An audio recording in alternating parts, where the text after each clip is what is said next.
Ranger makes me mad. He's thwarted every one of my criminal pursuits, but it won't happen again.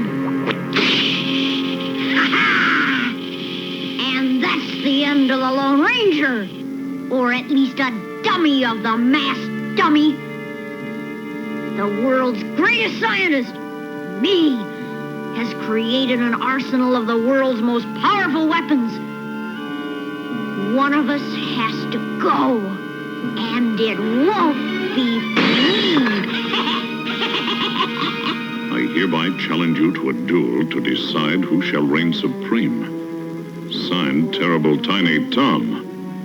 We'll get a posse. No, Marshal. I must go alone.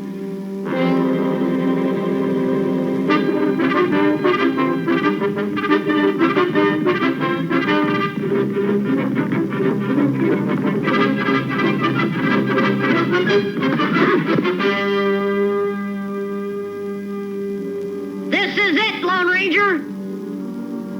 Shall we begin the duel? Anytime you're ready. At the count of 3. 1, 2...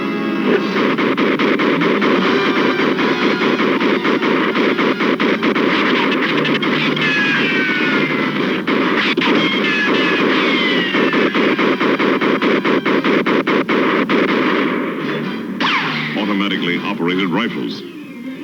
I must find out how they're controlled. That one cable leads to a junction of cables that trigger his rifles. Then that one wire has to go. A remarkable shot, Ranger. But I have other weapons. A slingshot. Just like David used on Goliath.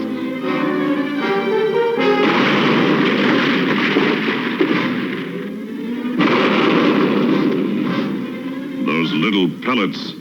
Powerful explosives.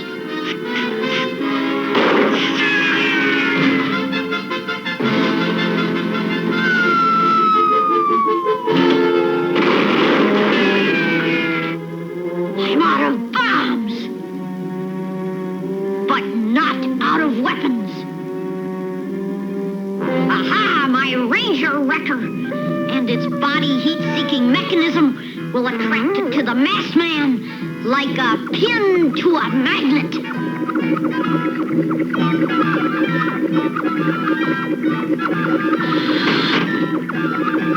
That noise. It's getting louder.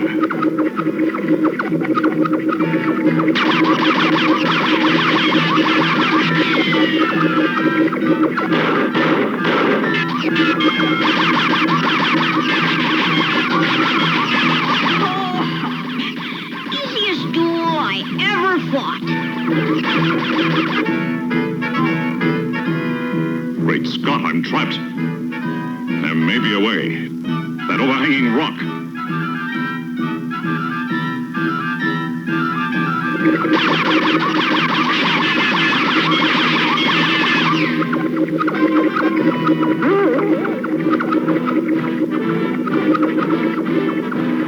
Aha!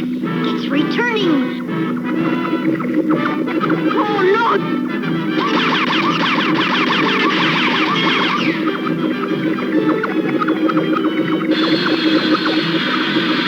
It's chopping right through the tree!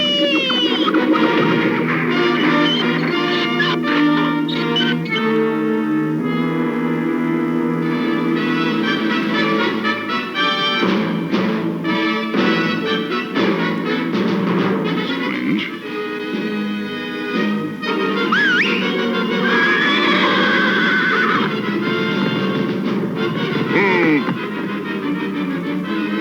Big fellow. That liquid. It's melting the rock. Acid. He's somewhere close by.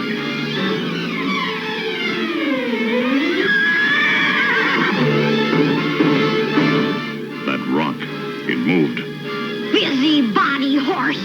He had to open his big mouth. Silver! That rock! Kick, big fellow! Unfair! 2 against 1! Oh, no!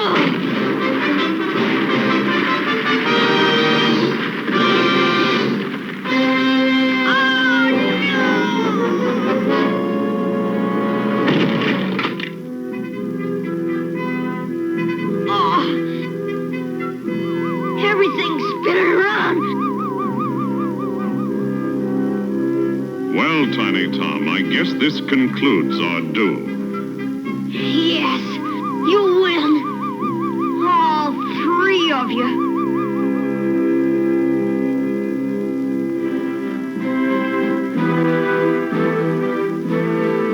Thinking up a plan to escape, Tiny Tom? Absolutely not. I intend to become a lawman. You? That's right. Since I can't beat the Lone Ranger. Hi-yo, Silver! Away! I might as well join him.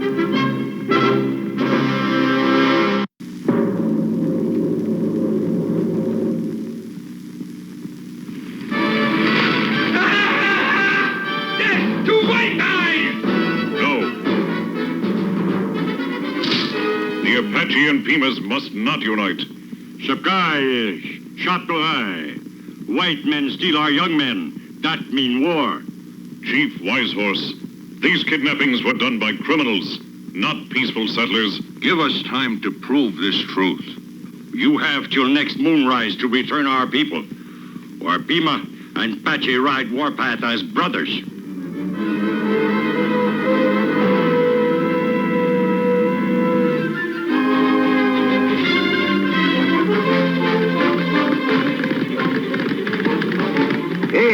Oh, Silver!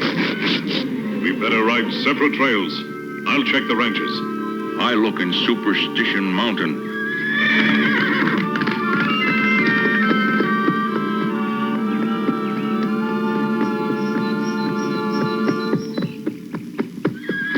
Easy, Scout.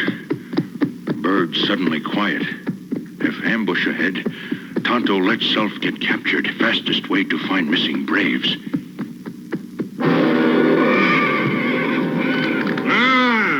Big one. He'll do the work of 3 ordinary slaves. So he ought to get 3 times our usual price, huh? Slaves.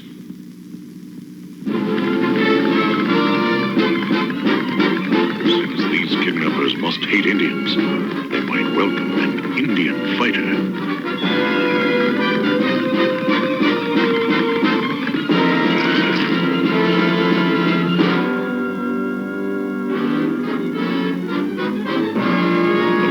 Ranch, and the only place I haven't checked. Turn tail, stranger. Friend, unless you want to eat that gun, go tell your boss that Jack Wild, the best Indian fighter in these parts, is out for hire. Mr. Midas, there's a hard case out here looking for our kind of work. Allow him to enter. The regular Golden Palace.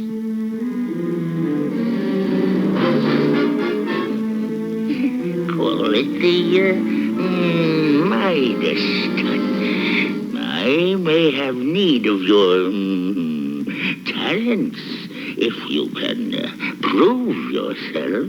Like doing what? Whip that wretched creature to his happy hunting grounds. Use your lash. I will.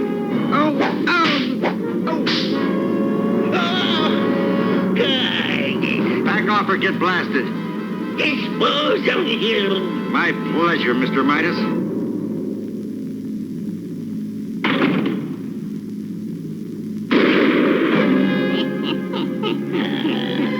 Now, with business concluded, it's time for recreation.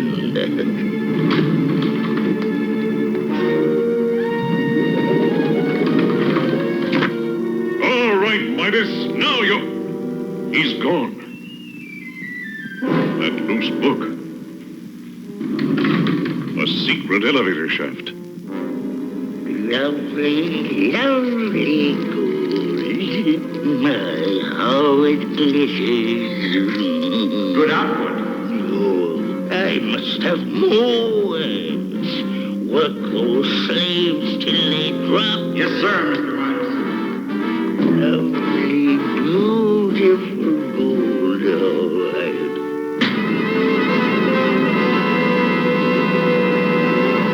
Kimosabe, time to act. Guard! I sick. A few lashes will make you well.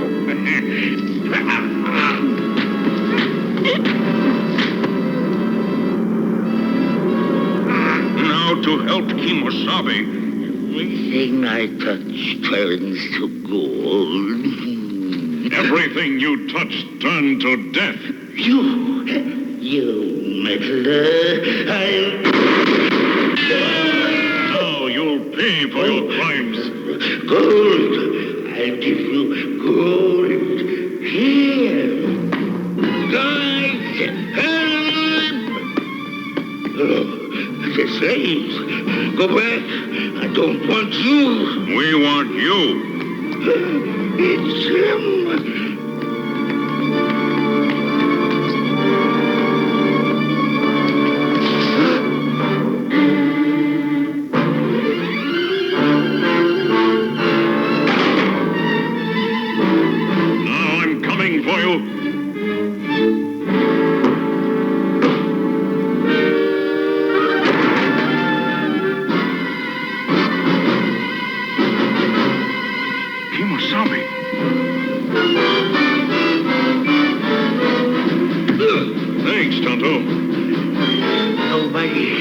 Nobody can take my gold from me.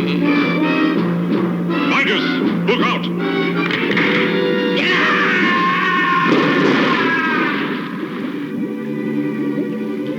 Everything Midas touched turned to gold.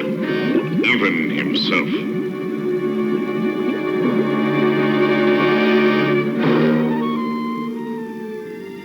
The masked man's wisdom proved stronger than our spears. Now, Warpath, become road to peace. Hi-ho, Silver! Away!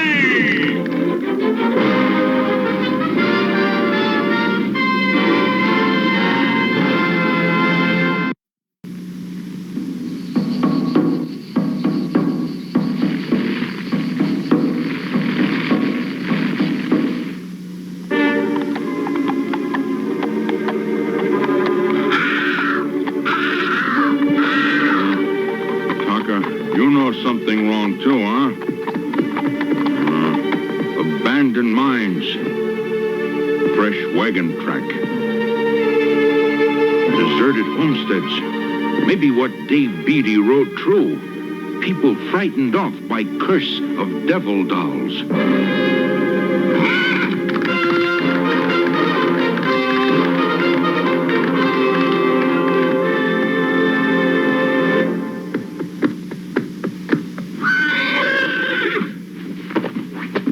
Stay away from me.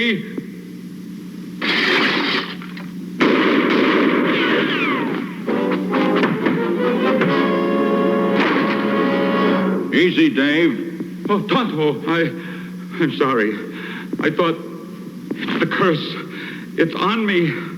I'm the next victim. Devil doll. Yeah, but I'm not staying around for my own funeral. I'm clearing out like the others. Others? Only two of us left in the valley. Me and that new fellow, geologist named Curare. Curare, huh? Him come here before Devil Doll's curse? About the same time. In fact, it was about the same time he started his crazy plantation that those drums started. Then the Devil Dolls. Two people, one victim.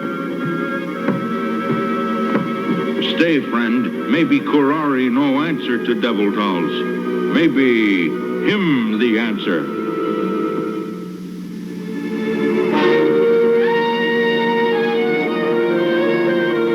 Welcome to my home. What you know of curse?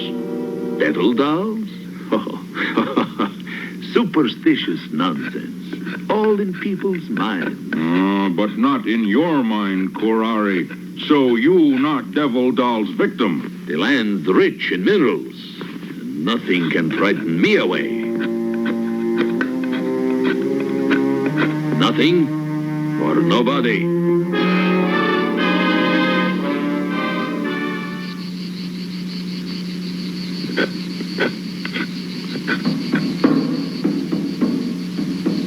Devil drums. The curse begins.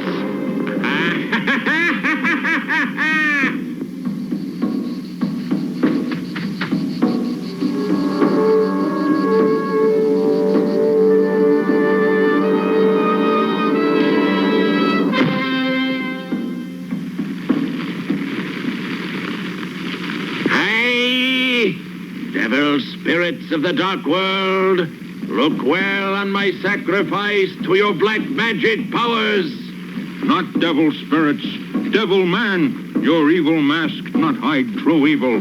After tonight, this rich valley will be mine. This final sacrifice will make it so. Plunge pin in doll. Still I will live. You shall see. Still I live. It failed because you did not believe. But you'll die anyway. My curare. Curare is a deadly poison. Does the condemned man have any last words? Just one. Tucker!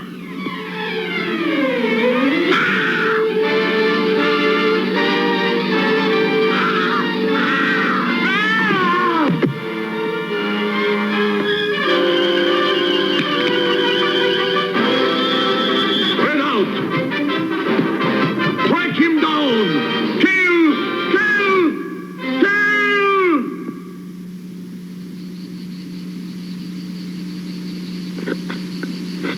Must hurry with this weapon.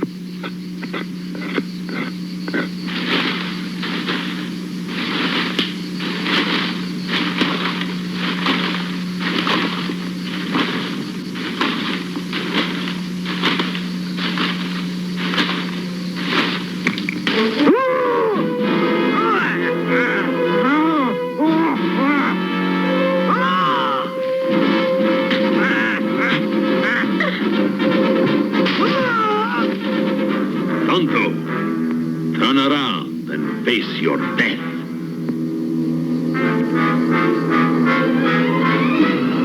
No, my curse!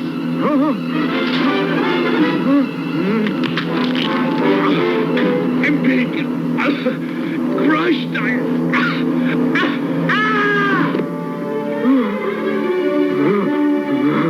You're not crushed. Black magic powers of Devil Dolls all in your evil mind. Devil Dolls claim last victim.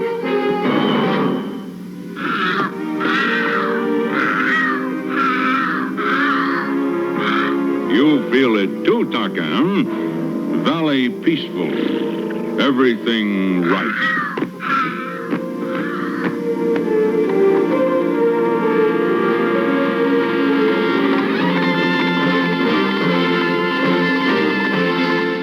This Saturday morning marked the first time that no cartoons aired on an American broadcast channel. The last channel still showing cartoons pulled the plug. Cartoons were the dominant. Good morning. It's 8 a.m. Eastern Standard Time. It's Saturday, and you know what that means? That's right. It's time for Saturday Morning Serials. As always, I'm your host, the Captain, bringing you the Platoon, all the best cartoons from years gone by. So, as I get ready here, I want to say Saturday Morning Serials is brought to you by RU Game, the best comic book, collectible, video game, magic, toy, collectible, and more store located at 124 North Sunset Drive, Piqua, Ohio, 45356. And you can find The Captain on Facebook, Twitter, and Instagram. You can find Are You Game on Facebook. You can find me and my new show, Talk and Roll, on Facebook, Twitter, Instagram, and even TikTok. Remember, that's TALKNROLL. All things heavy metal, rock and roll, and all that fun stuff. So, I hope you guys enjoyed last week, and I hope you enjoyed that little bonus cartoon I put at the end, Phantom 2040. Yeah, and way in the far-flung year of 2040, 16 years into the future. 16 years into the future. That's crazy. 16 years in the future, I will be 66 years old. I will be an old fart. And I'll still be younger than my parents are today. You know, they used to love doing these shows where they were like, oh, it's so far in the far-flung year of 2027.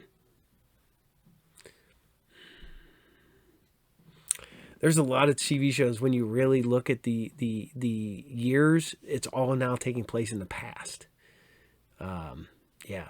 Mad Max technically takes place right now.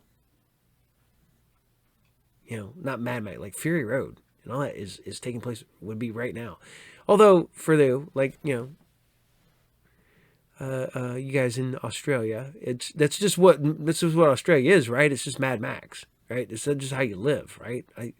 That's, you know, you either got giant animals trying to murder you, or you have to car driving warlords in the outback. And my favorite movie, one of my favorite movies, Razorbacks. You have to worry about giant killer pigs and weird hillbillies. I think one of the funniest things is that there's no Mexican food in Australia. No real Mexican food. Of course, you have Taco Bell, which is not Mexican food. Yeah, it's so funny when I ask questions to some of the people I've talked to from Australia. It's like stuff that I would assume they would have, but I'm like, why would you have Mexican food? I bet you don't get poutine there either. I mean, we don't get poutine here, and we live just miles away from the border. I mean, you know, like 100 miles away from the border, but still, it's like almost exactly 2 hours from here to Canada. So, I hope you guys enjoyed Lone Ranger this morning. I love bringing you those old cartoons. And yes, I brought you some Kissy Fur the last couple ones. So, yeah, no Kissy Fur this week. No, you know what? This one is Saturday Morning Heroes. Every episode is hero-based. You know, people helping out people trying to do heroic things. Did not start out that way, just sort of ended up. After about the 5th cartoon, I was like, yay, I got a theme going. We'll just run with it. Because that's what I do.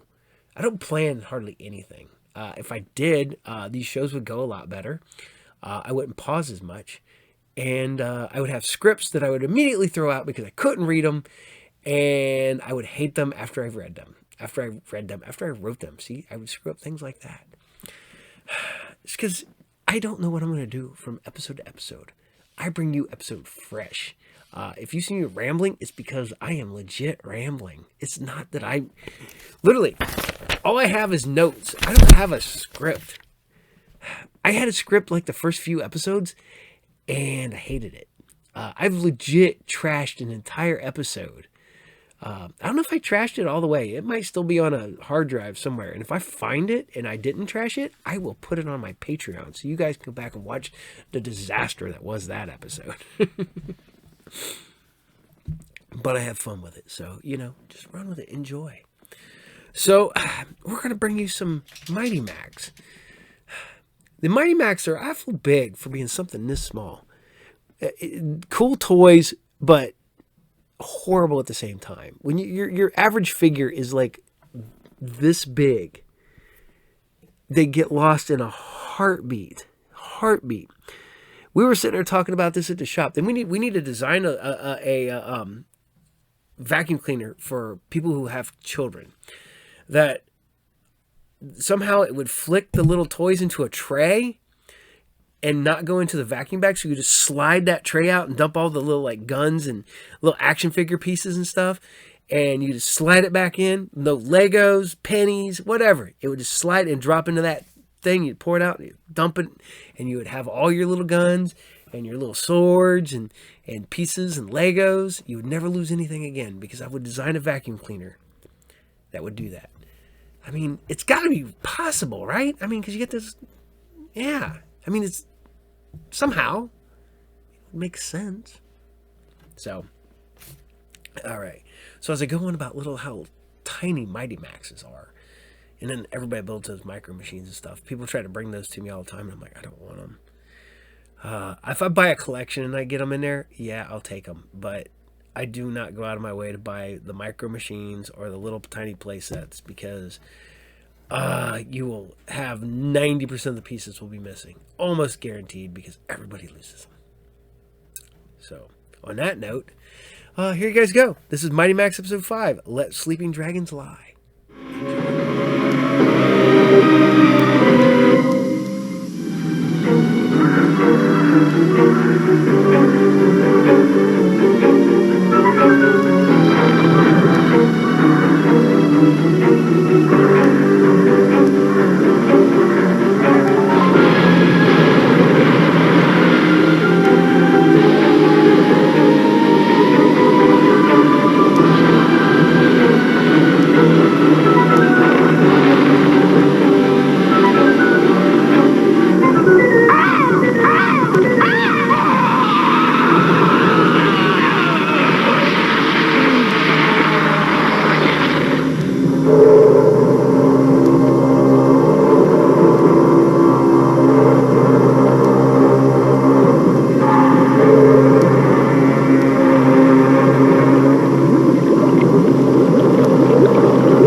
The planets are in place in the sky.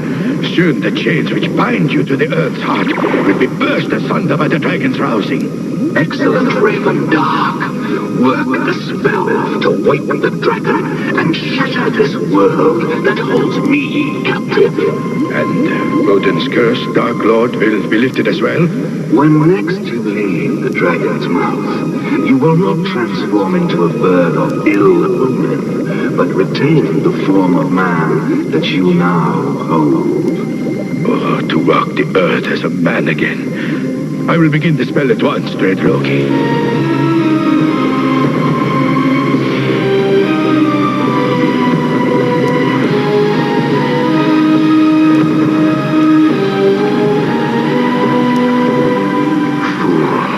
Work your lackey's magic and let me loose again. Crack the planet that dares to chain me.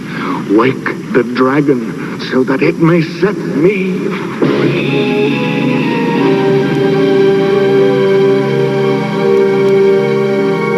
Pick up a few things. Okay, no biggie.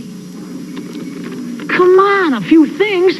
Why didn't she just give me the encyclopedia and say, get me aardvark through zoophile? Blue light special in aisle 9. Kumquats in aisle 12. Cocktail weenies on sale in aisle 21. Mighty Max, please go to aisle 7. Frozen foods. What? Oh, I guess I'll get a rain check for this stuff.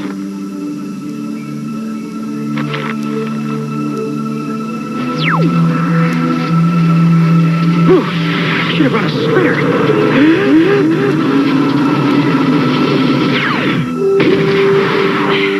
Hi, Norman. Mighty One. Allow me. Thanks, Burge. Hey, pretty handy. Built-in feather dusters. Yes, quite. Okay, guys, shoot. What is new and horrible in the world today, huh? The signs are not entirely clear. All that is certain is that a cursed necromancer named Raven Dark, last of the Viking sorcerers, is about to essay a spell of catastrophic proportions, and only the Mighty One can stop him. I know, yada, yada, yada. I am beginning to see a pattern in this Mighty One business. So where does this Raven Dark dude hang out? He resides within a cavern of the Dragon of Doom. Wow, a dragon, too. Cool, I should bring a camera with me on these expeditions. and the cavern is, at the top of these cliffs, Mighty Max. I could have guessed that if I'd wanted to. Burge, are you sure there's no portal to the top? My feet are killing me.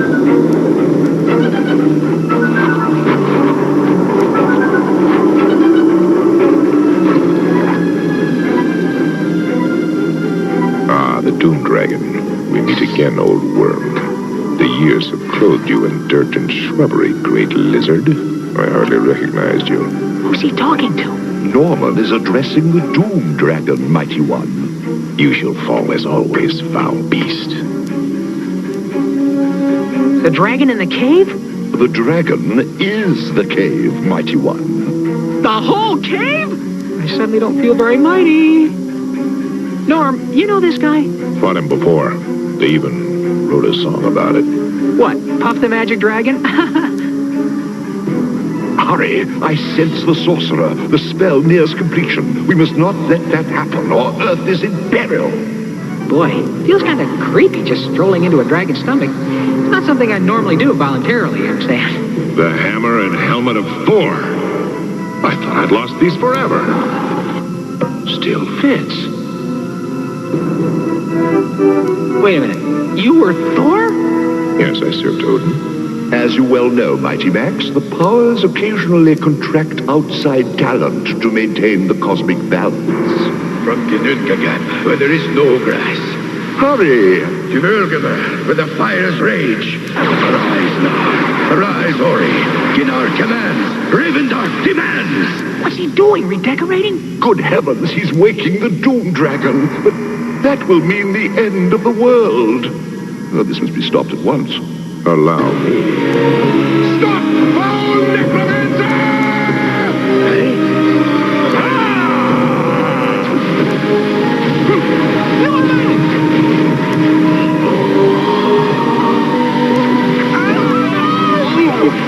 Who dares to intrude upon me in the midst of my workings?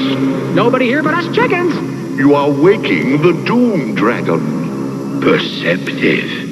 You may stay and watch, in which case you will be among the first to die. Or you may attempt a panicked and useless flight and postpone your end by moments. I'll have to flip a coin on that one. Burge, why do I get the feeling that waking the Doom Dragon is a bad thing? When the Doom Dragon arises, he will rupture Odin's rift, cracking the world asunder. Uh-huh. Sort of have you ribbon a fjord lately? Rave? Mr. Magic Guy? Hi. Why would you want to do a thing like that? I mean, you gotta live on this planet, too. The same foul powers which entranced the dragon trapped my master Loki and doomed me to a bird's body if I leave this cursed cavern. There are other worlds, and I've little love for this one. And so, an end. Now, where was I? Ah, yes, the unbinding. I'll have to ask you to desist with your spell casting, of course. My people use the entrails of birds to define the future, chicken man. From Ragnarok to Niflheim, the moments pass, the sun don't shine.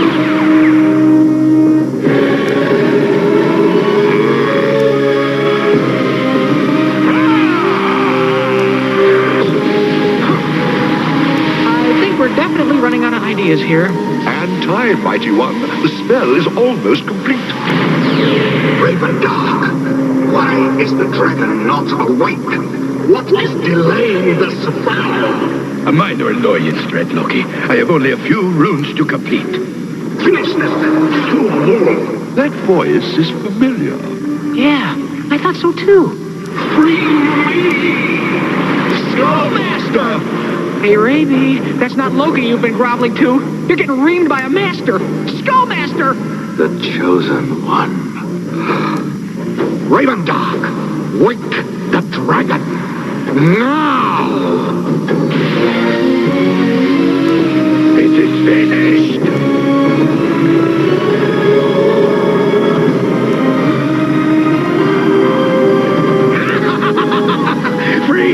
Free at last! Uh-oh. Somebody light matches? It is getting rather balmy in here. Dragon fire! Run away!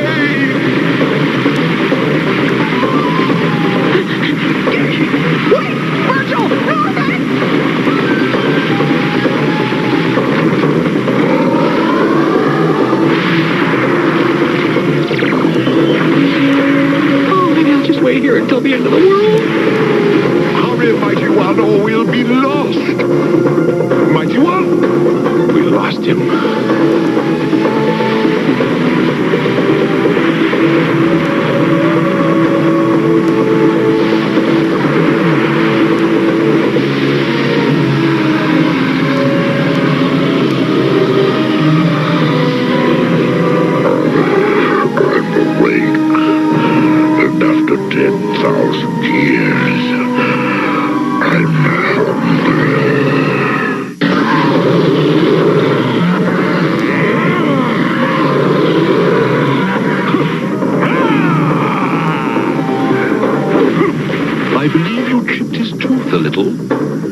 them on the run now.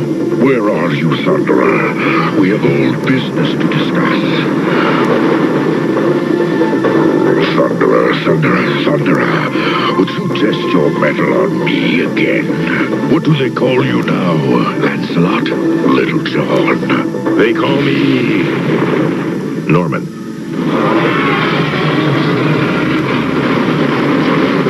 Skullmaster! Figures. Ow! Destroying the world isn't good enough. He wants me dead too.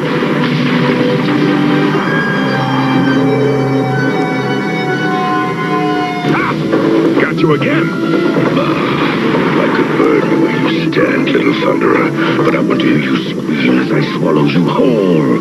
Swallow this. My master wants your head and your hat. Perhaps I'll give him both in a single package. Yeah. It's good to get that holiday shopping done early. Quickly! Oh, man, this guy's gonna toast me if I don't think fast. When I'm free, Thunderer, I'll whip you like I whipped this mountain. Boastful worm. Surrender now and spare yourself needless pain. I certainly hope that the Mighty One is handling things better than we are. Slow as ever, ungainly beast. Slow and stupid. It would be stupid to destroy this miserable world without leaving you alive to witness it, helpless to stop me. Cowardly worm! Had it up!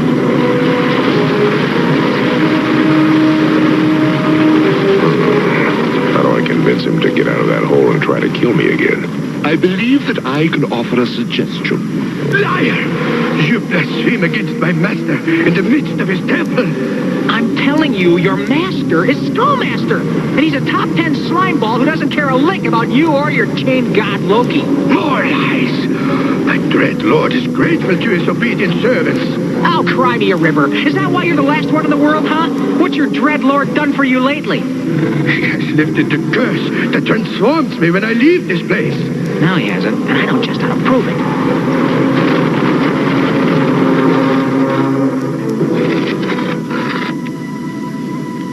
One meter down and a little to the left. Got it! Strike it now. Odin, guide my hand. You said I strongly advise that you vacate your current location at once.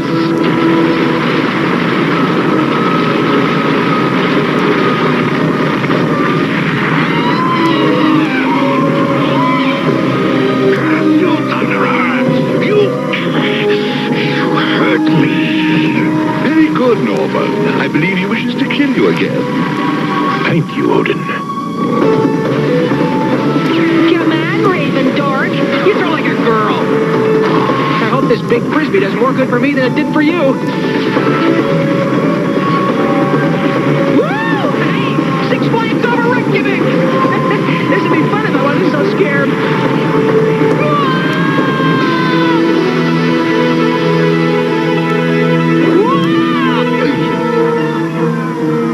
Mighty One, I sincerely hope that you have a plan of some sort.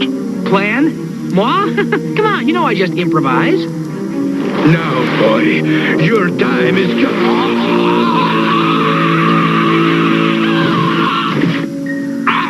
A bird! Still cursed! He doesn't look so bad to me. Rather handsome plumage. And for my next trick... Betrayed! Bingo! You got that right, Beaky. Looks like Loki let you down. I hear tell, though, that revenge is pretty sweet this time of year. Revenge! Hey, great idea. And I know just how to tick your old boss off. Time is short, Mighty One. Tell me about it. Look, we got 4, maybe 5 minutes before Skullmaster or Loki or whoever gets the last laugh and turns his planet into an asteroid belt. So if you want to get the last laugh, listen to me. Okay, you gotta put Godzilla over here back to sleep before he busts up the world. Got to get back inside. Can't work magic if I'm not a man. The prospect of gaining entrance through the dragon's mouth at this time is highly unlikely. No duh, Burge. Hey, there isn't a portal that leads into the dragon, is there? You know it doesn't work that way. However, it is just possible. Now, here's what you must do. And don't. Come, mighty one. You too, sorcerer. Where are we going? Shopping. 1 Mississippi, 2 Mississippi, 3 Mississippi.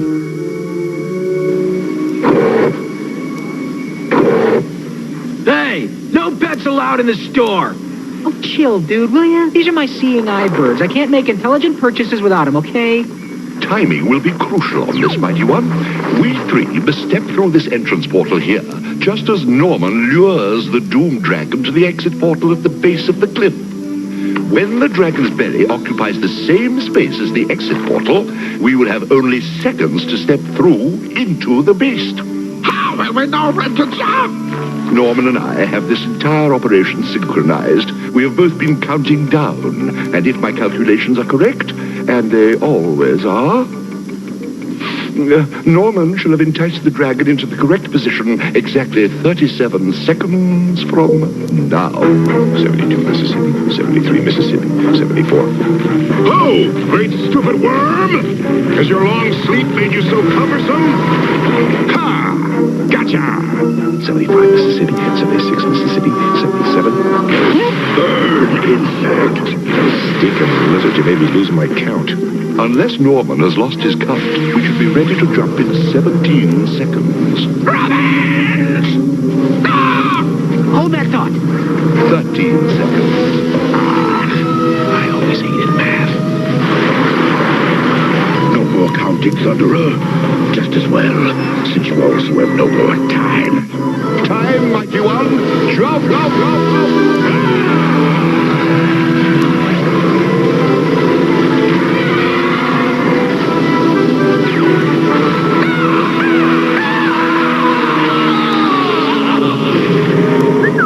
Boy, that was some kind of curse, all right. And unlifted by my lying master, I'll put this foul lizard to sleep and chain the wretch to darkness forever. Cool. Loki! Skullmaster, actually, but who cares at this point? The chosen one. Raven Dark. Why is he still alive? Dire! The curse isn't lifted. My doom still remains. Indeed. But thanks to you, my doom is about to disappear. Excuse me, but the only thing that's taking a hike around here is you, buddy. Time to tuck in the big lizard, Raven Dark. You would break the spell, lucky. I doubt it, considering the price it takes to quench the magical flames. Price? Price? Who said anything about a price? Only blood can quench this fire. Oh, no. Don't look at me. The Bloodmobile came to my school just last week. My blood, my soul. Wait. But that means... It is the way of the cosmic balance, mighty one. Leave this place. This is not for your eyes. Wait! There must be another way! Raven Dark.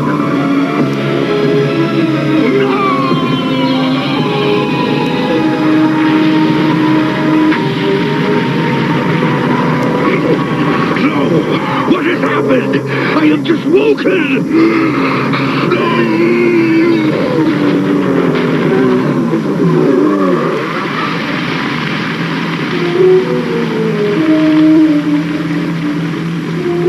Hey!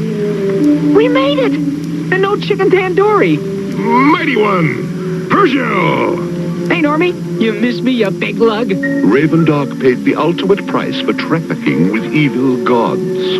Well, I'll tell you, those evil gods are worse than insurance salesmen. He acquitted himself well in the final moments, though. As did you, Norman. Thor's mallet has served me strongly again. Wow. Nice toss, Normie. You chucked that like a pro. Well, of course. Didn't you know that one of the old Icelandic names he used to go by was, the Hurler? The Hurler? The Hurler? Oh, boy, they must have really known how to party back then, huh? The Hurler! Oh, give me a break. This week we went to Norway, a a country that is 1,100 miles long and in some places only 4 miles wide. Did you know Norway's called the land of the midnight sun? Well, that's because a third of the country is above the Arctic Circle, and from May to July, the sun never sets. Sounds kind of confusing, huh? See you tonight. Today. Is this dinner or breakfast? See you next week. Sidewinder, the wheels twist behind her. Wahoo! Try and catch me. It's the big new Sidewinder cycle. Your parents put it together, and Sidewinder's got the stunt shifter. Sidewinder. With sure grip steering, super sleek styling, and a stunt shifter that can spin you into excitement. Sidewinder, the wheels twist behind her. Sidewinder cycle with stunt shifter. New from Tonka. Silverhawks, partly metal, partly real, mighty warriors with the powers to protect space from all evil. It's me, Evil Monstar. Figures and attack birds sold separately. Monstar and Sky Shadow attack the Silverhawks. Flashback, prepare for battle. Sky Shadow grabs him and sucks him in, but then Stronghold flies to the rescue. Activate Saberjaws. Flashback escapes and the fight rages on. Bombs away. Where'd he go? Ha, gotcha. Not yet. Stronghold and Steel will. Sky Shadow and I will not be beaten. Want to bet? Silverhawks.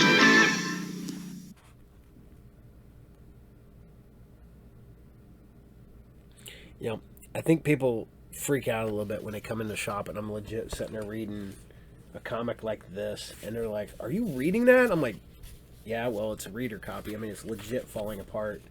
But yes, I am reading a almost 60-year-old comic book, and I don't care. It is trashed. It is Jack Kirby, Stan Lee, Fantastic Four, and I don't care. It is completely destroyed, and it is still a fun read, and I don't care. Because you gotta have fun. That's one thing. I don't get me wrong. I love that some of the comic books I have go up in value. I do. I absolutely love that.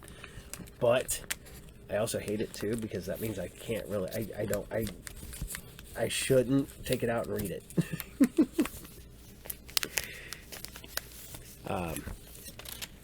I remember I had a couple comic books that I got in trade, and one was Ghost Rider #1, and what was another book? But they were all expensive, and I'm just sitting there reading them, and they're like, "What are you doing?" And I'm like, "It's mine. I don't care. It's not going anywhere now. It's come home. And now it's mine." So, as I go on, as I hope you guys still like Mighty Max, it's so fun. God dang. The voices work for that pretty well. Mighty Max is a little off because, you know, you got somebody try to play a little kid, and it never sounds right. Even when they bring in women to do the voices of kids, it always sounds a little off. I'm a firm believer you bring kids in to do voiceover work, you know. It just sounds right. But that's just me. So, we're going back to some cartoons that I should have ran a long time ago because we brought them back a few weeks ago. We're doing Journey and Fantastic Voyage. Some people have told me that in their local, these were put together. Me, not so much, because I didn't know about these until about a year ago. So I've been bringing them to you when I can, and I'm just going to run these out, I think, because we only got a couple more episodes on each. But Filmation had that stuff figured out back in the day. They would jump on everything. I mean, you know, we showed My Favorite Martian. We do Journey to the Center of the Earth. We do Fantastic Voyage. We had Mission Magic. You had a lot of like licensed things for even back then. And Filmation, yes, their animation wasn't the greatest, but I have a huge soft spot in my heart for Filmation. And not just because of HeMan and Shera and Brave Star and Ghostbusters, but yeah, some of that. Definitely. But there's something inherently innocent and nostalgic about just watching Filmation cartoons, period. So, here you guys go. This is Journey to the Center of Earth, episode 13, and this is Perils of Volcano Island. Long ago, a lone explorer named Arnie Saknussemm made a fantastic descent of the fabled lost kingdom of Atlantis at the Earth's core. After many centuries, his trail was discovered, first by me, Professor Oliver Lindenbrook, my niece Cindy, student Alec McEwen, our guide Lars, and his duck Gertrude. But we were not alone. The evil Count Saknussemm, last descendant of the once noble Saknussemm family, had followed us to claim the center of the Earth for his power-mad schemes. He ordered his brute-like servant Torg to destroy our party.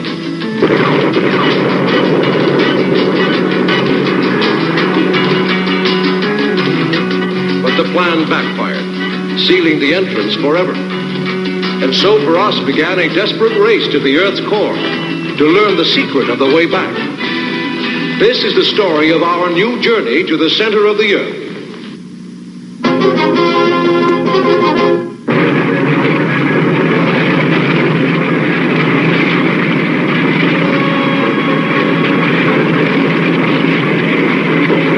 Stop, Alec. The trail leads right into the volcano. Yes, I saw, Professor. It seems impossible. And yet we know that Count Saknussemm and Torg went ahead of us. Yeah, that's a pretty good trick, all right. How'd they do it? Good question, Lars. Let them follow that trail, if they dare. They'll never figure out what I've done. And now, on to the center of the Earth, and to my rightful possession, the wealth of Atlantis. Aha, I think I see. What is it, Professor? You have an answer? See? The stones making up the trail to this point have been smooth. But now they're sharp like this. And that means?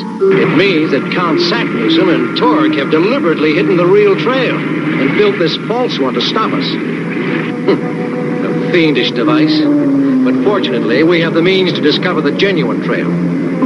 This is a job for you, Gertrude. This is the true trail, into this cave. But since we no longer have to fear pursuit, we can afford to explore a bit.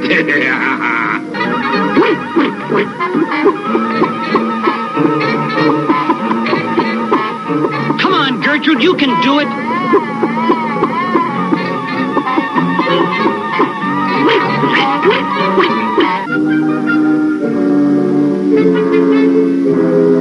Good girl, Gertrude. You found the hidden trail.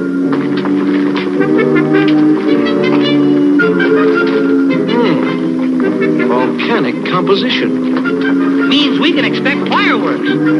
Crazy! Not even July 4th! Look, initials. And a map. That can mean only one man. Arnie Saknussemm. That noise. Come on!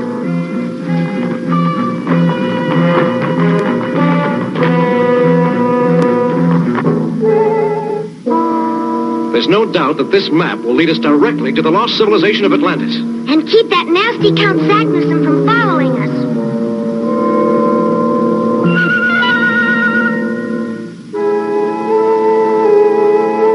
You're sure this is the way, Professor? Yes. The phosphorescent tunnel. This strong phosphorus light can dissolve bones in 2 hours. Then we'd better get out of here. This job worth higher pay. Unfortunately, our next passage is just as dangerous. According to the map, this is Destruction Canyon.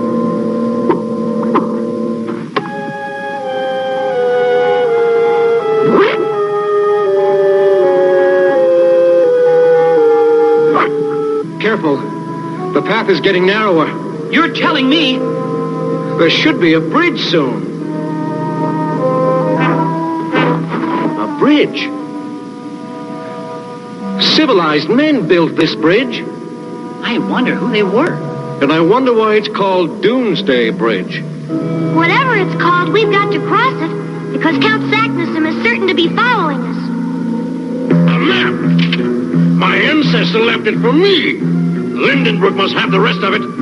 Come, Tog. We must catch them. It's getting hot. The river, it's boiling. We must hurry across. That sulfuric gas coming up.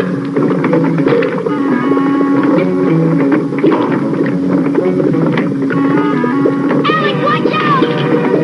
Help! I'm slipping! Hang on! I catch you!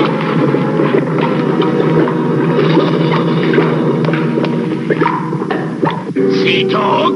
Even without the map, Lindenbrook and his party have left a clear trail for us to follow.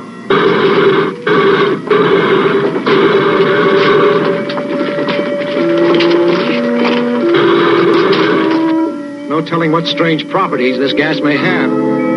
Alex, Cindy, cover your faces. Professor! Suspended animation. We must warn Cindy and Alec. The professor will be interested in it.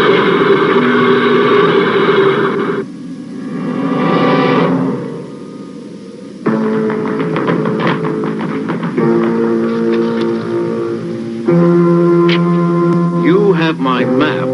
I have your young friends. Shall we trade? I wait outside the tunnel, near the bridge, signed Count Sagnuson. Come on, Lars. We've got to get Cindy and Alec. Professor, look!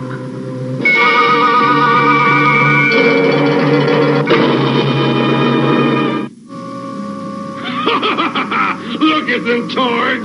The professor will be making a poor bargain for these two. I wonder what's holding up the professor.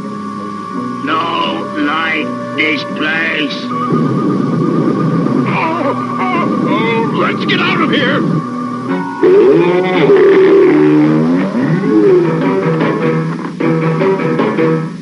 Professor! The web, Lars!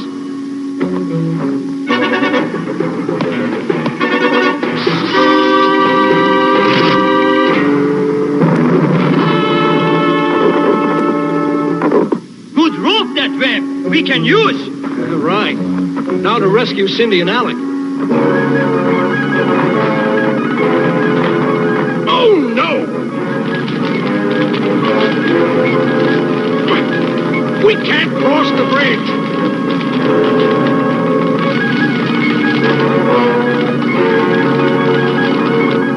Hurry, Lars. No time to lose. Quick, Tog! Into this crevice!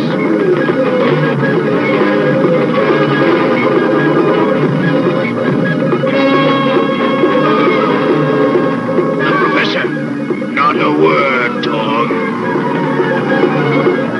All right, Count Sagnuson. Where are Cindy and Alec? You are ready to make a trade, then? Of course you know those two are worth more to us than this map. Where are Cindy and Alec? Not so fast, Professor. First, the map. This is trick, I think. Why should I trick you? All I want is my map. Give it to him, Lars. Mine. Now I shall gain the untold wealth of my heritage. Not so fast, you two. Now you tell us where are Cindy and Alec. Back there. Better hurry, Lars. Don't know what we might find. Yeah, I know like smile on that Torg's ugly face. Good grief. Look at that. Cindy and Alec. Steep like poker, by God. Suspended animation. Just like Gertrude. Look. Great Scott. That animal has been extinct for 1,000,000 years. Don't look extinct right now, by God. Oh, no. Something has brought it to life. No time to lose. I should say not. Look at that.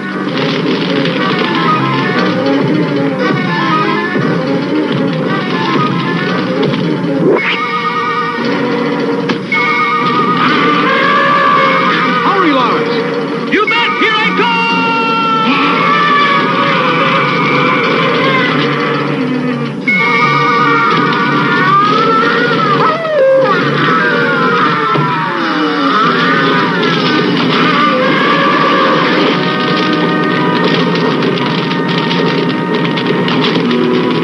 that was a close call.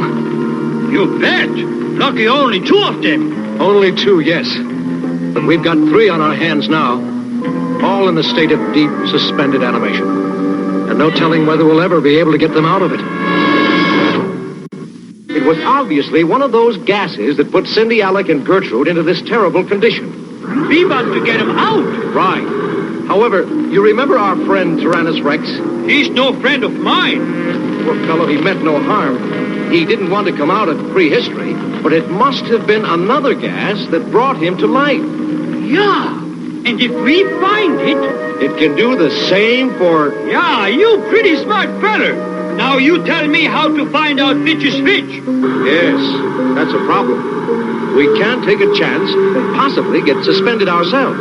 Haha, now I show you. Lars pretty smart too, eh? You watch. Stiff like iron. That been wrong gas, by golly. Lucky we didn't walk into it. Try that one.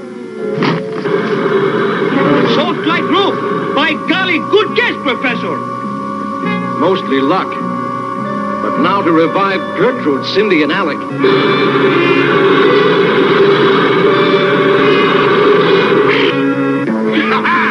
The trail leads that way. Our next goal is the village of Stone. Come on, Torg.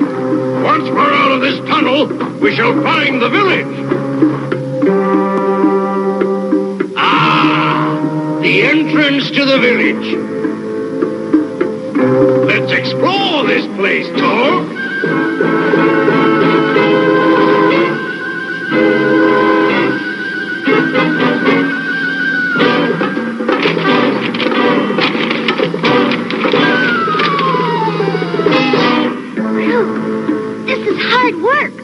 Be glad you can move at all. I thought we'd never move a hand or a foot again. Some people never satisfied. Luckily, this soft pumice holds the footprints of Torg and the Count well. Let's follow them. I see the end of the cave. Hurry!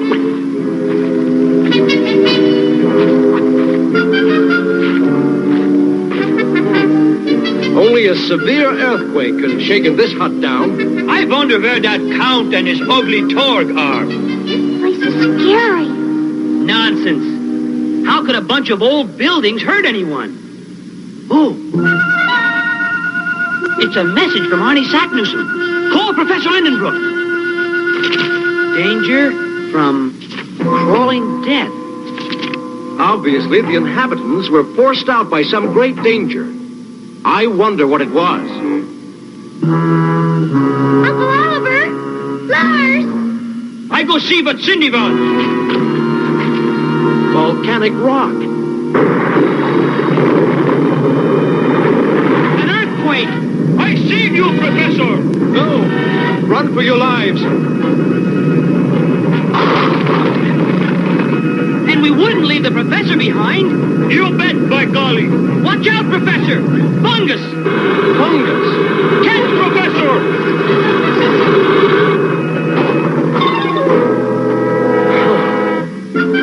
Thank you, Lars. You saved my life. Oh, I charge you extra on wages you don't pay me. Now we know what happened to the poor creatures that built this village. Luckily, the fungus is on the other side of that earth crevice. Hey, the danger's not over. That won't help, Gertrude. The fungus is made of millions of living creatures bound together in a colony. Nib it in two and both parts are alive. Don't worry, Gertrude. I won't let the fungus get you. Uh-oh, look.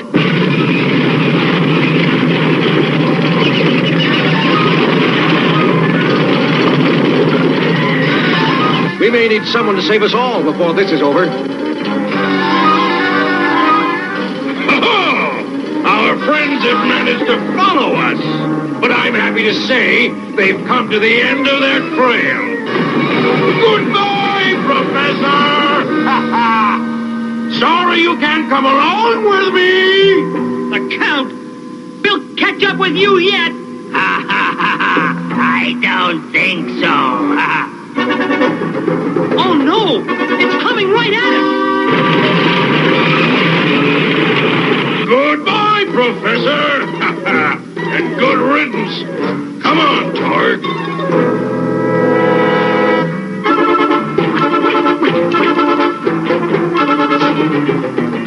Professor, what we do now? I don't know. It looks like this is the end.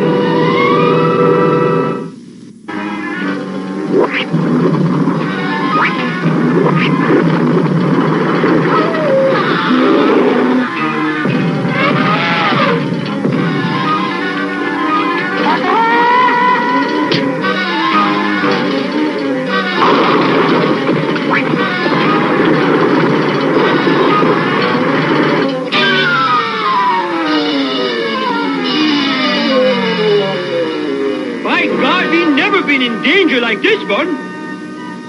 I just petrified. What did you say, Lars? I say scared. No, before that. How scared, Lars? Our last minutes on Earth and he's quibbling about words. Words are powerful things, Alec. You've saved us again, Lars. Me? Of course. Why didn't I think of it myself? Suspended animation.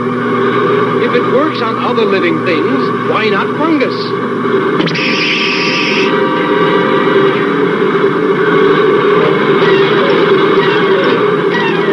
Hooray! It works!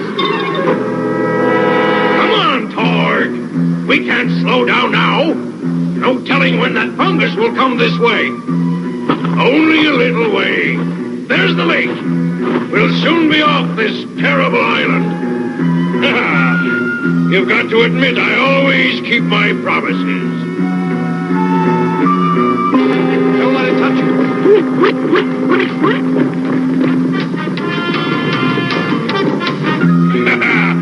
Just think, Torg.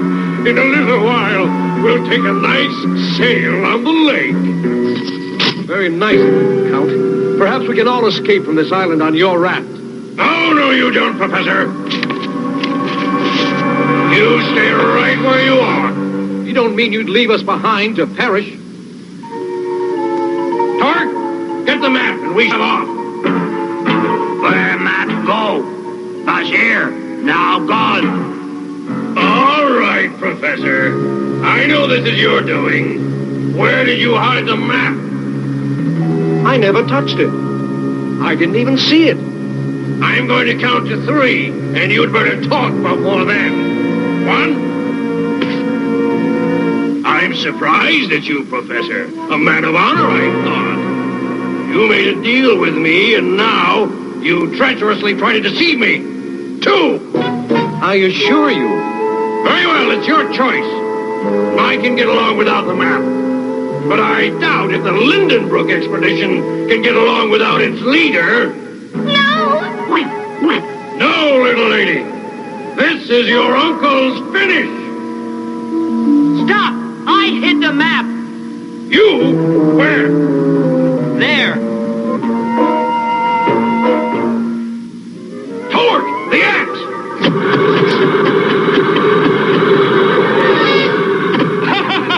Now they get little bit of their own, what you say, medicine. We won't take the map. After all, a bargain's a bargain. But it's very nice of you to let us read it for our next move on our journey. And very nice, make a strong raft for Cross Lake. Hey, let's see, Professor. Where do we go next? According to the map, we will be in the land of the fire worshippers when we cross the lake. Will Torg and the Count stay suspended forever? No. I strongly suspect the next earthquake will release some of the desuspension gas that saved you and Alec. But of course, that may not happen for years and years. Well, that be soon enough for me.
You're a hyperdriver, driver. Turn it on and go flat out.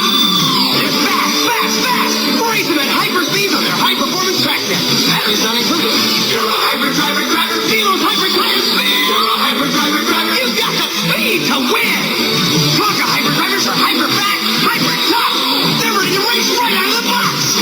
New Tonka hyperdrivers high-performance track net. You put that together. Hyperdriver. Here's real turboprop aerial action. Here's Tonka's hand command turboprop.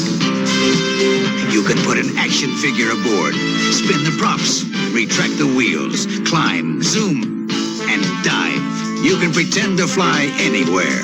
The Tonka toy will Tonka Tonka for fun, fun, fun. Action figure not included. Hand command turboprop toy plane. From Tonka. You know, if you're going to have perils, a volcanic island would be the place to have perils. So, I hope you guys enjoyed our journey to the center of the earth. Like I said, I like these. These are good. They're wonky, and I'm going over here to Fantastic Voyage, and I probably should put a disclaimer because, man, they had the strobe effect that gave people like epileptic seizures way back in the late 60s. And we never heard about it back then. It wasn't until Pokemon showed up and done Porygoned it right into seizures. And from what I understand, it wasn't even like an outbreak. It was like 3 people. It was not many, but it was just enough that it caused issues. And now every time I go to the movie theater, it's like, has scenes of flashing that may have epileptic seizures.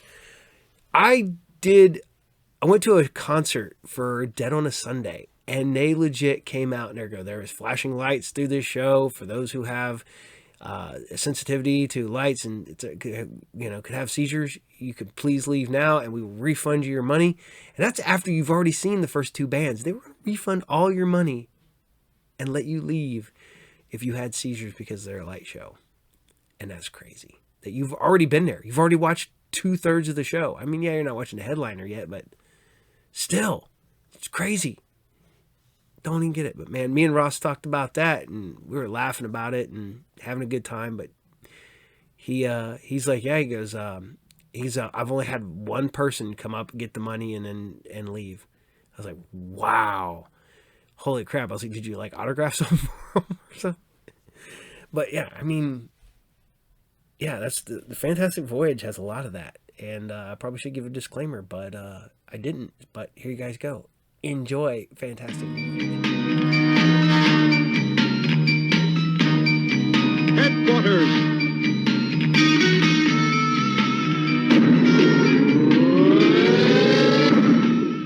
CMDF, Combined Miniature Defense Force.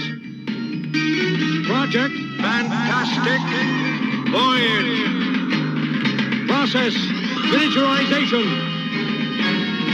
Authority, top secret, highest clearance. Team, Jonathan Kidd, Commander. Guru, Master of Mysterious Powers. Erica Lane, Doctor, Biologist. Busby Birdwell, Scientist, Inventor, Builder of the Voyager. Mission, in their miniaturized form, to combat the unseen, unsuspected enemies of freedom. Time limit, 12 hours.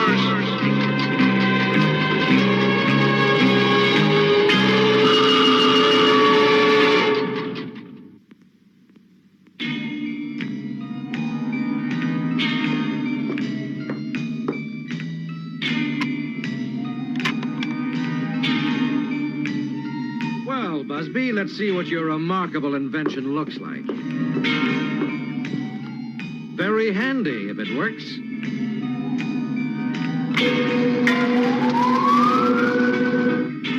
It works, all right. But I'm afraid it won't be used for exactly the same things Busby had in mind.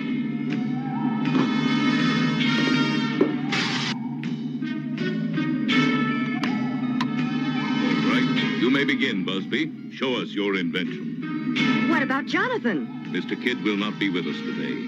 In fact, I regret to inform you that Mr. Kidd has resigned. What? You mean he's quit? We received this recorded statement this morning. Chief, Professor Carter, members of the team, recently I received a business offer that would make me a millionaire. I've decided to accept it. Therefore, I hereby resign from the CMDF, effective immediately. It's been a pleasure knowing and working with you all. Thank you. Hey, he just can't walk out. But he has. And we can't locate him anywhere. But what's this business offer? Perhaps Mr. Birdwell can enlighten us. Me? Open the container. Open it, Busby. Okay. It's gone. Wait, you don't think Jonathan... We shall see, Miss Lane. We shall see.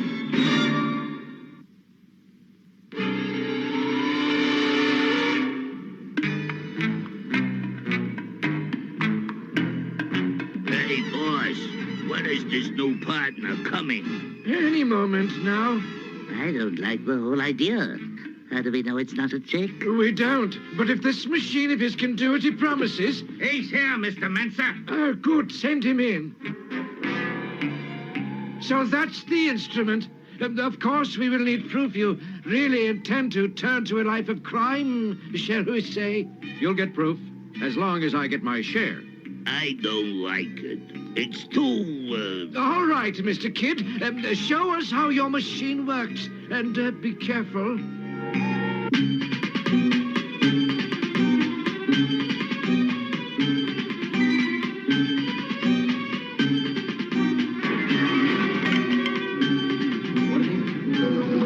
Excuse me, I seem to have slipped. Oh, that's all right. Oh, the painting's gone.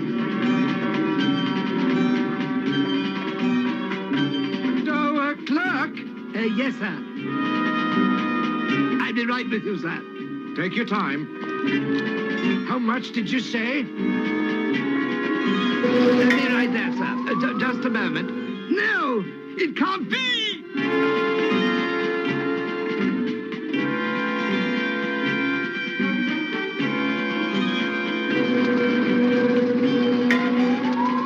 It's gone.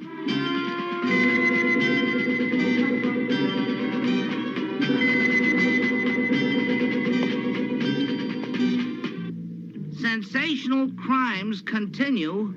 Police baffled. Well, they may be baffled, but I'm not. There's only one explanation for these perfect crimes. I don't believe it. Jonathan wouldn't become a criminal. Besides, there's no evidence. I'm afraid there is, Miss Lane. Watch closely.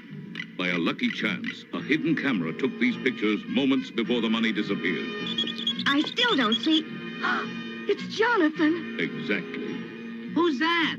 That is Eric Mensa, a man we've suspected of being one of the world's most brilliant criminal leaders, and on whom we have never gotten the tiniest bit of evidence. So that's Kid's new business partner. No, it's not true. Our feelings lie more easily than our eyes, Miss Lane. The truth is clear. You positive this isn't something you and Kid cooked up? Quite positive. Busby, you invented this miniaturization machine. Now you've got to destroy it at once. Yes, sir. Remember, whatever you do, get rid of that machine. That's what's important. Yeah. If it doesn't get rid of us first.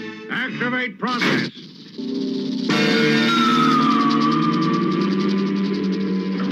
Radio beam on.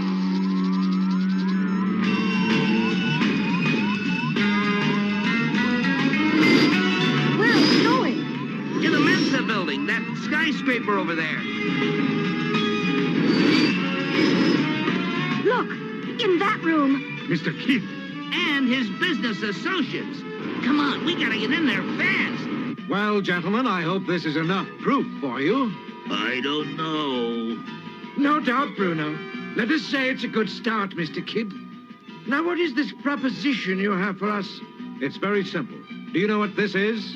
It's $100 bill. Exactly. And if you agree to my plan, in a week, we can each have a stack of these as high as the ceiling of the top floor.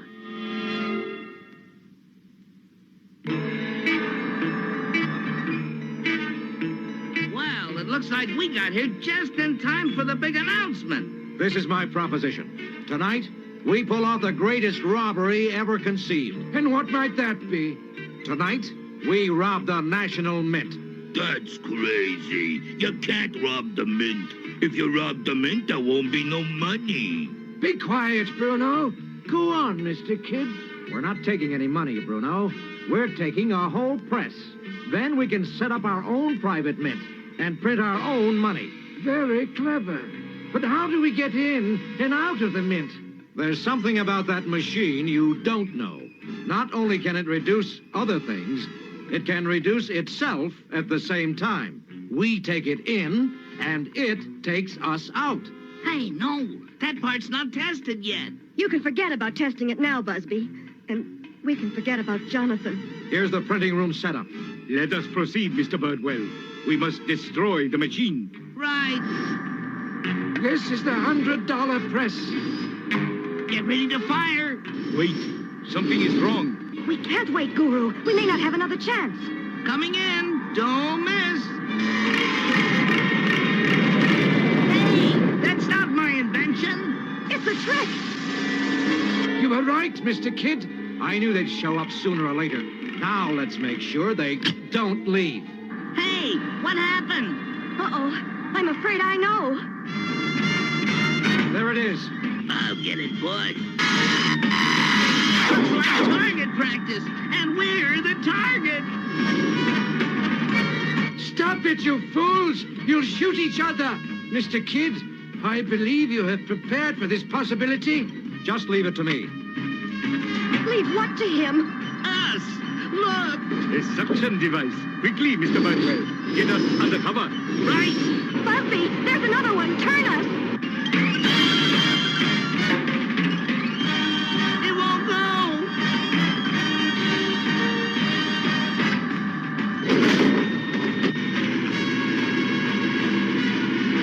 Very good, Mr. Kidd. Rocky, bring them here. Sure, boss. You don't object if I make certain your former colleagues are really there, I trust? They're there, don't worry. For the sake of our partnership, I sincerely hope so. They are indeed. Forgive me for being suspicious, but one can never be too careful. I agree completely. Destroy it! Sure, boss. That was pointed at you, Mr. Kidd, until you proved yourself. Fire it!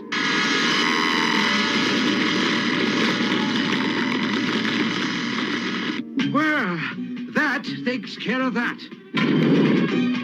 All right, let's proceed. Rocky, Bruno, you come with us. The machine's on. Don't move.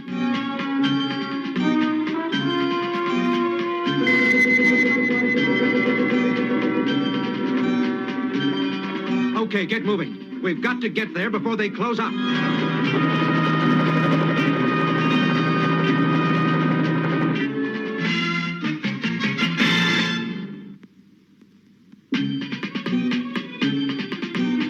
What happened? I think the door closed just before we got there. And I seem to remember something that looked like the Voyager getting melted by a laser beam. That's funny.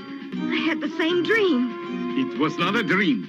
It was Mr. Kidd's way of convincing his partners that we were really dead.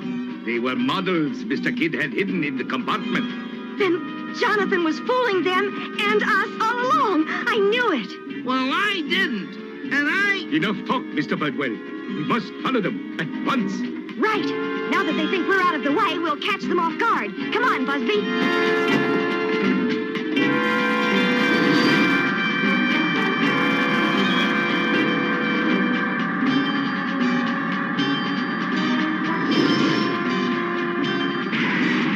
Oh, no, the motor's conked out. It won't fly.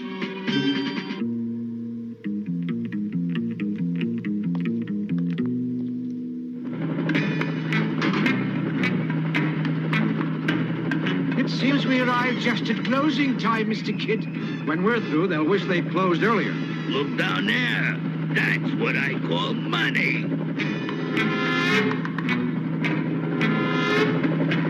Here, I'll give you a souvenir. Hey, thanks. Come on, Rocky. The guard! Kid, you fool! Put that money back! He'll notice! You're right. I forgot about that. What's that noise? I must be getting tired. I thought I saw something.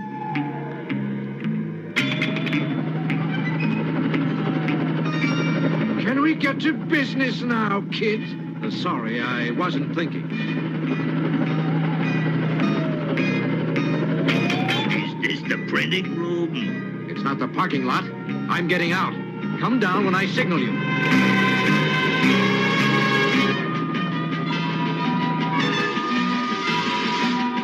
Voyager, come in. Where the devil are they? What's holding things up, Mr. Kidd? Nothing. Get back. Well? I can't stall any longer. Ready? Hey, look at that. Yeah? What? It's about time. Now let's get out of here. Coming, Mr. Kidd? I'm coming. There. That should do it. At least it better. Start it up, Erica. It's working. Not that hard. Get in, Mr. Bardwell. We cannot waste time. Wait a second. What's the matter now? I just thought of something. If I move those other presses around, I can make it look like there's nothing missing. And that'll give us a good head start. An excellent idea. But I have a better one. Get the miniaturizer. Since you are obviously so eager to remain, you may have your wish, Mr. Kidd. You see, I never did believe you. Oh! There he is. Get him! Do not let him escape! Uh-oh. I see him.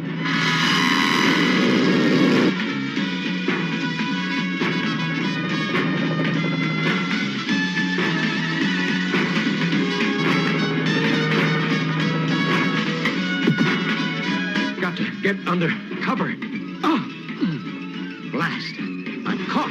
He's stuck. Goodbye, Mr. Kiddo. Wait! There's a better way. Look down there.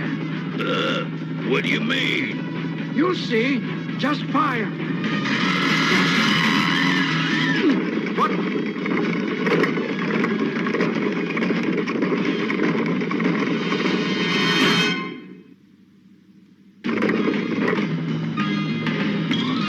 Jeez, imagine getting your picture on money. Yeah. I'm sure Mr. Kidd won't. Time to depart, Rocky. Sure, boss. Voyager, come in. It's no use. They're not coming. I got to get myself out. And fast. The alarm. I hate to do this, but it's my only chance. The alarm.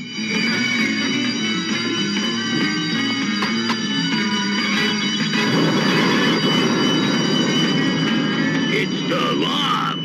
The door's closing. Where do we go, boss? In there, quickly. Come on, someone. What's going on? Hey, the press is on.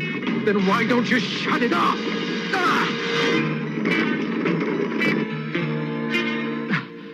Oh, I thought I chipped in my cash that time. Everything okay? Looks all right. Yeah, everything's fine. Except that there's a press missing. Uh-oh. It looks like something's up. Head in through that vent, Busby.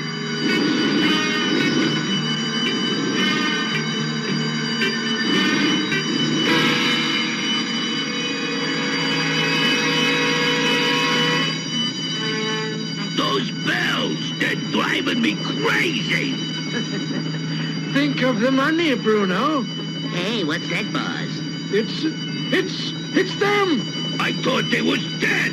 They soon will be, despite Mr. Kid's tricks. Man the gun! Look, here they come. Man, are they gonna get it now? Wait, Mr. Birdwell. We want them unharmed. Let me handle it. Fire!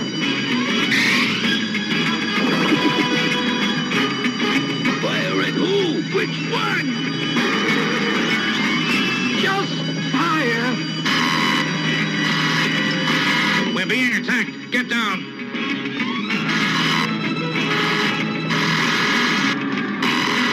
It ain't fair.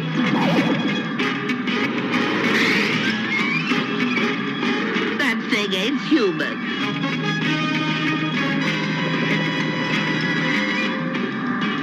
They made it. There's Jonathan. Open the hatch. I'm going down. And I'm going after those crooks my way. It's catching us, boss. What'll we do? Keep low. Near the machines. Sure, boss. Good idea. Look out, you flying crime wave. Here I come. Don't change speeds now. Be careful, Mr. Birdwell. Don't worry.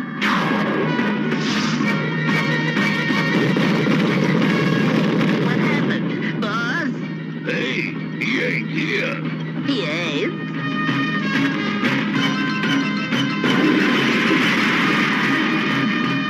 Okay, now let's go pick up the pieces.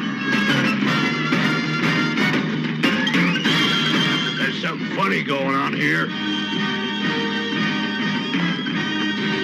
You sure took your time getting here. Well, I like that. You... Eric has come in. Mensa got away. He's not here. Got away? He couldn't have. He must be here somewhere. Right and wrong, Mr. Kid. I am here, but I will get away. After I deal with you. Be careful with that. It's not tested. Then I shall test it.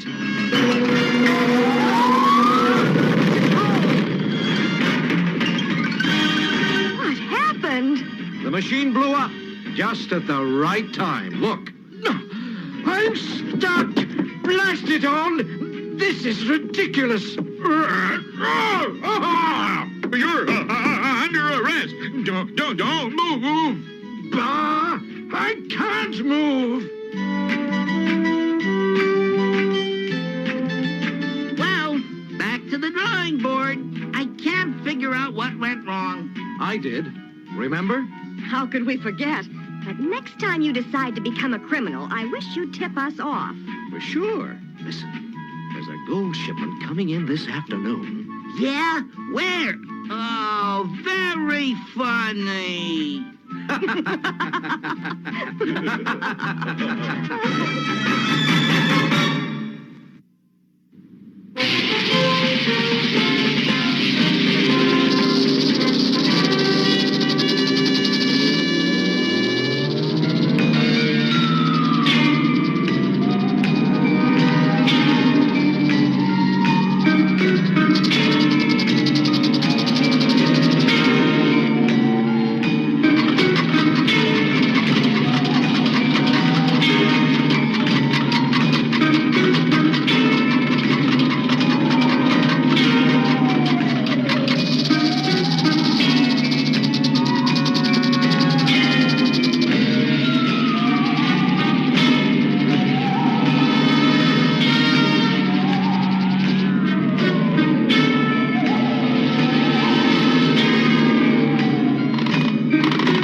Disguised as mighty vehicles. You can pretend only you and the friendly GoBots can save the Earth from the enemy GoBots. You're trapped, Turbo.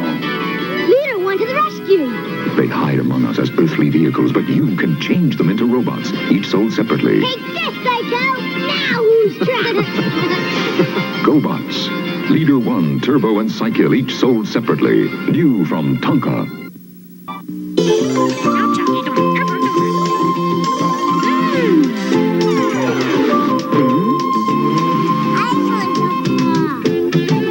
Hi, I'm Nancy McKeon, and I'll be right back with One to Grow On. Alfie, the B's are missing from alphabets. Nancy McEvil again. Get him, Alfie. Post-alphabet cereal, part of this nutritious breakfast. It's doggone good. Who's that turning on your wheels? Who's that riding at your heels? Who's got lots of fun appeal? It's Alfie. Bike Reflectors, Alfie. Bike Reflector and Fun Club games in each specially marked box of post-alphabet cereal. What? Watch. Here comes the nerd. Can I play? Listen, Bob. Why don't you go catch some of your butterflies or something? This is a serious game. So Bobby's an oddball, right? Wrong. It's funny, but believe it or not, some people have thought I was strange. But once they got to know me, they realized I wasn't. You see, it goes back to that old saying, you don't really know someone until you know someone. People have a way of surprising you if you give them a chance. Come on, guys. What have we got to lose? Hey, Bobby!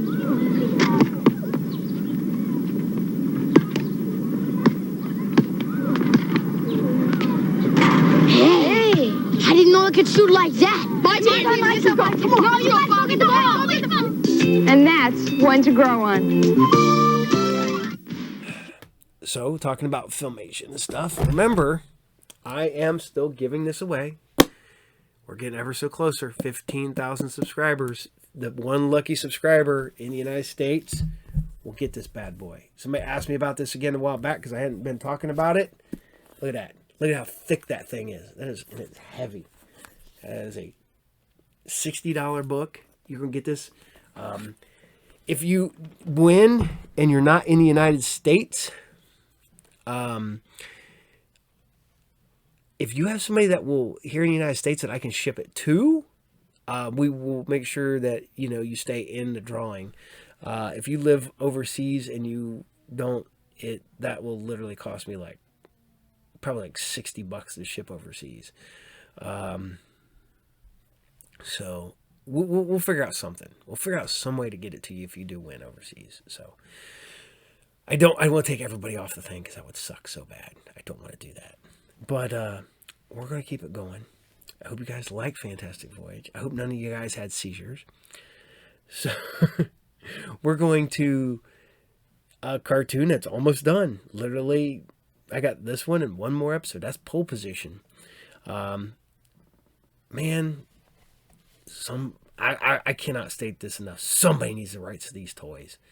I think that's probably the problem because Namco made the game. And the game does not have really any story behind it outside of racing. So does Deke have the rights to the designs? I'm looking at some of you toy companies out there to sell toys, ramen toys, whatever you little boutique toys. One of you needs to jump on the Pole Position toys. I mean, seriously, those are cool. Those two cars. I mean, you can even have a little cat monkey thing. You can just put it in the car. I got Mad Max's Interceptor over there, and it came with a dog. So you could definitely make a little cat monkey thing to throw in there. Just letting you know. So this is Pole Position, and this is episode 12. So one more left to go after this. And this is Shadow of a Trout. Enjoy.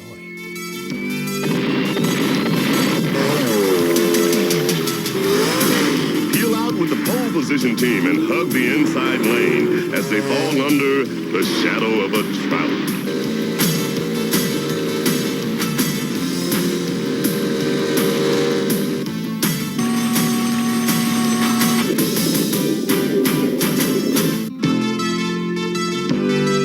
From now on, like your parents were, you are the secret force of Pole Position.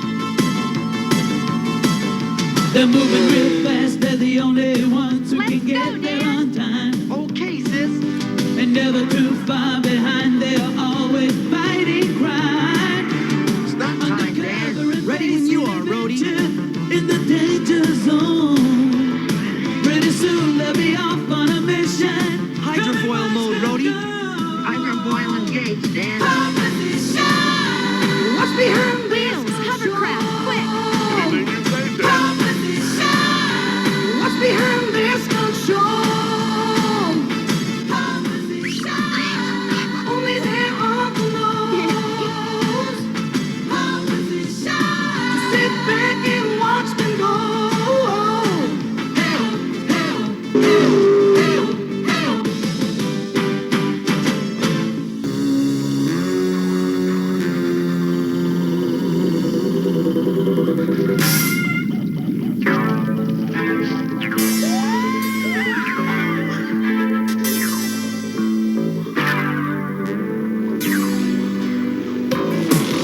to swap me.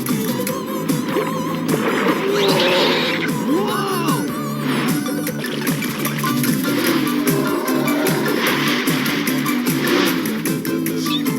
Pay attention, Dan. I don't think our insurance covers collisions with dinosaurs.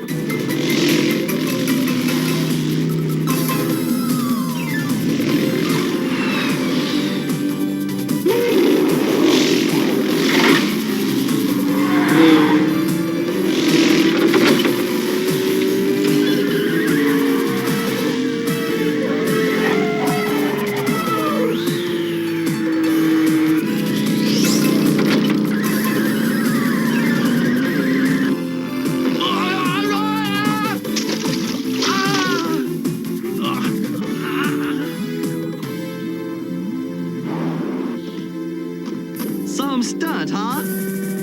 You're a prehistoric Evel Knievel, Dan.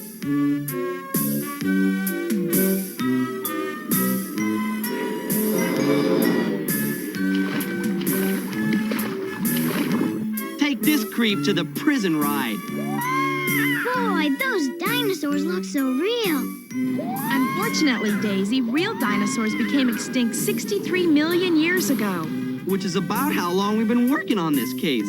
Let's call Uncle Zach and tell him it's finally closed. Wheels, get Uncle Zach on the horn. Roger, Tess. That's funny. There's no answer. Boost the power, Wheels. He's not there. Impossible. He's always there. Emergency alarm. That means Dr. Zachary's in trouble. We've got to get to him, and quick. But how? We don't even know where pole position headquarters is. Good point. I know. Uncle Zach told you? And not us? Computers keep secrets better, guys. Somebody's getting too big for his diodes. Come on, Dan, there's no time for that. Move it.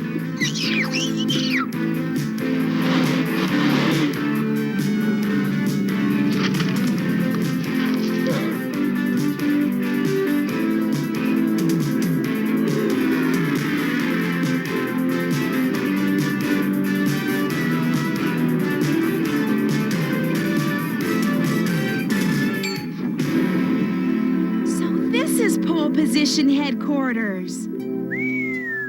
Wow, someplace.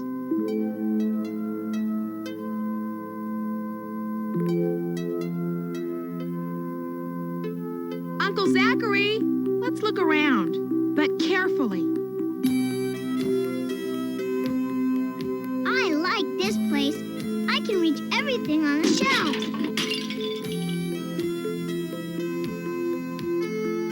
Yeah, and so can Kuma. What a nice puzzle. No, Kuma, don't touch. Gee, Kuma, this piece looks strange. I don't get it. Where's the computer room? Uncle Zachary's obviously into puzzles. Maybe he's hidden the entrance. You mean like a secret panel? Oh, sure. And I suppose it opens when you do something like this. There. See? Just like I said. Someone must have kidnapped Uncle Zachary. Here's something. A business card. Alfred MacGuffin. Why, he's the president of MacGuffin International Industries. Maybe he knows what happened to Uncle Zach. Hey, look!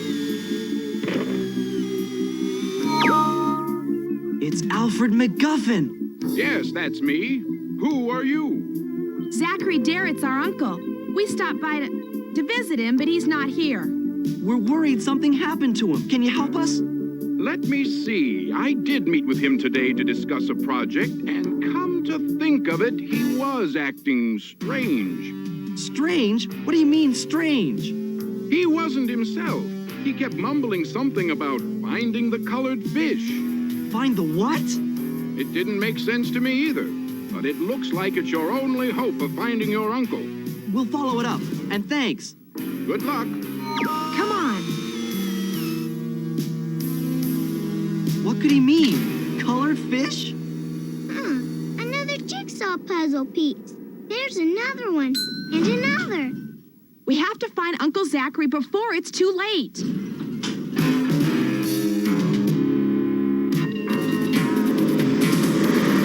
Rhodey, check your memory banks for every aquarium in the city. Come on, Dan, don't play jokes on your computer. I'm serious. Where else would you look for a colored fish except in... Fisherman's Wharf. Of course. Rhodey, forget the aquariums.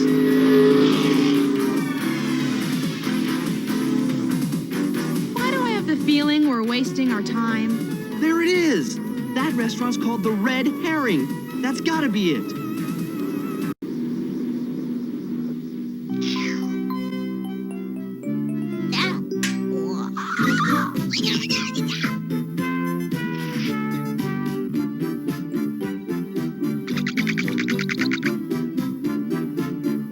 Sorry. Back to obedience school for you. It's getting late and we still have no idea where to look for Uncle Zachary. Terrific. I wonder what else can go wrong. We interrupt for a special bulletin. Police and FBI agents are looking for Dan and Tess Derritt in connection with the disappearance of Zachary Derritt. Hey, that's us. How did they get our pictures? It looks like we were secretly taped by Uncle Zachary's security system. But why? And who sent that tape to the police? I'm not sure. Maybe we should check this MacGuffin out. Are you serious? Alfred MacGuffin is an internationally respected businessman.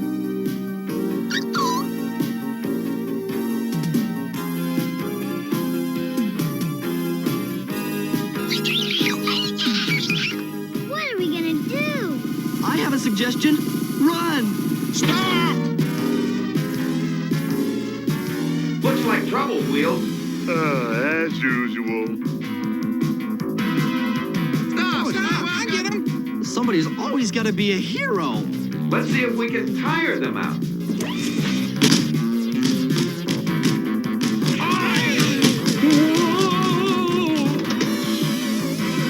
Quick thinking, guys. Yeah, but what do we do if we get a flat?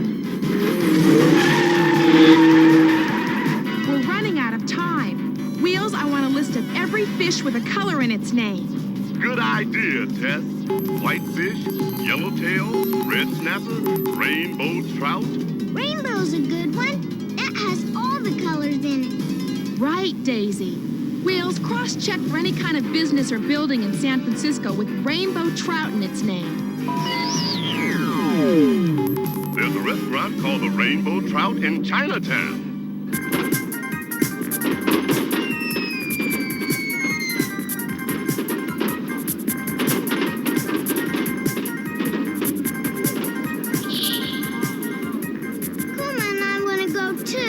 Not a chance. You two stay here where it's safe. Watch the parades. It's Chinese New Year. Here they come, Jay. Just like our informant said. Let's take them, Edgar.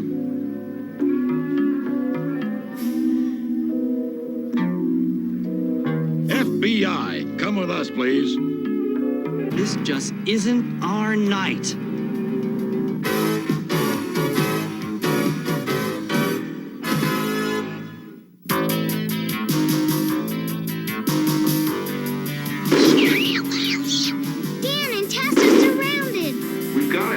Somehow. I've got a hot idea. Hey! What's that?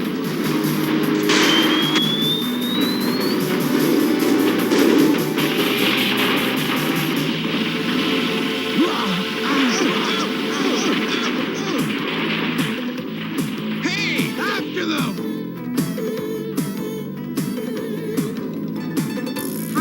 Lose them. Follow me. Do you see them? They must have gone this way.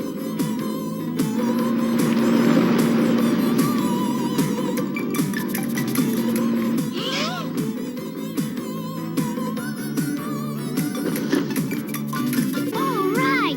Dan and Tess got away.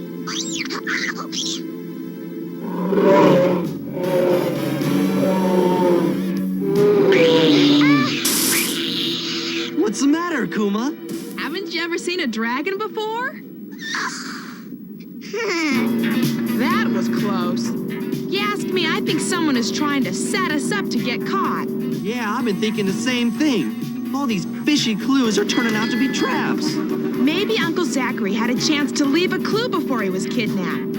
All right. We just waltz back into pole position headquarters and say to the police, mind if we have a look-see? Not quite. They'd recognize us.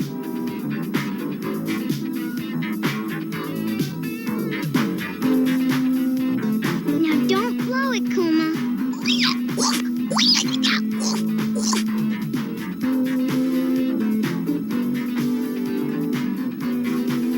Excuse me, young lady. Where do you think you're going? I was just taking my dog for his walk. You can call my mom. All right, go on.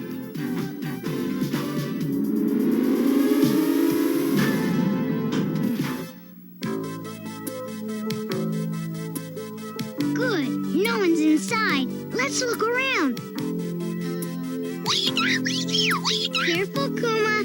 Dan hardly ever lets me be a detective, so I don't want to make any goofs. Don't touch that. It might...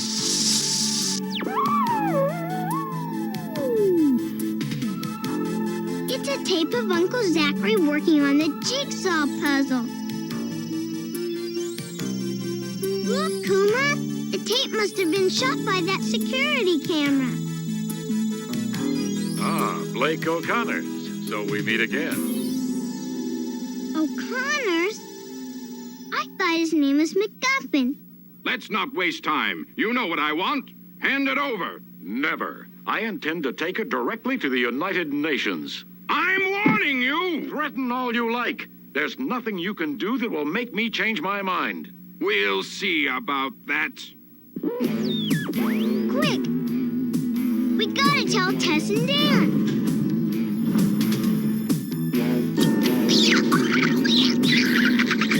Quiet, Kuma. You're being silly. Another piece of that puzzle. Uncle Zachary is sure absent-minded, dropping them all over the place. Kuma, no! Great. Now we're stuck here. We'll have to call for someone to get us out.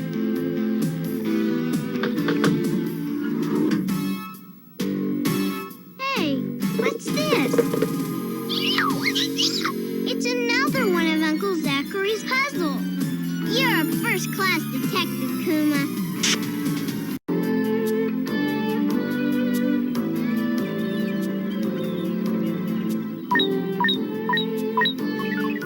It's a Chinese puzzle box, guys.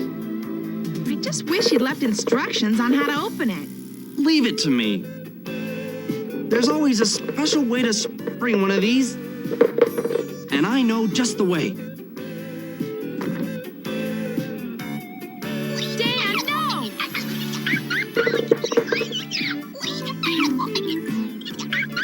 Listen, Tess, it's time for drastic means. If I can't figure out how that box works, no one can. You did it, Kuma. You did that just to make me look bad. What's inside, Tess? It's a rock. A rock? Now what's that supposed to mean? Maybe it refers to the rocks in your head, Dan. Wheels, patch me into the central computer and read out the file on... What did Uncle Zachary call him? Blake O'Connor's. Blake O'Connor's, age 54, electronics genius, convicted 20 years ago of espionage. This is really strange. He doesn't look at all like McGuffin. O'Connor's was sent to the correctional facility on Alcatraz. Alcatraz, of course. Huh? Did I just miss something here? Dan, what's Alcatraz called? Big Al? No. The Rock.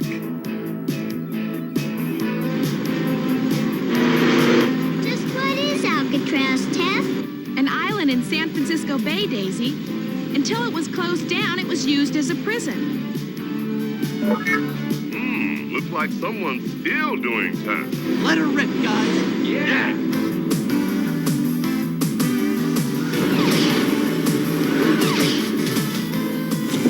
This way. Dan, I'm getting a reading from the prison. There's definitely somebody in there. It looks like we're really on the beam, Rhodey.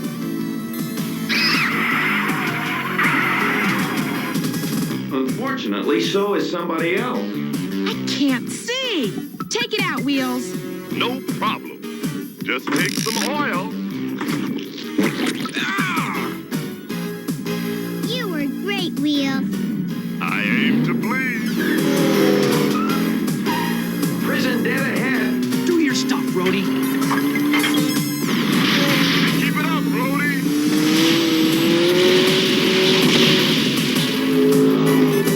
I'll bet this is the first time anyone broke into this prison.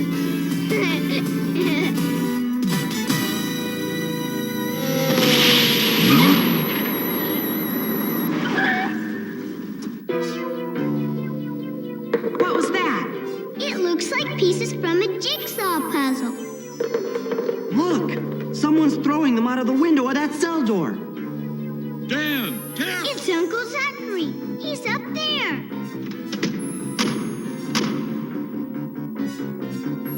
Think you can unlock the cells, Rhodey? Just give me some room.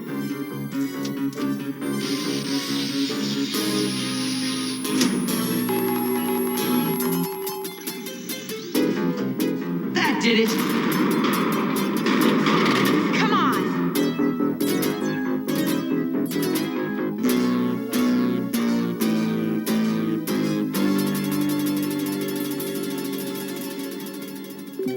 Hello, Dan, Tess, Daisy. It's been a long time, hasn't it? Uncle Zachary. Why, you're...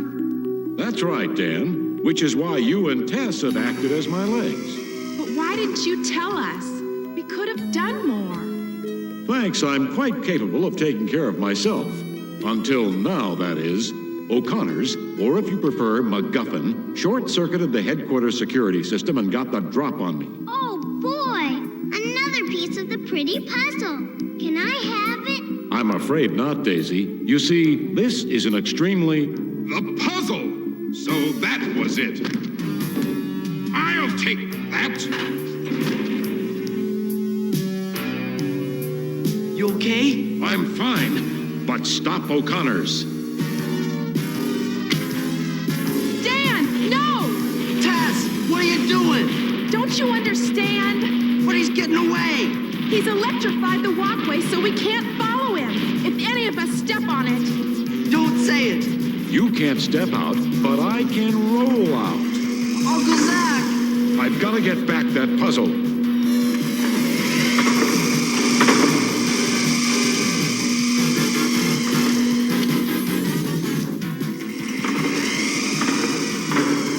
My chair's tires are insulated, something O'Connor's forgot. Now, show him you're as good as your parents ever were.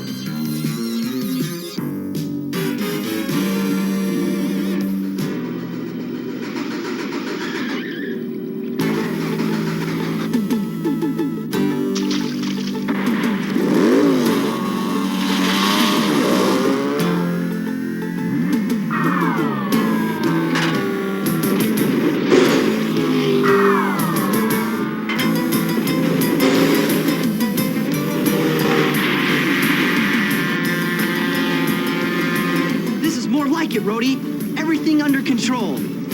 Speak for yourself, Dan. Huh?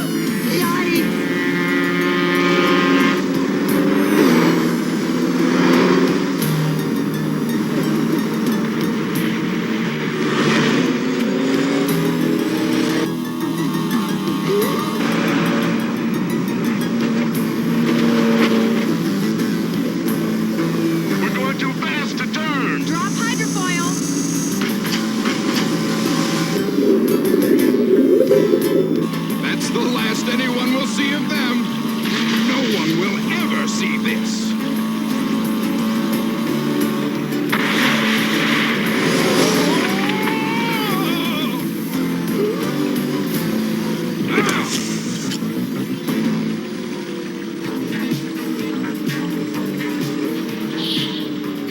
you'll be spending the next 30 years?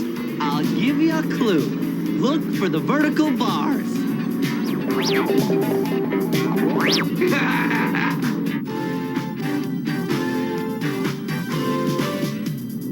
Uncle Zach has the best puzzles. Don't you know how to work that? It's easy.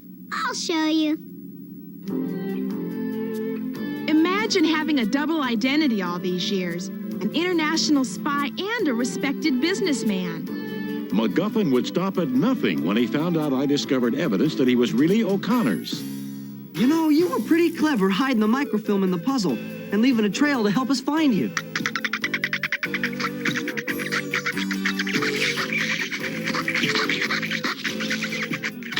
It's not funny. It's kind of funny.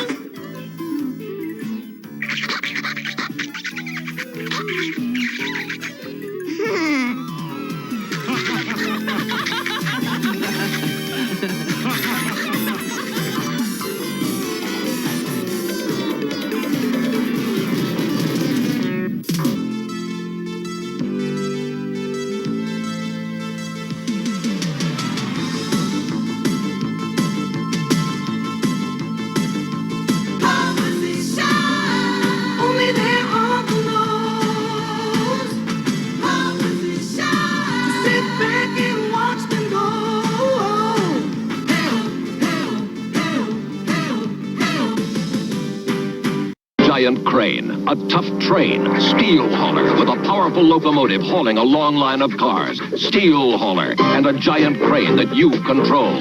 Hoist up that steel, go to it, lower the crane, and let her go. Steel hauler, and there's more to do. Swing that boom. Unload those heavy barrels. Now get a $5 refund direct from Tyco when you buy the steel hauler set. See TV Guide and People for details.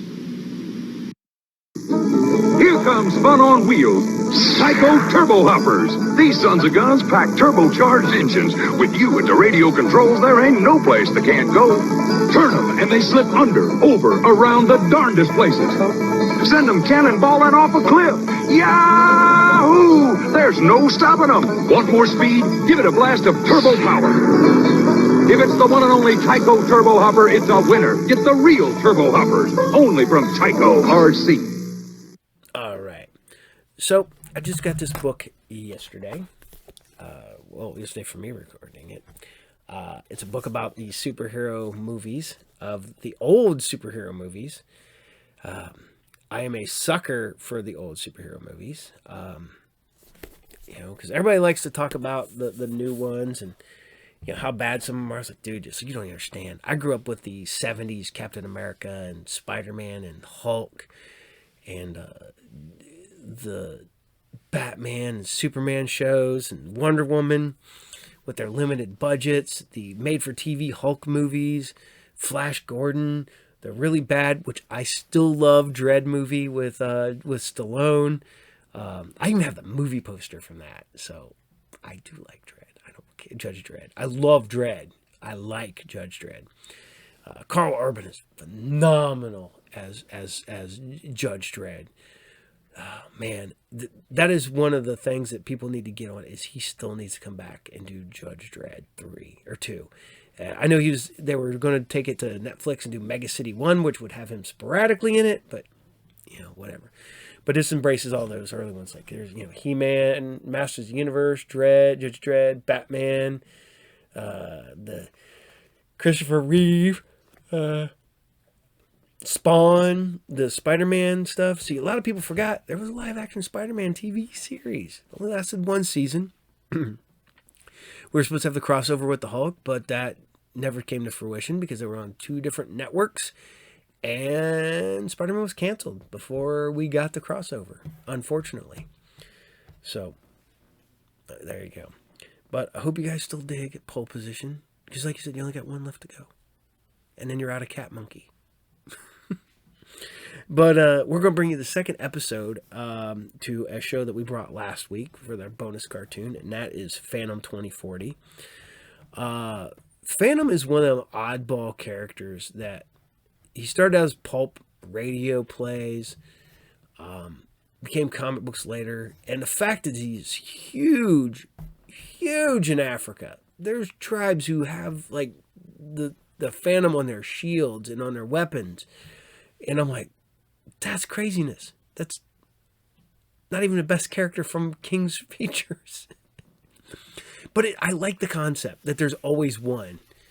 And it does go into a little of the, every generation, the descendant picks up the mantle of the Phantom, which is what I think they should do with Batman, which they started to do because, at a certain point, Dick Grayson picked it up.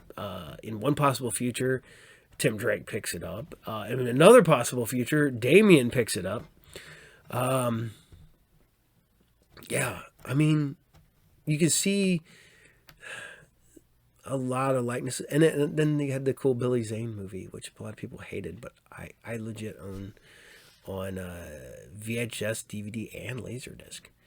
And I also own Phantom 2040 on Laserdisc because I'm a weird cat that loves weird stuff. So here you guys go. This is a Phantom 2040, Episode 2, Generation Onto Generation Part 2. Enjoy. In the year 2040, one hero fights to save our dying planet, the Phantom.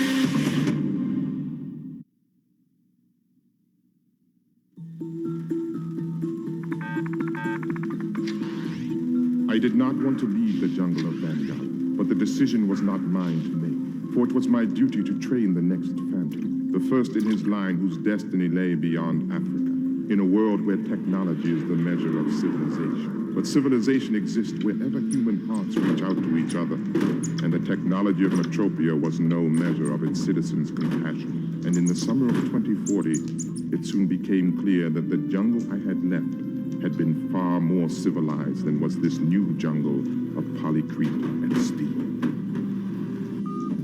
Please, Doctor, jack in. We are going live in 4. Oh, that's better. And Jacked in and full photonic, it's time to... Wake up, Metropia! The Doctor is in. Behind me, West Side Arcade, Riot Aftermath, Smoking Ruins. Did the Phantom do it? Has the Purple Pest returned from the dead to threaten Metropia again? I'll be the judge of that. You stay tuned. More to come after this burst. Dr. Jack is brought to you by Total Shock Tooth Wands, when your teeth need more than simple neutron bombardment. Officers on site confirm rogue buyout inside abandoned building. Do not, repeat, do not attempt to apprehend. Wait for enforcer backup.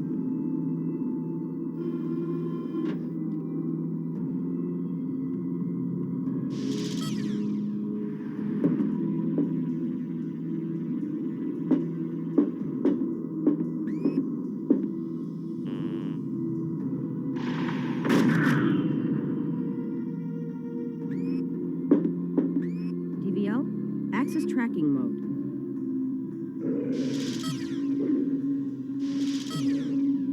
And now, back to Dr. Jack. West Side Riot. Did the Phantom start it? Let's live it again.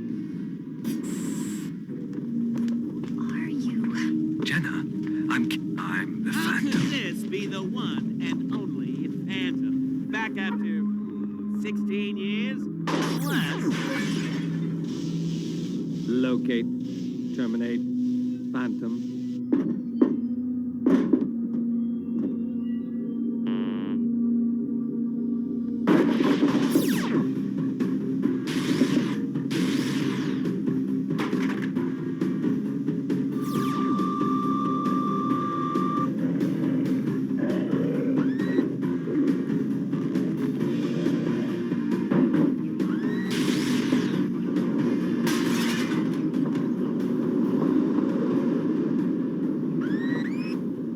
partner.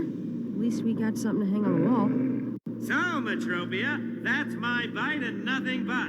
If I didn't see the Phantom, then you didn't see the Phantom. What a plughead. Which means this Phantom is a fraud. Just great. That's just what the city needs. Another fraud. That's all that matters, Metropia. The doctor is out. Dr. Jack is brought to you by the Total Shock line of personal mouth irradiators. Stay online for... Main screen off. I told you I wasn't right for this job. If that image of me in the mask had been clear, police analyticals could have identified me in an hour. Whenever your phase suit cloaks you in the Phantom's guise, your image can never be clearly recorded. Its multiplied light field blurs all artificial vision systems. And when your training is complete, like the 23 Phantoms before you... Yeah, but their training started the day they were born. You will not even need the suit's technology to move unseen among the shadows. Oh, you're right about that. I won't need the suit because I won't be the Phantom. In Africa, the Phantom line began. And in Africa still is the Phantom's hidden fortress called Skull Cave. All you see here was constructed by biots, following a blueprint laid out by your father to duplicate that cave even to this throne, from which each Phantom in his turn has given justice to all who would seek his help and counsel. I'm only 18, Garan. What do I know of justice? Listen to the beat of your own heart, Phantom. That is the call for justice. Look at how life struggles to survive, even beneath the weight of the city. That is the need for justice. All life must be respected. All people must be free. What more does anyone need to know of justice? How to fight for it. And I don't know how to do that. Then you shall learn. Is that? A hologram of the 23rd Phantom. Your father. Well, little kid, one more night and Maximum Inc. will be out of business for good.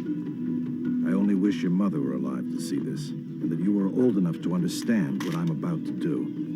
But I'll keep making these recordings for you, so when you're older, you'll know the whole story of the madness Maxwell Madison had planned for the Earth's biosphere, and how your old man stopped him cold.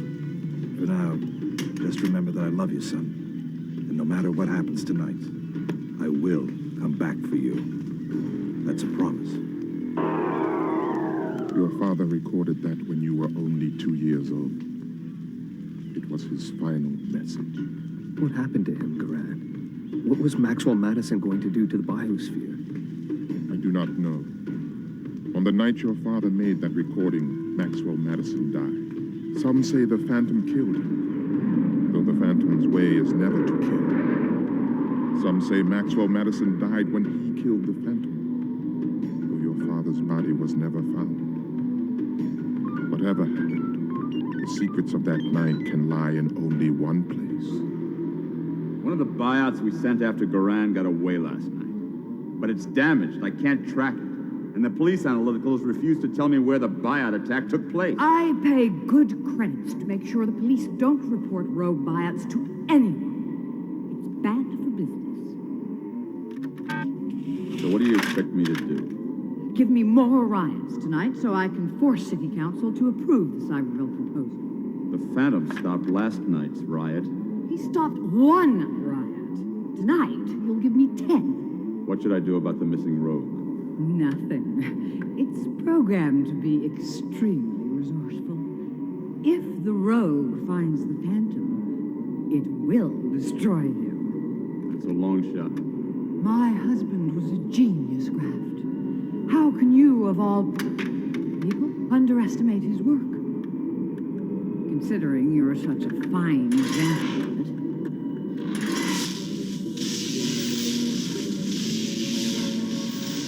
Locate, terminate, Phantom.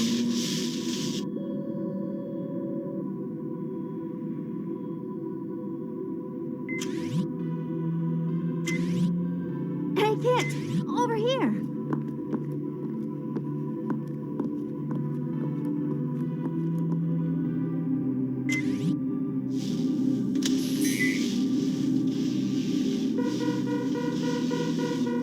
Locate, Terminate. Phantom. Oh, there we were, surrounded by fire, and this purple guy... Tran, he's called the Phantom. And aren't you full yet? Yeah, okay. The Phantom. He saved us. It was fully active. You should have been there, kid. But what were you two doing there? I mean, you were rioting. We don't know. It's as if we were dreaming or something. Yeah, 1 minute we were playing Battle World. The next, the purple guy, the Phantom, was hauling us out of mega destruction. I bet he's a Biot. He's not. He's what, Jenna? Who are you? Jenna, I'm... There he is! I'm... the Phantom. He's what, Jenna? I know he's human, that's all. Hey, you bits want to go play Battle World in Round Sector? Weren't any riots over there. Nah, you guys go ahead.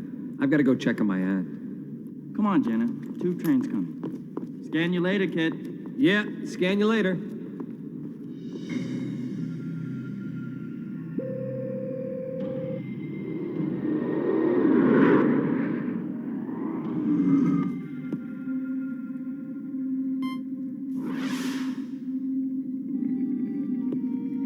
Kid, I've been so worried about you. No, how about you? Have they cloned your new heart yet? Oh, you know doctors. They want to keep it in the vat a few more days to make sure it's working. How are you doing? I found Garan. I see. Then I suppose it's time I told you the truth about the Walker family business.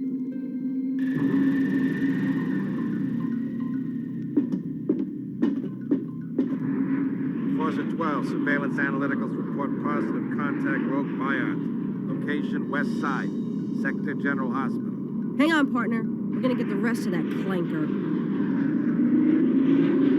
And I did so want you to be the first Kit Walker in almost 500 years to have a normal life. What's going to stop me from having a normal life? Phantom, locate. It's after you. Locate. Terminate. Phantom.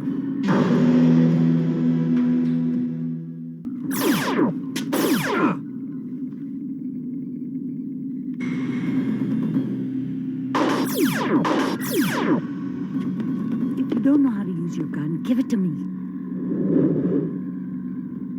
Aim. Lock. Fire. No, wait!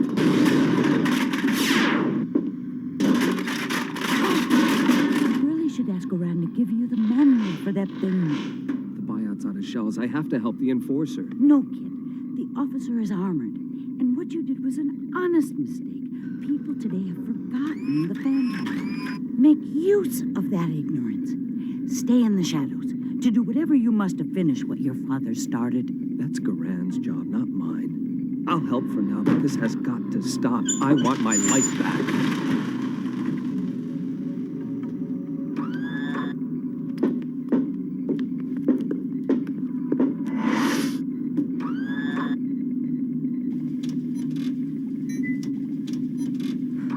The Phantom tried to kill me.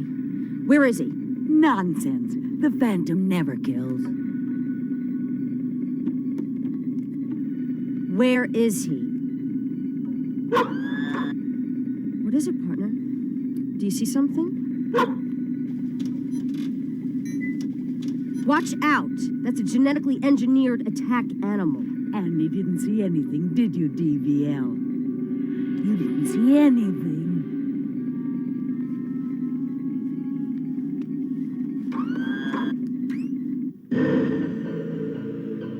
Max, please do something about that cat. But Baudelaire likes to play, Mother.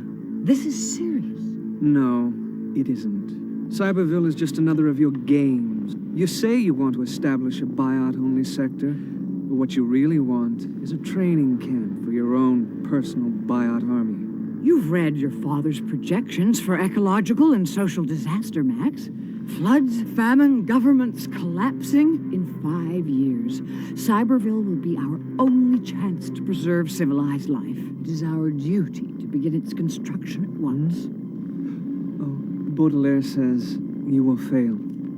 There will be more riots tonight, Max. Max. If City Council wants my help to save this city, Cyberville will be approved. Baudelaire says you should find the Phantom first. If the Phantom is as good today as he was 16 years ago, then he will find me. And when he does, I will finish what your father started.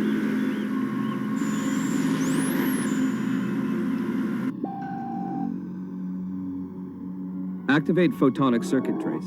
It is only a machine. How can you expect to learn anything important from There. Those diamond molecules spell out the manufacturer's name. Luminal circuits? It's against the law to program a biot to kill. But this biot's job was to terminate the Phantom, and the illegal chips that directed it came straight from Maximum Inc. Now, this doesn't mean I'm going to keep being the Phantom, but I wonder how many other illegal chips Maximum has out there, and what Rebecca Madison is planning to do with them. Goodbye, Battle Jungle. Hello, Battle Moon. Warning. Prepare for Battle World transition.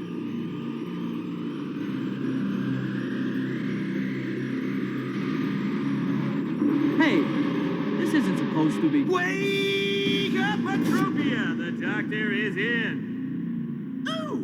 Welcome to Riot Watch 2040, Day 1. Behind me, Round Sector Arcade. Peaceful now, but if anything happens, my eyes are your eyes. There is an old jungle saying, he who attacks head-on often finds the tiger's fangs.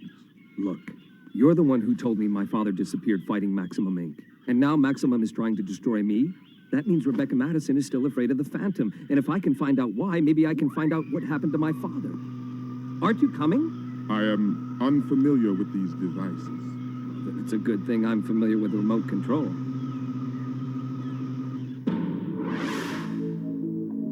The first riot will begin in 10 minutes. Do you want the city council online? No. This time, they're going to have to call me. Any sign of the Phantom? Not yet. But you're ready for it. I will be. Yeah, when I was 4 years old, all I wanted to be was an astronaut and live up on the orbitals. I am 4 years old. You're a biot, Pav. It's not the same thing. Oh! Call the network. We're going live.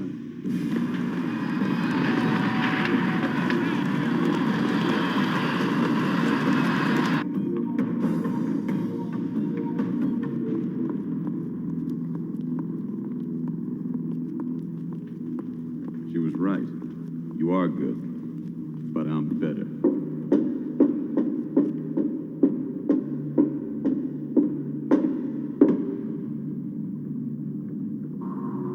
Choose configuration.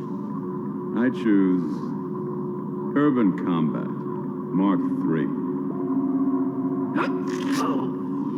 Processing.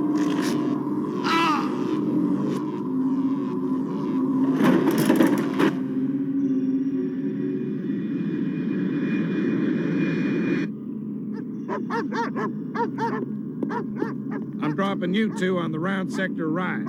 These gauntlets were designed to fight biots. I won't use them in a crowd. People will die. But if you don't use them to stop that riot, then this city will die. Suit up, Forcer.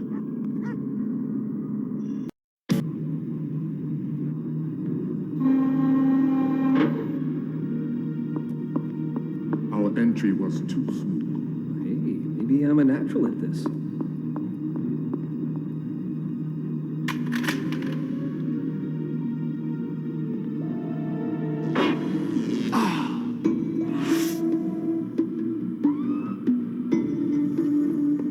Look, there's more riots.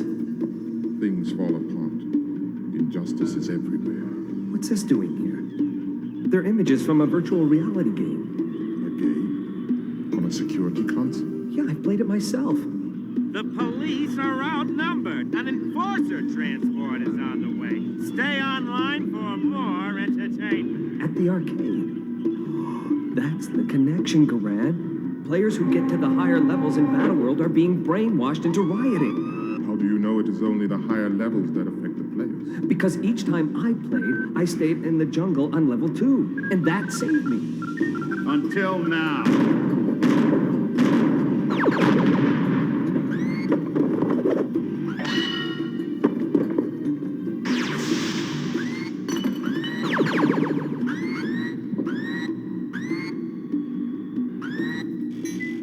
Acquire target. Target not present.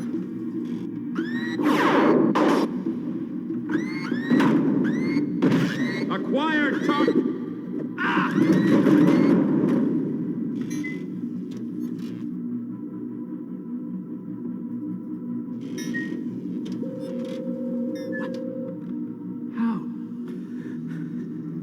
There's an old jungle saying, the bigger they are, the harder they fall. That is not an old jungle saying. This isn't the old jungle, Garan, and I'm not the old phantom.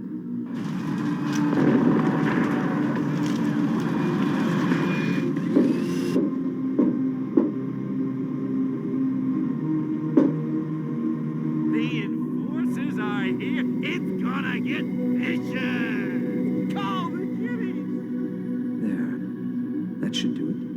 The new phantom is very wise in the ways of machines. If I were really wise, I'd be home catching up on all the classes I've missed since this all started. Here we go, Metropia. What I see, you see. What I hear, you... Look at that Battle World! What is Battle World?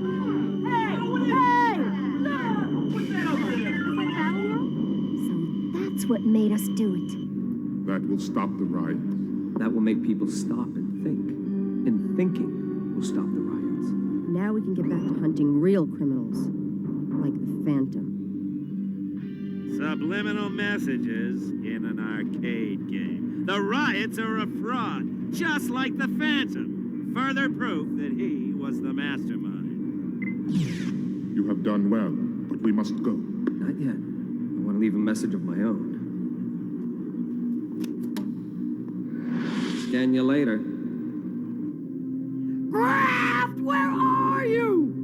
What happened to my riots? Graft, acknowledge. No, no, no! Baudelaire likes the Phantom. I am not sorry to see them go, but we are a long way from the lair. You've learned enough from me about the machines for one day. Maybe it's time I learned more from you. About the jungle. And justice. With those words, I knew Kit Walker had made his choice. In this new jungle, the line would continue, and the Phantom would now live in the whispers of 24 generations. The world has a new hero. The ghost who walks again.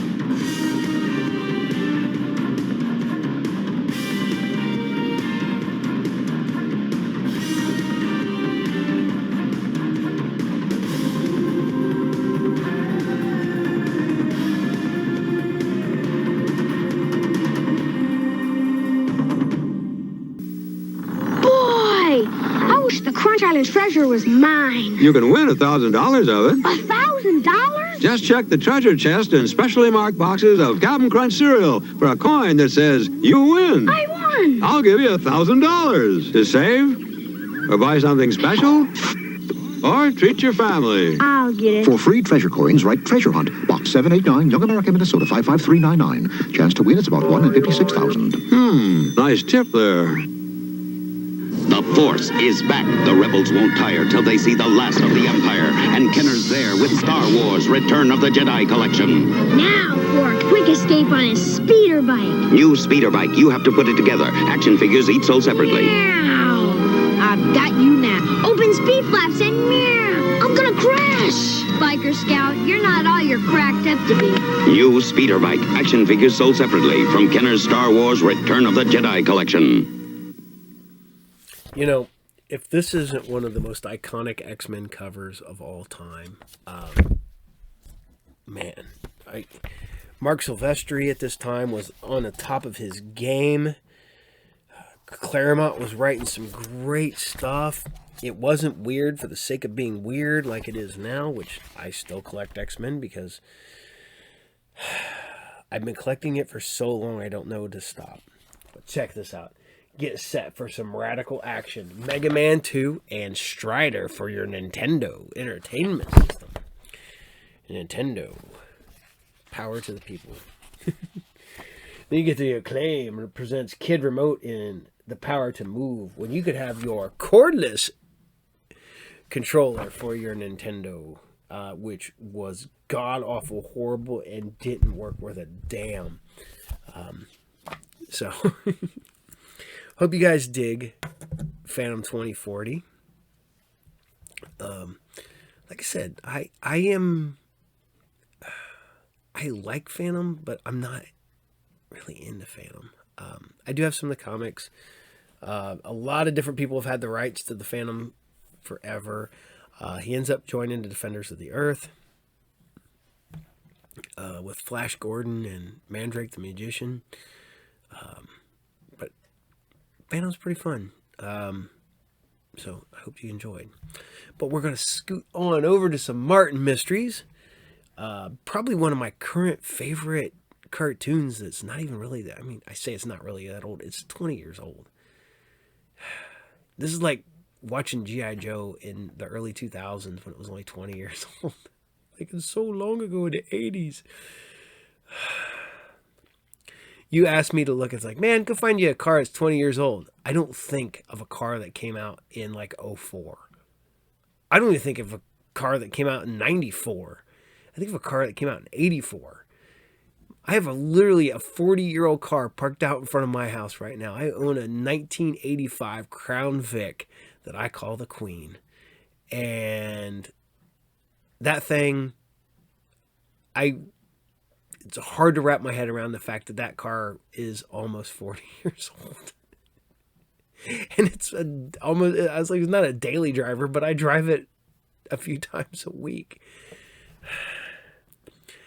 My parents always told me that time will will always flow differently as you're an adult. As a kid, you couldn't wait to get older. And then once you get older, time flies by. 2023 went by so quick, it doesn't even feel like it's over. And we're 2 months into 2024. Christmas gets here. You're like, oh, get ready for Christmas. And it's Christmas. And it's gone. Well, I got to get ready for my birthday. And your birthday's gone. And well, I got to get ready for something for the wife. And the wife's birthday's gone. It's all relative, man. It's looking into all the stuff that Einstein did with relativity and stuff like that. And you're just like, man, I couldn't wrap my head around that as a kid. Now as an adult, it's like, get it? Totally get it. 100%.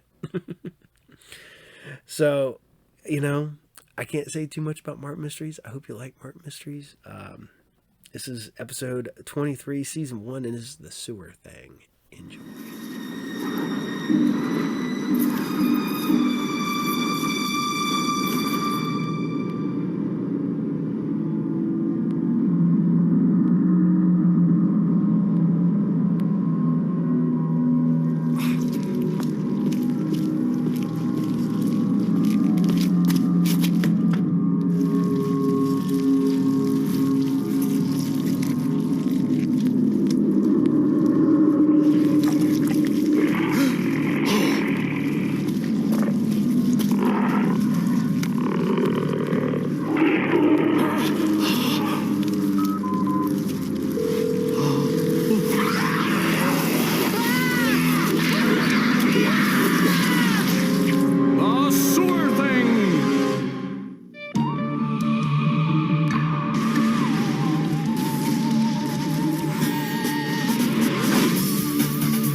Before the Psi Sorority Council to learn if the school's oldest and most popular sorority has accepted you. Jenny, congrats, you're totally in. Diana, first, Let me say, I'm so excited to be... I'm afraid your application has been rejected. Rejected? The council has concerns about your lack of tolerance. But there must be some mistake. I'm tolerant. I'm totally tolerant. In fact, tolerant is my middle name. Diana! Martin!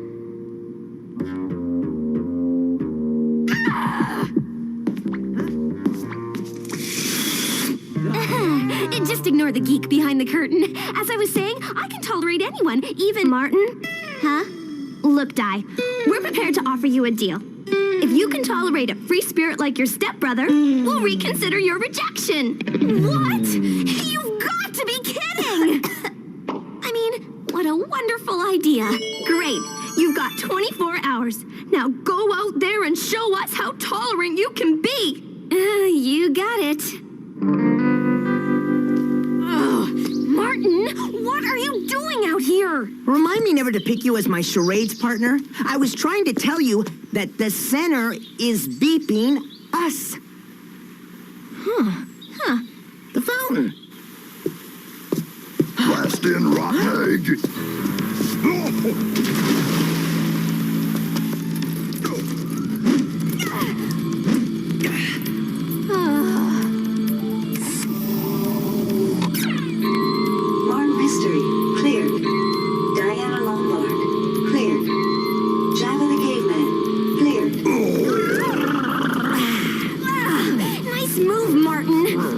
Great Dane. I mean, what a clever way to dry off. Think I'll try it. Well, you look more like a chihuahua. Good one. Hi, guys. Hi, Billy. Boy, Di, you're sure in a pleasant mood today. As a Psi sorority sister hopeful, it's my duty to be extremely tolerant of everyone. Even a doofus. I mean, a free spirit like Martin.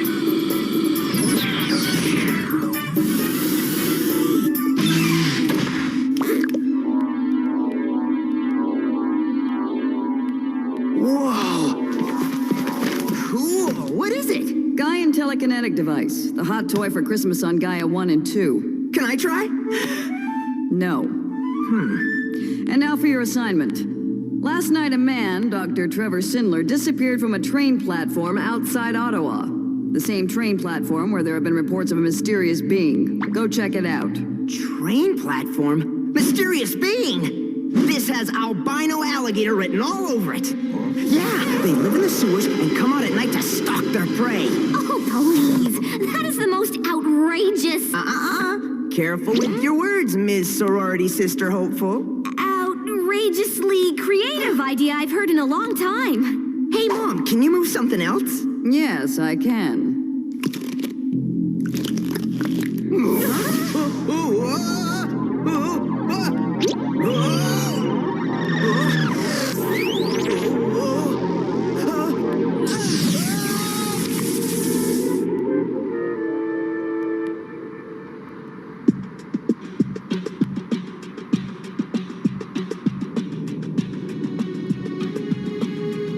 So, Trevor Sindler was seen somewhere around here right before he caught the last train to Alligatorville.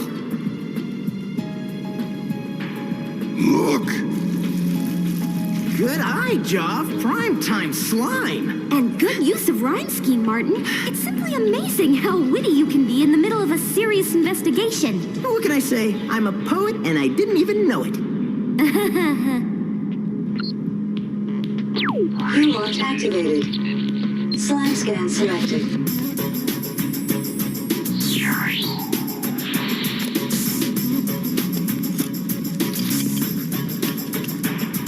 Analyzing data. Sample of type alpha eductus subterraneous. It's sewer goo, which means my albino alligator theory must be correct.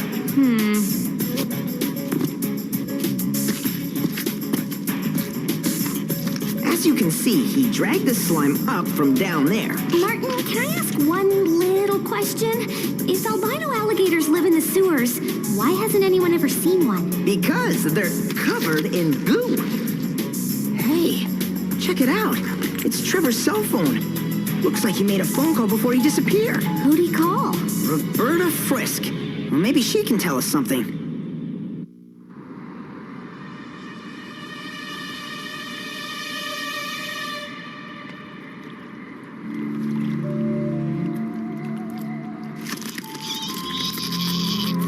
Java no like Aloha.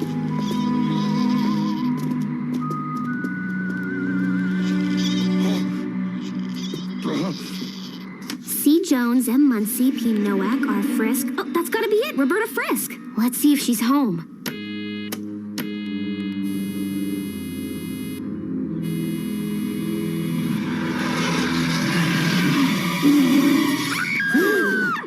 Yep, she's home. Come on.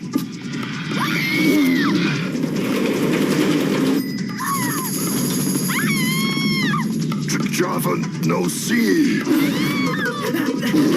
in the corner. All right, Mr. Alligator. Consider your urban legend days officially over. Voyage activated. Alpha goggles selected. Hey, where'd they go? There. Unbelievable! Look! Forget about my alligator theory. What can drag a full-grown woman straight down the side of a building? An albino Santa Claus? Just kidding. There must be clues around here somewhere. This is interesting. Di, I love a good read too, but are you sure this is a time and place? This isn't a book, Martin. It's the results from some sort of genetic engineering research, written by Dr. Roberta Frisk and Dr. Trevor Sindler. Guy from train station. Apparently, Trevor and Roberta work together at Genosplice Labs. All right then, Genosplice Labs, here we come.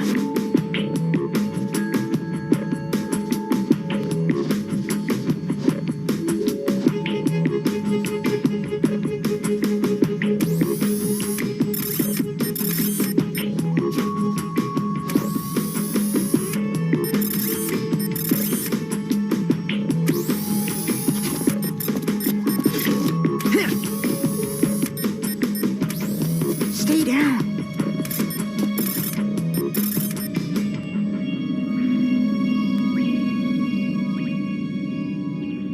Somebody make mess. It's worse than Martin's dorm room on cleanup day. Not that a slovenly living space is a bad thing. Yeah, right. Hey, what's this? Bioscan selected. Analyzing data. Sample is tonsorial clipping from unknown animal of order Muridae. Order Muridae? You mean this is... A ball of super long rat hair. Cool, huh? Cool? Are you kidding? Only a child would think rat hair is cool. Are you calling me a child, Miss Lombard? Of course not. I was just pointing out that your approach has a childlike exuberance, that's all. Great detective work, Marty. What was that? Come from down there. Come on, we better check it out.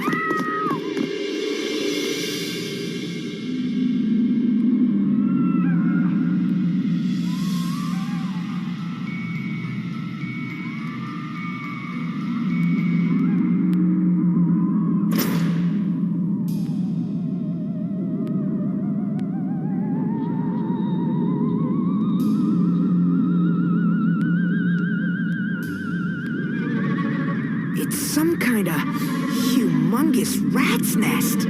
Help us! There. Over here! Help! Oh. Oh, it's a giant rat! Not cool, Martin. Quick, let's get out of this nightmare!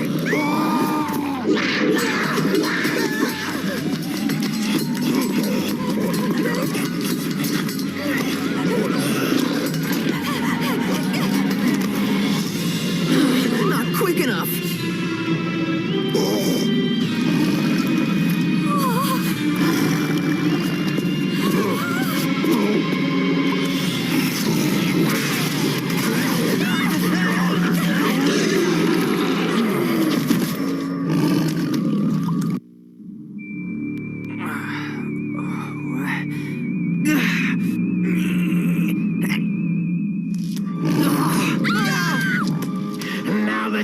of the way, I can finish the job!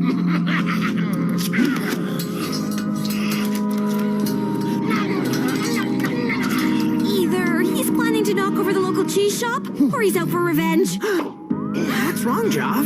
Java hurt. Rat bite. Ratman bit you? Uh-oh. I hope that doesn't mean you'll turn into... that! Eye cutter selected.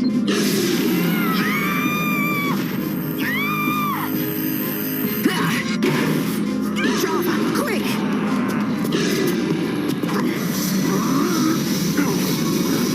Come on, after the Rat Man! Not yet. First, we need to find out what's going on.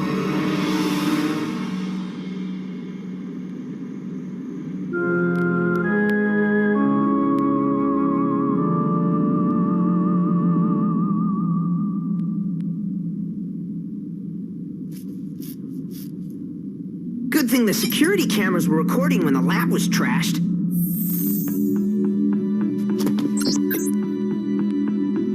There's Roberta and Trevor. Who's that? Dr. Maurice Muncie. Hey, look out! Don't get it on your skin! Some of that formula leaked into an air vent. I wonder where it ended up. And what happened when it got there.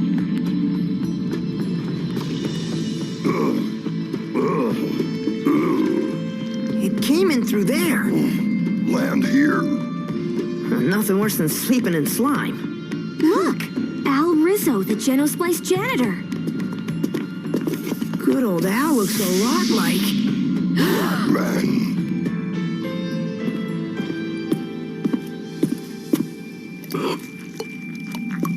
This formula must be some pretty strong stuff.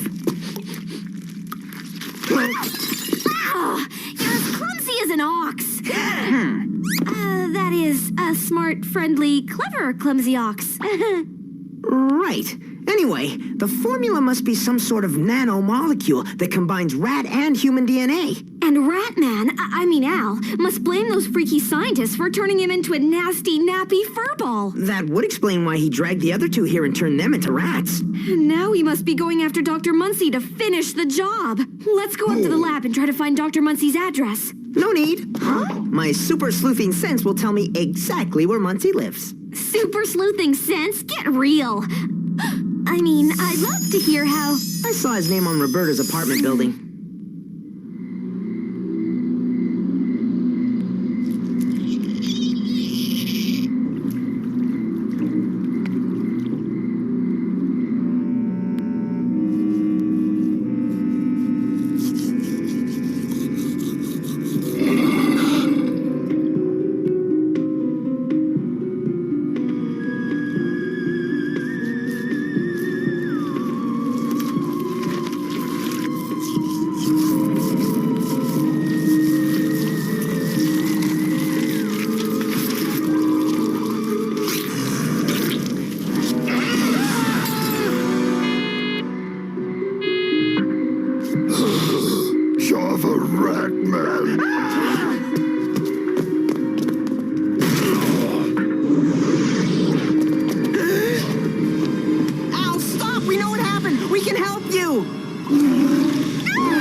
Isn't what you're into.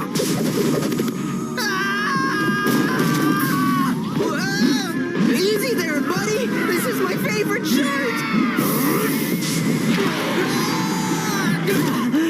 That's twice today. Are you okay? I'm fine. Java's the one who needs help.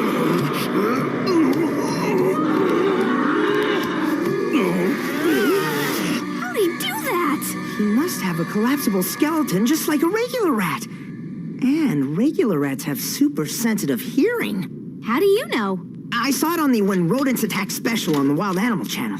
Ha! Perfect! Add a little volume. Look out!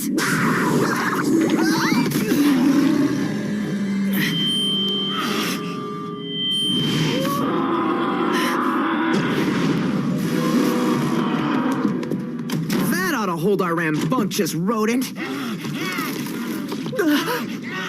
for about 10 seconds. Dr. Muncie, are you all right? Who are you? Where did that horrible creature go? You mean Al, the Genosplice janitor? When Dr. Frisk spilled the formula, it turned him into the Rat Man. If we don't reverse the process before the transformation is complete, he'll be stuck as a rat forever. Java no wanna be rat. How can you reverse the process? We can't. Not without the formula. Wait! I took this sample from the janitor's room. Will that help? We need the janitor's DNA too, and I don't know how much of it is left in the Rat Man.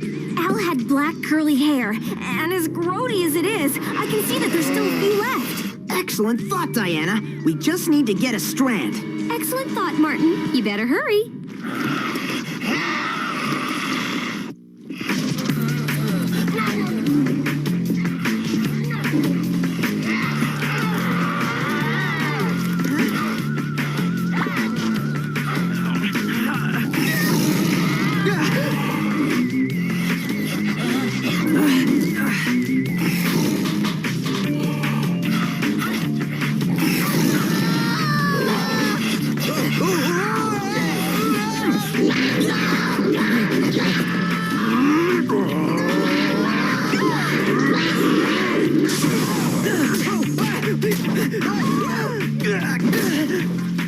Thanks, Java.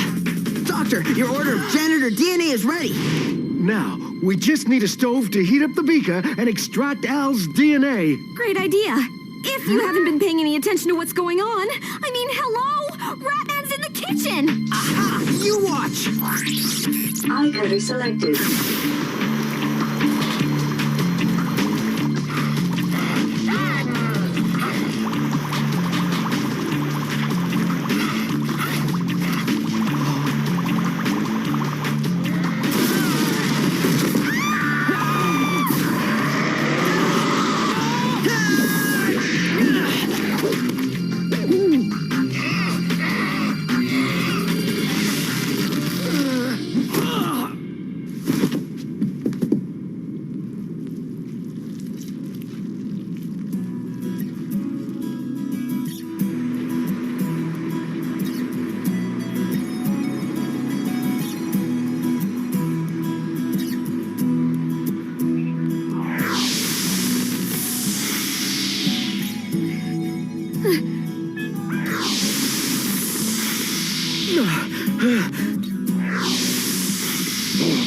Another fine job, agents. These three will have to answer for their unauthorized experiments, but I'm sure they'd rather spend some time in jail than the rest of their lives scurrying through the sewers. Thanks, guys. If you hadn't shown up, I would have spent the rest of my life as a sewer rat. It was our pleasure, Al. You know, except for the slimy parts. Sorry about the bite, Java. It okay, Al.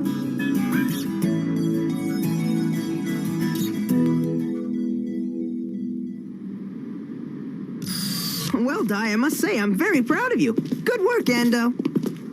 Welcome to the Sisterhood. What? Oh, didn't you know? I'm senior advisor to Psi.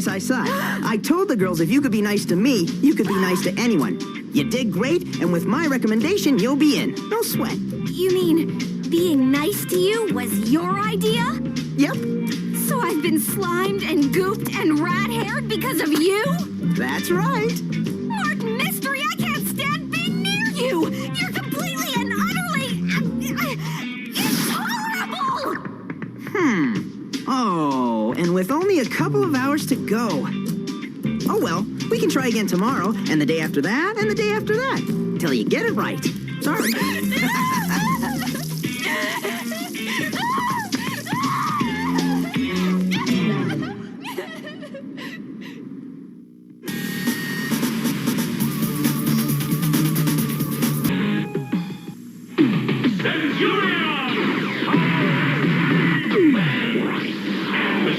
Jake Rockwell, Ace McCloud, and Doc Terror each sold separately.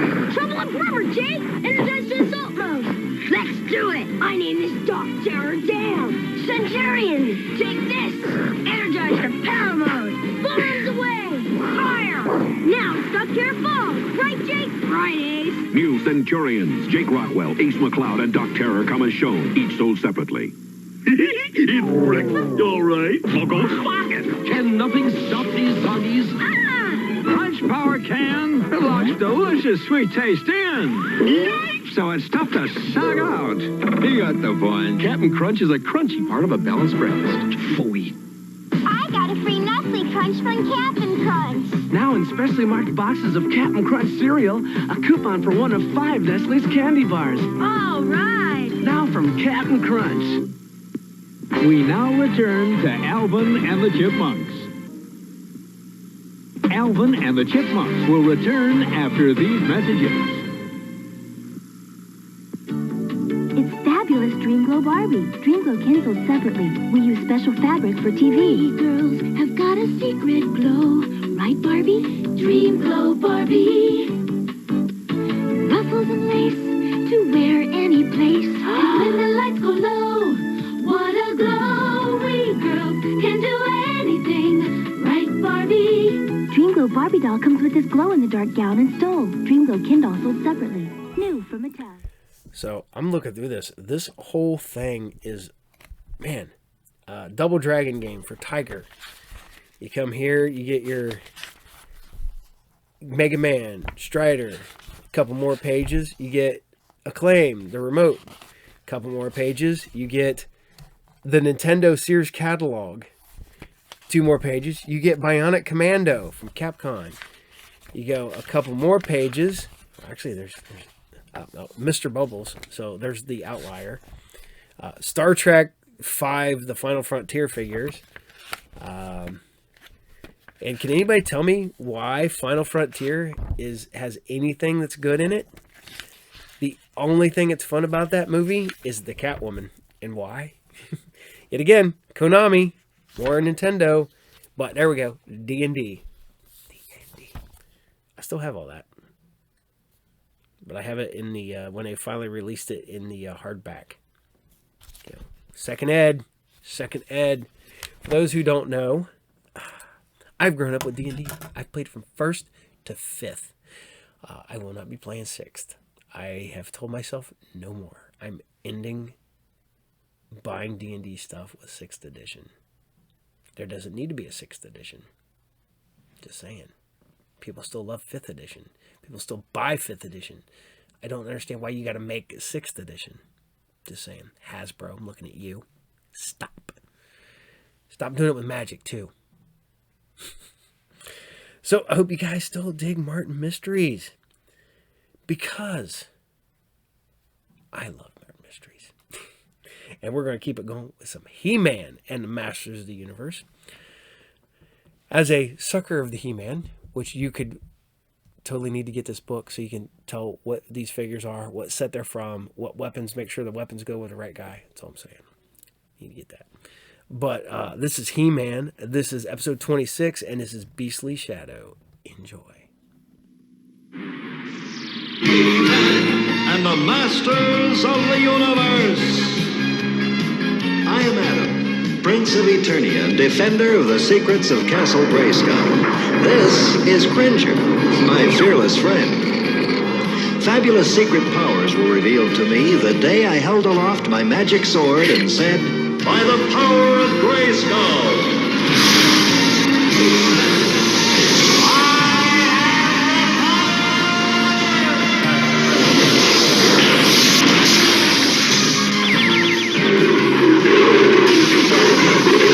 Cringer became the mighty Battle Cat, and I became HeMan, the most powerful man in the universe. Only 3 others share this secret. Our friends, the Sorceress, Man-at-Arms, and Orko. Together we defend Castle Grayskull from the evil forces of Skeletor.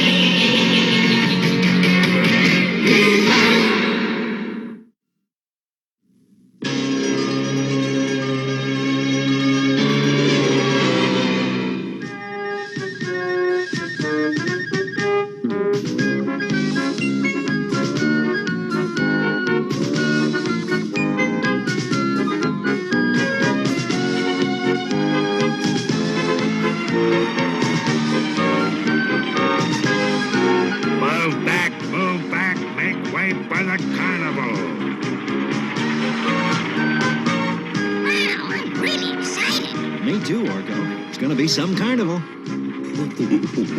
Look what's coming.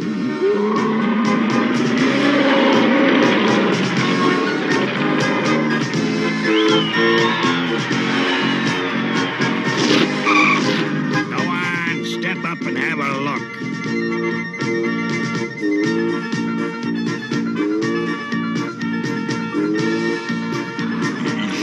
Talking to me?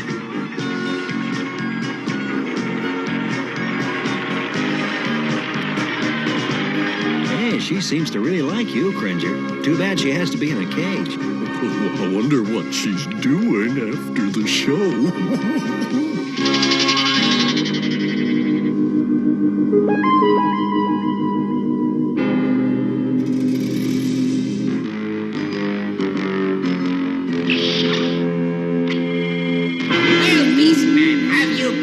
Prince Adam's overgrown pet yet?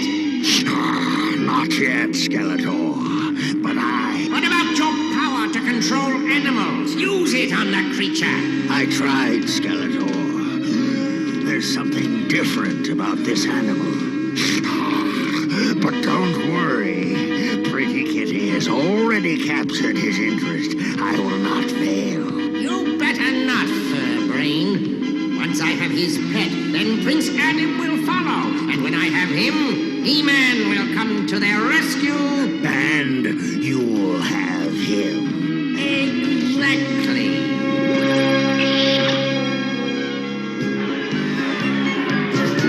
Look! The human electrode. Wow, that's the guy who can create electricity with his hands. Pretty hot stuff.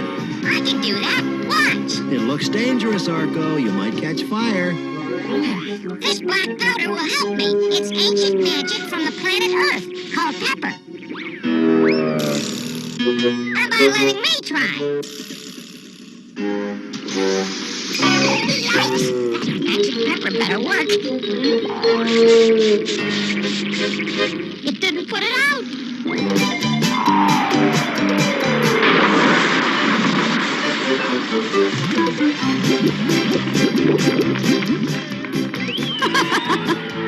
That was some trick. This pepper is worthless. Maybe you just weren't using it right. It's just no good. You can have it. Hurry, hurry, hurry. It's showtime, yes, sirree, at the beastly menagerie. And now, can beauty tame the savage beast?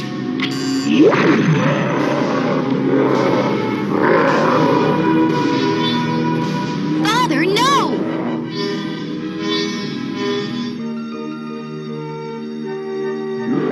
Good boy.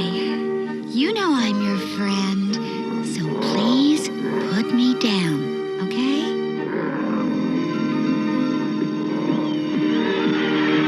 Another trick like that and I'll have you banished from the kingdom.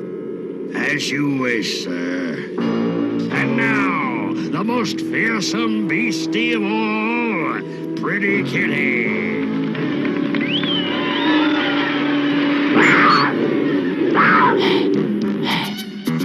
Down, boy.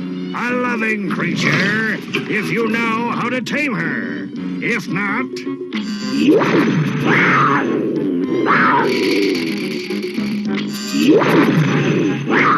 Would anyone care to pet the charming lady?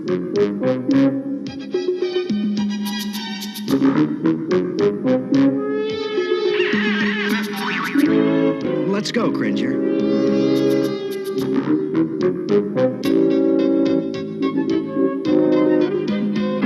Tonight, you will pay your new friend a special visit.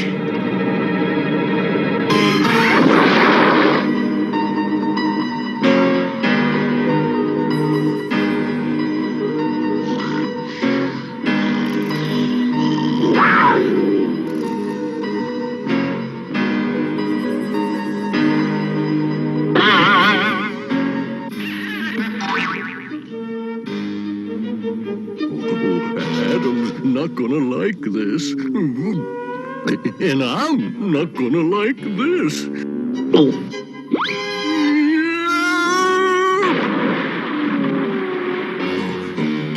nothing like a little evening swim.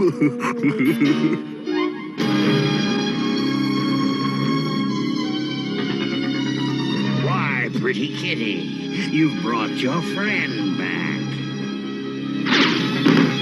I see you've taken quite a liking to her. Why don't you join her in the cage?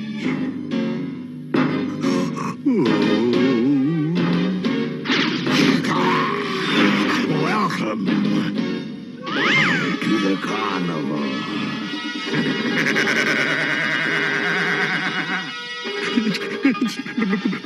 Beast Man. Next stop, Snake Mountain. I hope Skeletor likes carnivals. Cringer! Cringer! Cringer! Yeah, the cook said he didn't show up for breakfast either. Well, Cringer's never missed a meal in his life. He's gone. And so's the carnival. A day early. I don't like this, Adam. Man-at-Arms! One of Teela's guards found a message from Skeletor. He has Cringer. He wants you to come to Snake Mountain to get him. I'm going to get him back. It's a trap. Skeletor wants to capture you as bait to draw HeMan. By the power of Grayskull!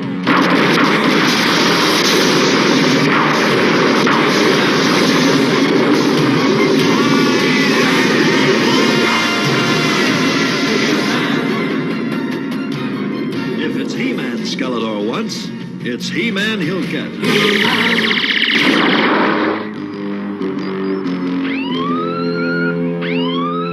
Sounds like we have company. Prince Adam, no doubt.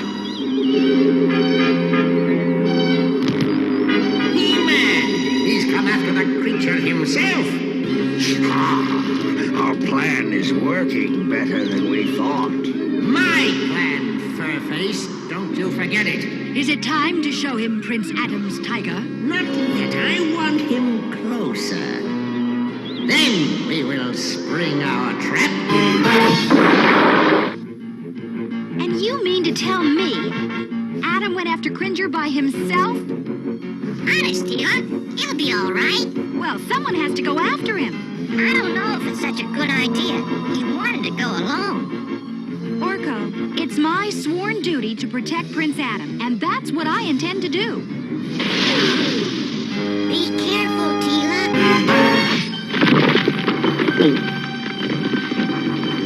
Let's make sure our little trap is ready for HeMan. HeMan will see the animal and will walk this way to climb up to him. And when he does, he will fall into the pit and meet Octobeast.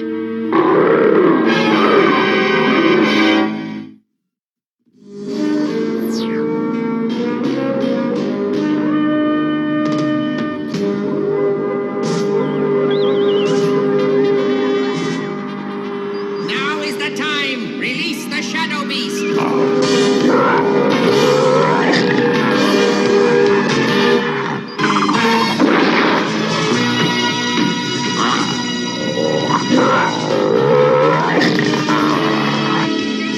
We've got him now. The Shadow Beast will imprison HeMan in the cave.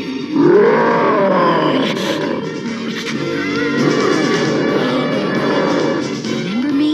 Teela! Don't worry. The Shadow Beast and I are old friends. Right, fella?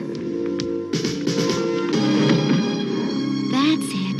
Just put my friend down. He won't hurt you. Good boy. Thanks, Teela. What are you doing here? Same as you.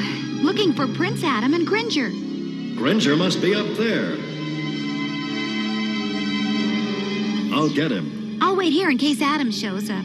And to keep your friend calm.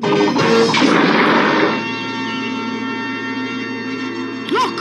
HeMan's still coming! How did he defeat the Shadow Beast? No matter. He's approaching the final trap with Octobeast.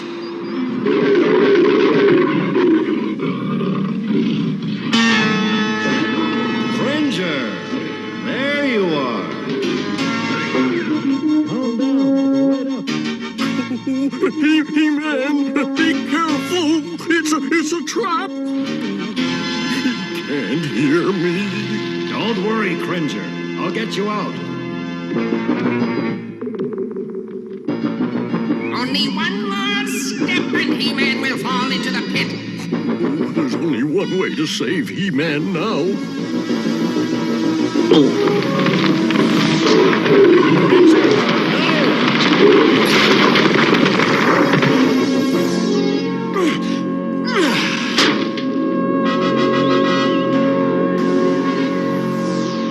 That creature saved him.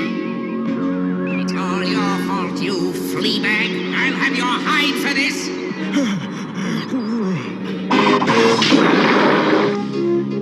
Cringer, why on Eternia did you jump like that?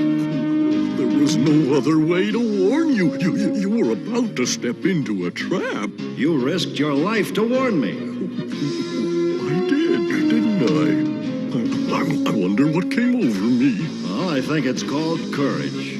Thanks, Cringer. As long as we're here, let's pay Skeletor a visit.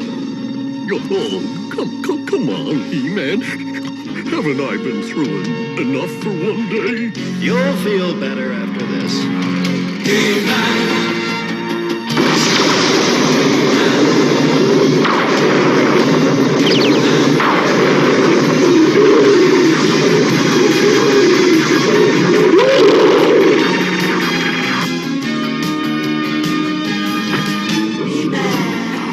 I can't wait to get my paws on that bony creep.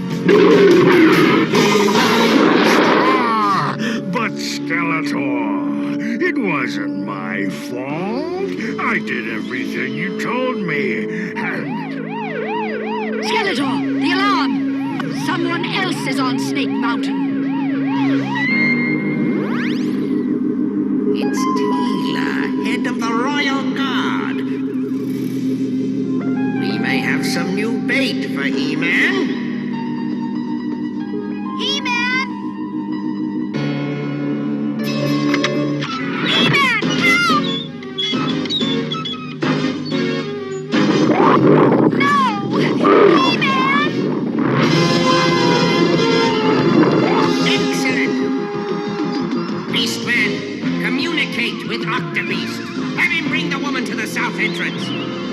He-Man won't leave without her. Let me go, you overgrown chimp! And spoil our fun. Hurry up. He-Man will be coming soon. Don't worry, we'll be ready. I've energized the chains. Now they're so strong, not even He-Man can break them. You witch! Why, thank you.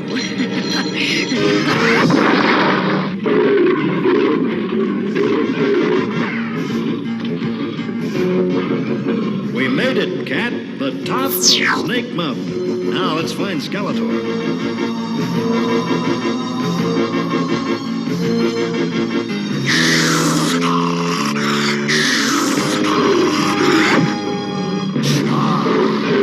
Going somewhere, He-Man?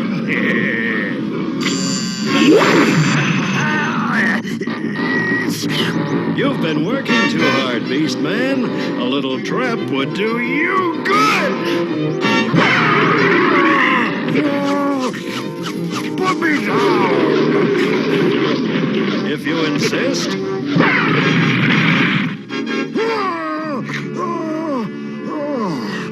The walls are still spinning.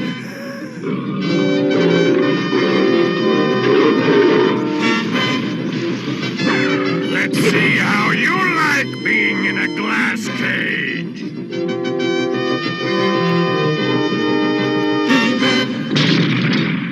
Enjoy the view in there, Beastman? Hey, let me out of here when I get my claws on you. We'll come back for him later. Now for Skeletor. Not so fast, He-Man. Just because you defeated that fur-brained fool. Don't think you'll get past me.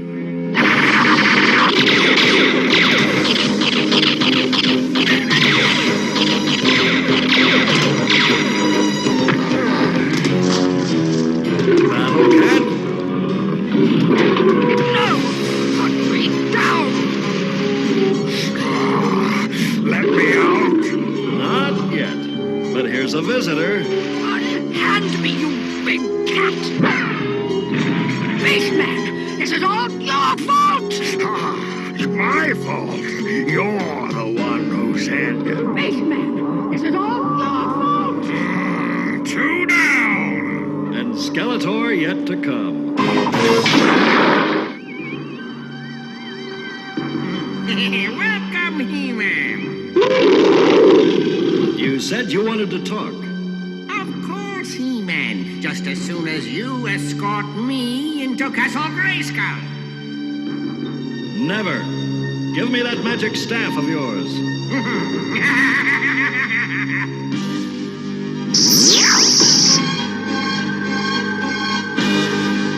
Yes, only one is really me. Which one is it, He-Man? The walls are closing in. Now, take me to Grayskull. Even you can't hold them apart for long, He-Man. You're tiring already. Soon you will take me to Grayskull. There goes Pepper.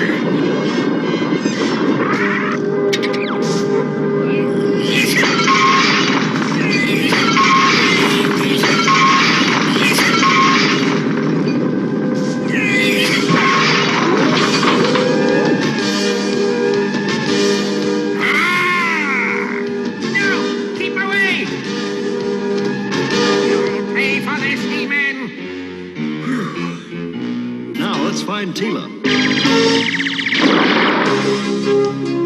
He-Man, I knew you'd find me. We would have been here sooner, but Battle Cat and I had some unfinished business. Evil Lynn energized the chains. She said you won't be able to break them. We'll see about that. Thanks. I've had enough of Snake Mountain. Let's find Adam and Cringer and go home. I'll see that they get back to the palace. Besides, there's something else you can do. I have Beastman and Evil Lynn locked up inside the cave. Don't worry. I'll see that they get what's coming to them in an Eternian court of law. I was hoping you'd say that. And then He-Man promised to return Prince Adam and Cringer to the palace. And that's the story. Orko, I gave this to He-Man and he said to give it back to you. See, I told you. Nobody wants it because it doesn't work. On the contrary, He-Man said it saved the day. Huh? It caused uncontrollable sneezing. Sneezing? Let's have a look at it.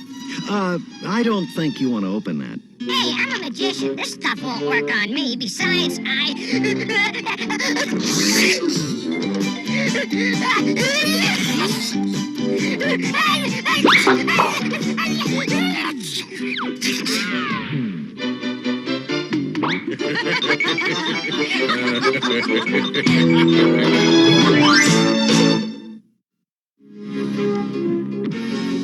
Today, I want to talk to you about courage.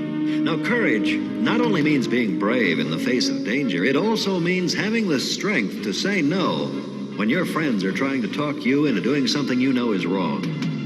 In short, courage means having principles and sticking to them, no matter what. See you all again soon. After these messages, we'll be right back. From days of long ago comes a legend. The legend of Voltron, defender of the universe. 5 fearless lion robots. Black Lion, Green Lion, Yellow Lion, Red Lion, Blue Lion. Go, Voltron, Who together form Voltron. Lion sets each sold separately from Matchbox. You can make the good guys better. Armed force, roll 'em! You can make the bad guys matter. Sawboss, roll them into battle. Real warriors, quick changing fighting machines. Bad guys approaching. Quick, stack and attack. You can stack and attack with real warriors. Wheel New Warriors vehicles each sold separately. Some parts not for use with some toys. New from Mattel. He's like, meh. I'm Skeletor. No, I'm Skeletor. No, I'm Skeletor. Who the hell's Skeletor? How did you get so ripped? I mean, seriously, this guy looks like an idiot sandwich.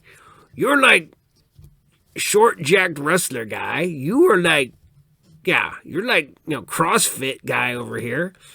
What the hell? And your staff is so much cooler than, but I have a sword. And you got nothing. And he's like, yeah, it's because I came out 2000s, I came out 1980s, and I came out, what the? Holy crap, I just realized something. We're all 20 years apart. That's right. I'm Skeletor, playing with Skeletor. I am a sucker for Skeletor, and he's filthy dirty. He's been set on a shelf for too damn long. I absolutely love the 2000 Skeletor. Look how freaking cool that is. I mean, he has this action. Better than that stupid waste action that the early ones did. But, yeah. But, yeah, look how skinny they made him. Yeah. But he still looks badass. I don't care. So, I hope you guys dig He-Man. Because we're going right on into his sister. We're going to bring you some Shera, the Princess of Power. Yeah. Well, I will say this till I die, man. We should have just had a He-Man Shera cartoon instead of just making Shera the fifth, the seasons. Just continue it. You got all the same villains. Just keep it going. I'm not saying that Shera is bad. I like Shera. But this is Shera, episode 13, King Miro's Journey. Enjoy.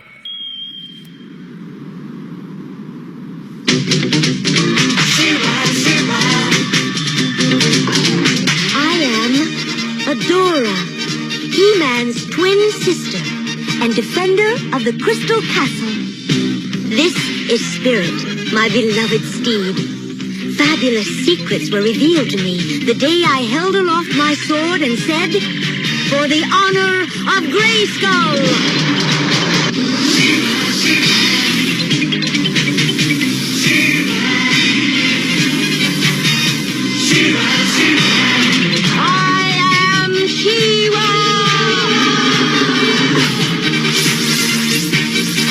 Only a few others share this secret. Among them are Lighthope, Madame Raz, and Cowl. Together, we and my friends of the Great Rebellion strive to free Etheria from the evil forces of Horda.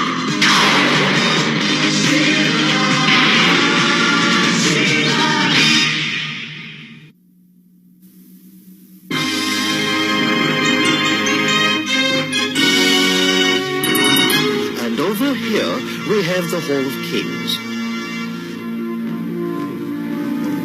Before you are paintings of all the kings to rule Eternia before King Randor. King Eldon the Wise, King Volnar the Bold, King Freenorn the Strong. Who's this? Now that is King Miro. King Miro, Randor's father, first disappeared when Prince Adam was only a child. No one knew what had happened to him. Then recently, He-Man and King Randor released him from the spell of the Enchantress, and he now walks among the people of Eternia to find King. Oh, I don't know. He wasn't so smart. After all, he did let the Enchantress capture him, didn't he? Oh, yeah? Who are you to criticize King Miro? Who else but King Miro? Oh, Your Majesty. I mean, Your Highness. I'm sorry. I had no idea. Quite all right. I'm here to see my grandson, Prince Adam. Could you have him meet me in the courtyard? Of course, Your Highness. Of course. Shera! It's true then, Adam? You've really found my granddaughter? Yes, sire. But Adora is still a long way away, on another world called Etheria. I must see her. After all these years, can you take me to her? Well, with the help of the sorceress, yes, I think she'd be more than happy to help us get to Etheria. It's been so long since I've seen Adora. Why, she was just a baby. I wonder what she looks like now. Well, how do I look? Oh, awful. Absolutely awful. Oh, dearie my, yes. Yes! Totally terrible. Depressingly dreadful. Oh, badly bad. Yeah, it makes her look like a Horde trooper. Well, that's what I said, wasn't it? You can't get much worse than that. Well, the helmet's a little banged up, but it'll do. But maybe it'll help our feathered friend here remember what he saw. So if you'll be good enough to put this on for a moment. Oh, dearie my. I can't see anything with this helmet on. In that case, maybe you should wear it when we're flying. It might help our landings. You know what would help our landings even more? What? A new broom. All right, you two. Now stop joking. We've got work to do. And since only Shera can talk to the animals... For the honor of Grayskull!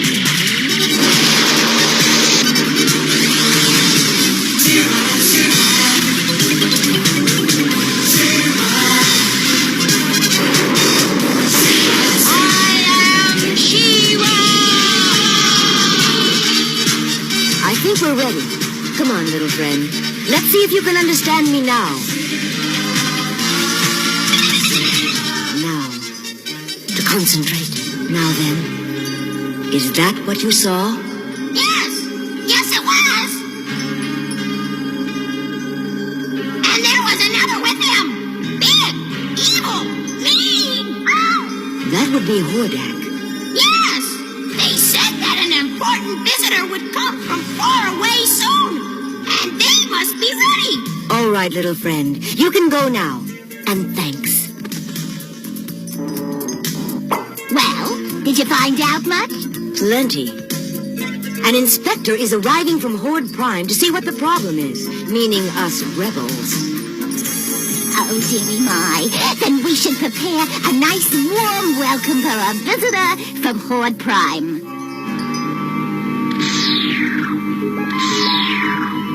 Well, sire, here we are. Etheria. You there! Darkside Forest is off limits. You are trespassing, citizens. Sorry. We'll be heading out now. Sorry isn't good enough. Perhaps you'll dance for us, huh?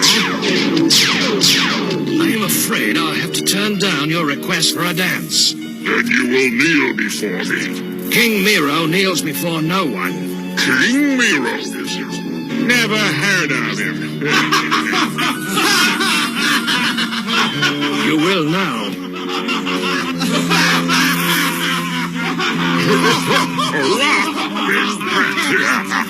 We'll see.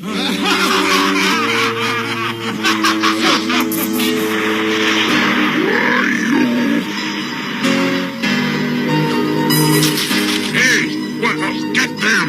I suggest we move on before they get their footing. Oh, very well, Adam. I'll get them. No, follow them.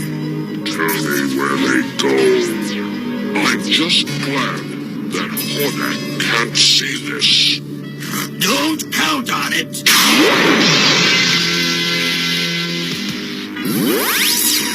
I asked for trained troopers, and Horde Prime sends me a bunch of clowns. But Hordak, that's the third view screen you planted this month. When the inspector arrives, he won't like that. Bah! The inspector. I have enough to deal with without worrying about inspectors. They are a nuisance. This whole planet is a nuisance. You know, at Horde Academy, they told us you should laugh at trouble. All the best, the worst evil villains are always laughing. Yes.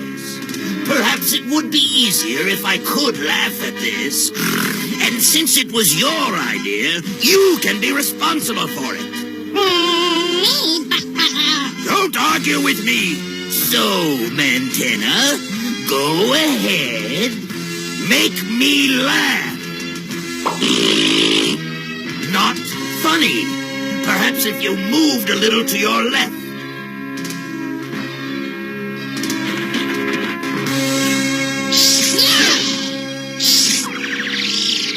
And these are the Whispering Woods. which means we're almost there. Good. I can barely wait to see my granddaughter. So, now to follow them into Whispering Woods. Perhaps they will lead us to the rebels.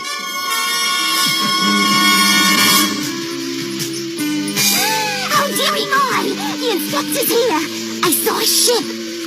I say, can't we slow down just a bit? No! He's here! He's here!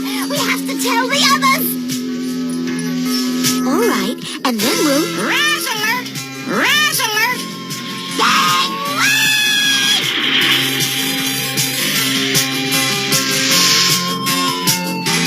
Dearie my! You see? A perfect one-point landing. Oh, dear. He's here! I saw the ship! Oh, and look who else is here. Adam, you're here. How wonderful. I'm so glad to see you. Hello, Adora. I have a surprise for you. I want you to meet King Nero, your grandfather. My grandfather? I've dreamed of this moment for years. There is so much I want to tell you. And there are so many things I want to ask. Oh, it's so good to see you both. I only wish we didn't have a problem on our hands. It's the Horde Inspector. We saw his ship coming in. And whatever he wants here, it'll be trouble for someone. Oh, dearie my. Probably us.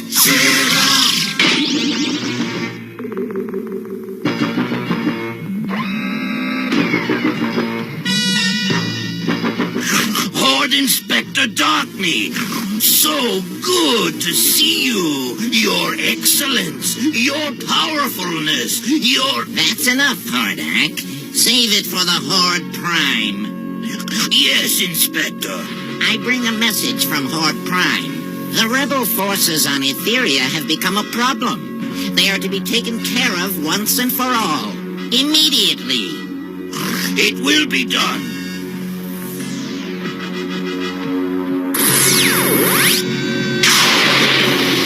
If there's one thing I hate more than a rebel, it's an inspector.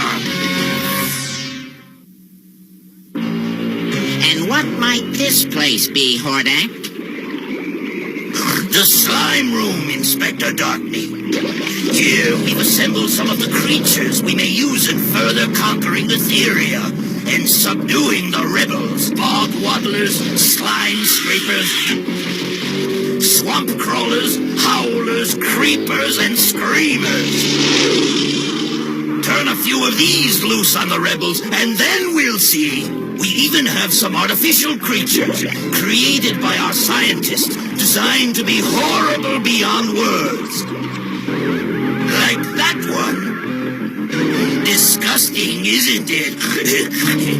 Yuck. All very nice and bad, but inefficient. I have a foolproof plan for taking care of these rebels of yours once and for all. Come, I'll explain. All right, here's the latest information we've got. According to our spies, the inspector's name is Darkney. He's been sent here from Horde Prime to investigate the, troublemakers. That's us. So right now, we have a golden opportunity to make Hordak look bad. We'll meet Hordak head-on at Crystal Mountain. That's where the inspector will probably continue his tour. I just wish the others were here. Where are the rest, anyway? King Nero would like to meet them. Well, they're on a mission to Devlin and won't be back for some time. So for now, it's just the three of us. 4, 5. The fight of my children must always be my fight. All right, Grandfather. And thanks. We can use the help. We'll strike at dawn. Meanwhile, I'll put the Twiggets on watch and... By the way, where are the Twiggets? Oh, they're busy. 2 Horde troopers wandered into Whispering Woods. This way. Now that way. The other way. No, we came that way. If I didn't know better, I'd swear the trees were moving.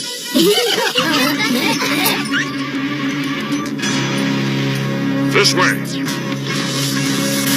We will strike the rebels at dawn here. The Whispering Woods cannot be penetrated. Don't you think we've tried? Yes, but there is another way. If we can't get in, then the next best thing is to keep them from getting out. A crystal dome. Absolutely indestructible. I have a larger generator in my ship, big enough to surround Whispering Woods. The rebels will be our prisoners. A simple solution, Hordak. I'm sure you'd have thought of it yourself. In a few years. I don't like him. Oh, perhaps, as Mantenna suggested, some entertainment would take your mind off him. Yes. Mantenna, make me laugh. Say, why did the rebel cross the road? To get to the other side. You've heard it.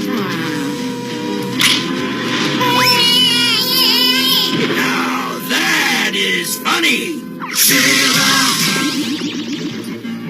Well, did you enjoy your first night on Etheria?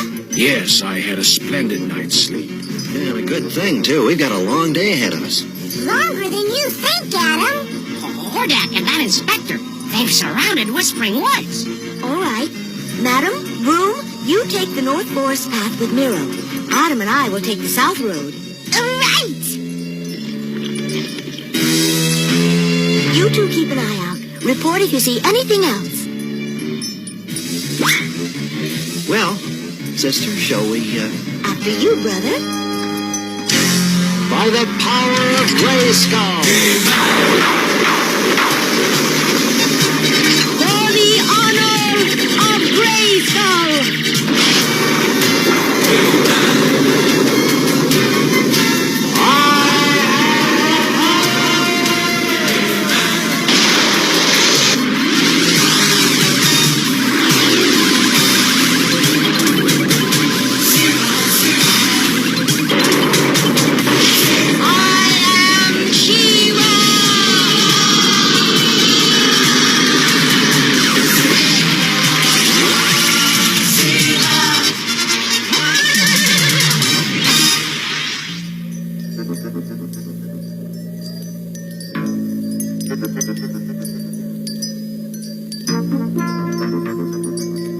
All right, Inspector Darkney. Let's see what this crystal dome generator of yours can do. Certainly, Hordak.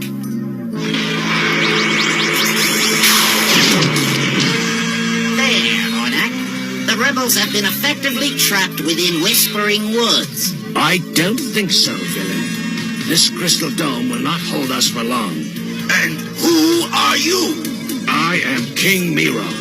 I suggest you remember the name, Hordak. You'll be hearing it again. Impossible. I knew of only one King Miro, and he was trouble. You're right. And you are in trouble, Hordak. We'll see.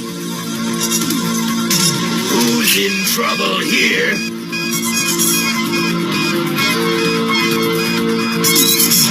Attack bots! Shera! What do you want here? We've been lost here all night. The only thing we want is to get out of here, but we can't find the way. I think they've been here long enough. The way out is that way. Shera, look, the woods are surrounded by a huge dome. And that is the Crystal Dome generator. But the generator's out there, and we're in here. Which may be to our advantage, HeMan. I have a plan. We've got to do something. Those attack bots are getting closer. Ah! I've got it! They've got us behind their shield, so we'll make our own! Forces of forest, grass and field, give us the bright and shiny shield! Oh, dearie my, they're too small. But they are shields, as shiny as mirrors. That's it. We can reflect the attack bot's rays right back at them. Well, here goes. By the ancients, we did it!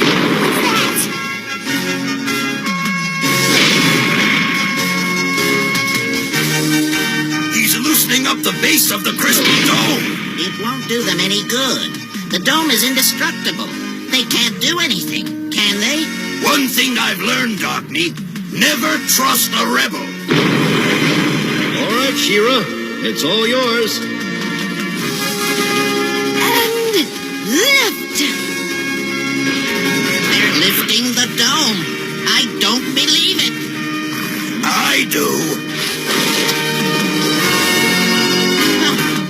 We can just make another one. I don't think so. I suggest you take your toy and go home! I think we should discuss this back at the fright zone. Coward. But just in case. We made it! We're free of Whispering Woods! We're free! Out of my way! Oh no! Here we go again! Do you have to go? It seems as if you only just got here. I'm afraid so. But I'll come again, as soon as I can. Adora, these have been the most exciting days I've ever had. And though I must now return to Eternia, I want you to know that I will return. When the day of your great battle with Hordak comes, call for me. I wish to stand beside my granddaughter on that proud day. I promise. Well, what are we waiting for? Let's go! You have quite a family. Yes, we do. We're very lucky. Come on, Spirit. Let's ride. Let's see how fast you can go. Would you not rather fly? Not today, dear Spirit. I'm afraid we'd run into my heart. Ah, so your heart flies. It's soaring, Spirit. Soaring! Hi! Did you find where I was hiding today? If not, take another look. See me here? There I am! Today's story was about a family. People working together as a team. I hope you do your part for your family. It's the most important team in your life. Bye now. See you next time.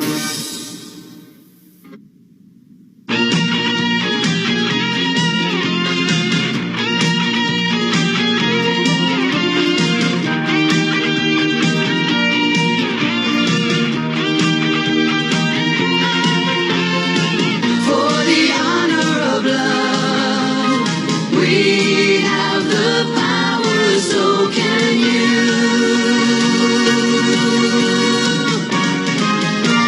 We'll return after these messages.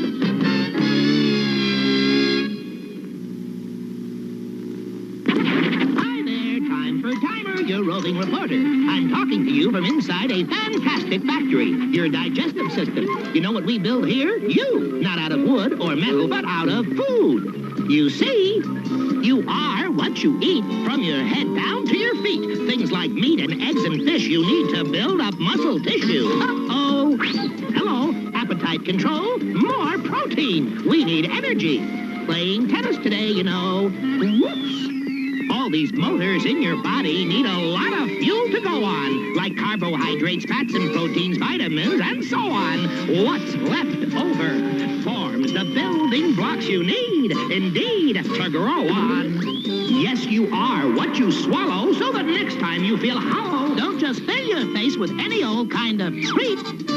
This goes for every kid or 6-foot athlete. All you really are is what you eat. Turn after these messages.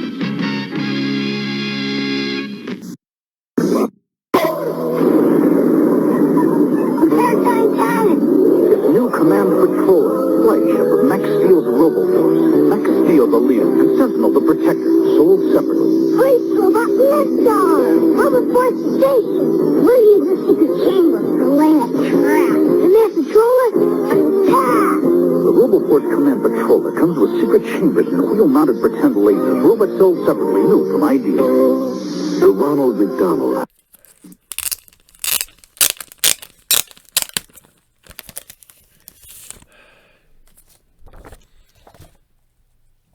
Oh, yeah. Remember, at one point, TSR offered the laser tag official game handbook. It's like, number 1 lesson, don't get shot. Number 2 lesson, shoot your friends. And don't be a cheater. Don't put your hand over your sensor. It's a dick move. I'm just saying. It's a horrible move, man. Don't do that. Yeah. There it is. Hot, reckless, totally insane. Thrashing. Look at that. Look at Thanos. Look at Cable. Look at him. He's like 12. Josh Brolin. I love reading. I was watching a thing and Tony Hawk and him were talking about it and talking about how much I hated this movie. Look, at one point you could buy. There you go. Look at that. Galaxy Rangers, $14.95. VHS with 1 episode per tape from RCA Columbia. Whew. Damn, that would cost you a fortune. $15 a piece for 65 episodes. Yeah, that's a lot.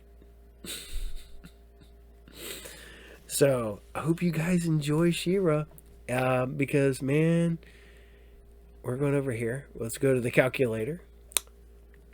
$14.95 times 65. It's over $1,000. Because you're going to have to pay tax on that. And, sales tax. So, I guess it wouldn't if you live in Delaware where you don't pay sales tax. But, okay. So, I hope you guys enjoyed Shera. Shera, how can you not? But we're working right on over to Alienators. Evolution continues. I just rewatched Evolution again the other day. Oh my God, I love that cartoon. That movie. I forgot this. Ty Burrell's first movie, who goes on to be on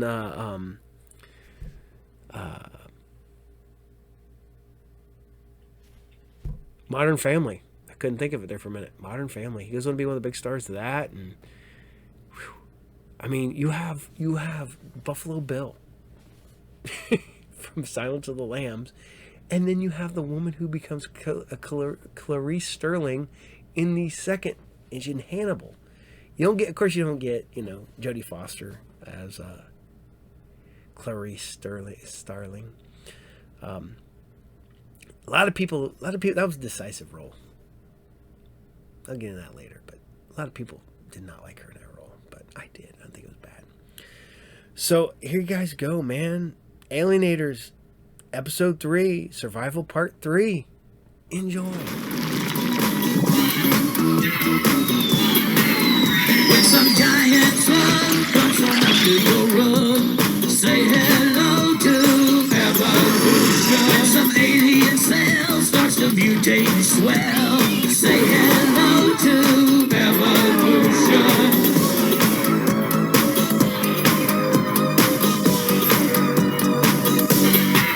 Just when it's out of control, the alienators roll. So say goodbye to evolution. This hero team has got control of the scene. Evolution.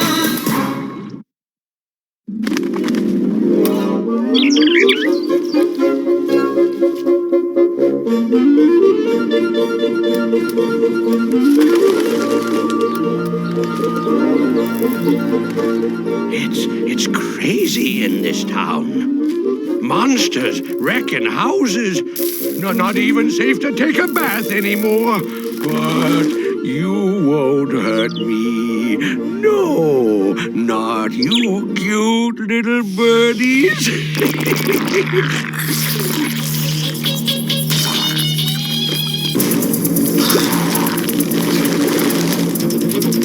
Friendly little birdies.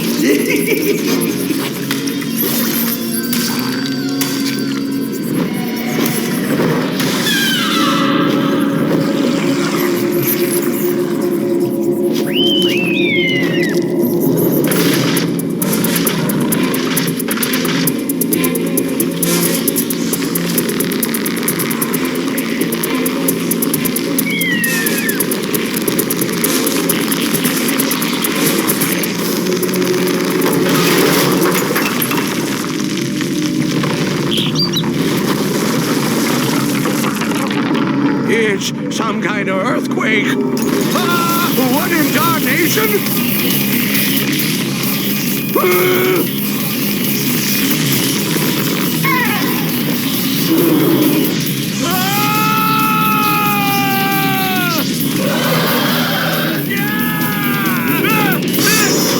There's no earthquake! No! No, not again! Not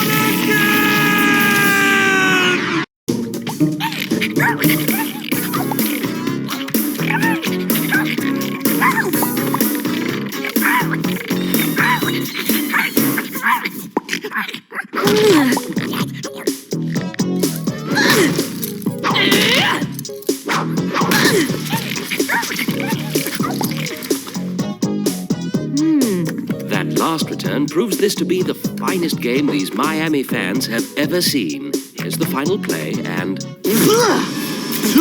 Please tell me I'm not seeing this! What? What is it? Jose Alasco just lost a highlight game that was gonna put him in the championship finals. Oh, and there's a big purple jungle sprouting up in the middle of downtown. This is new. Fascinating. Come on. Wayne, get the fire truck ready and... Wow, Wayne. Is this the fire truck or something on loan from the Air and Space Museum? Well, I made a few modifications. Look at all the wicked stuff. Ejector seats. Wayne, we're kind of in a hurry. Fenders that launch. Lieutenant Mai's motorcycle, a small jet. Okay, Wayne. Great. And get this. I made the running boards extend out like wings, like for those speedy racer jumps. You know, bam! Squeal and zoom back into the race. Has someone been feeding him sugar again? Suit up. Let's ride.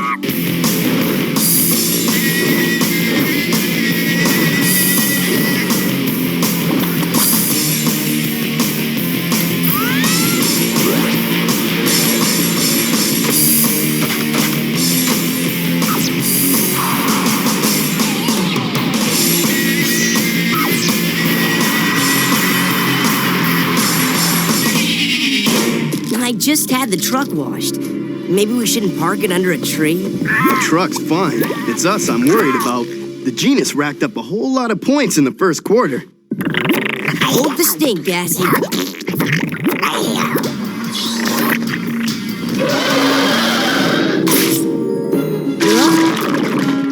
Okay, what did I say about parking under a tree?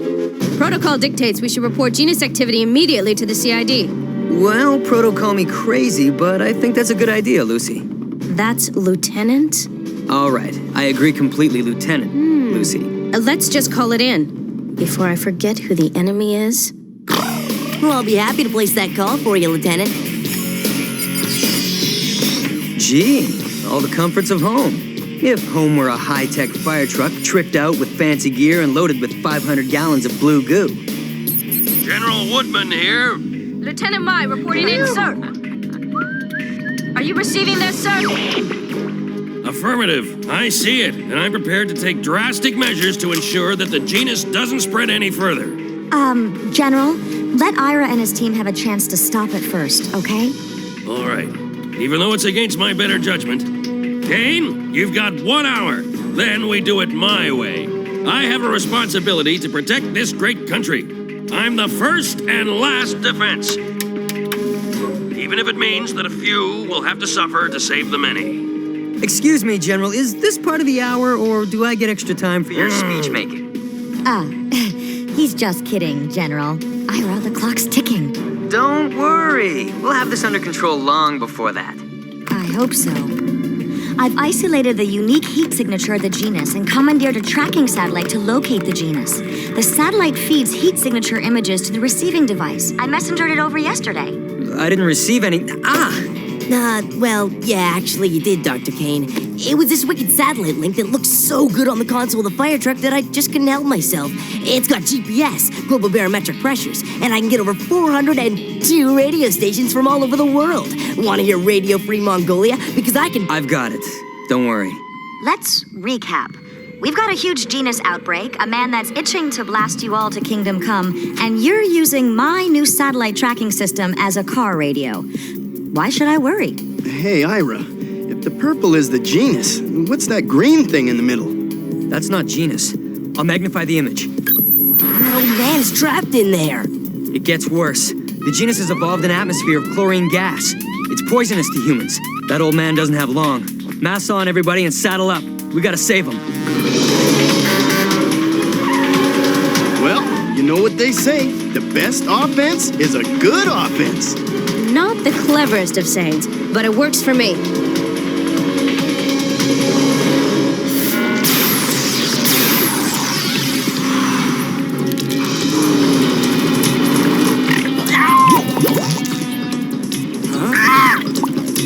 Hold her right on target, kiddo. Aye, aye, Dr. Kane.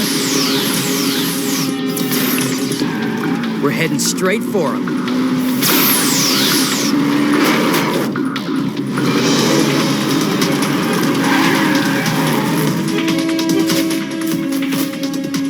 There you go, sir. He's okay. I got him. There's only one problem. Look! The path is closing up behind us. Guys, make that 2 problems.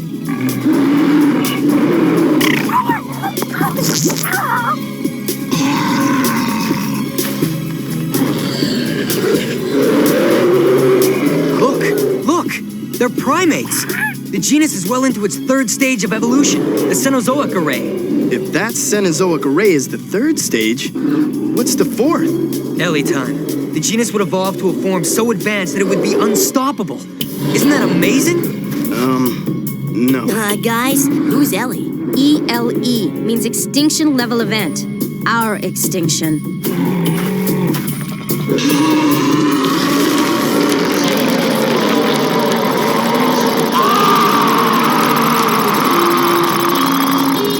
Amazing. He's an exact copy of the genus creature we fought at the old man's house. I've got to translate this. Your time here is finished. We of the genus shall rid this planet of you all. Mr. Genus and his monkeys don't look very happy. Monkeys? That's it! Scopes and his monkeys. Scopes! That's the perfect name for our nasty little return engagement friend there. I prefer to call him Ugly.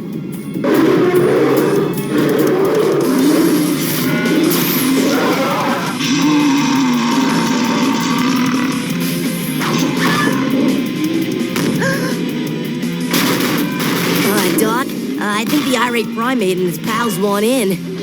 We're closed in and sealed off. And the genus has evolved an immunity to your latest mix of blue goo. Say, kiddo, you didn't happen to put any saw blades on the fire truck, did you? Oh, yeah. You mean like the ones that come out, whirl around, and can cut down all these nasty genus trees? Yeah, those. Nope, didn't think of it. I was afraid you were gonna say that.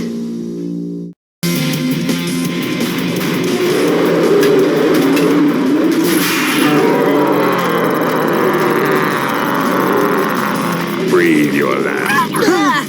You will be the first to fall. Soon the rest of your pathetic humanity will follow. That Scopes guy talks too much. No argument there. Man, this is totally unfair. I just washed and waxed this baby. We're not gonna make it. I'm gonna have to blast the genus ahead of schedule. Wait, General, please. Iroh will think of something. Hey, we've still got 36 minutes to save the world. That's plenty of time.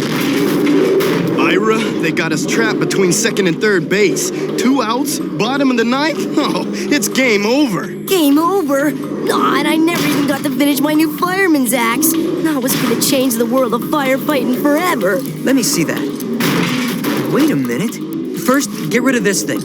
But that's the quarterstaff attachment for those really unruly fires. It folds down and pops up to save space. Look. Huh? Well, it's gone. Lieutenant Lucy, if you don't mind.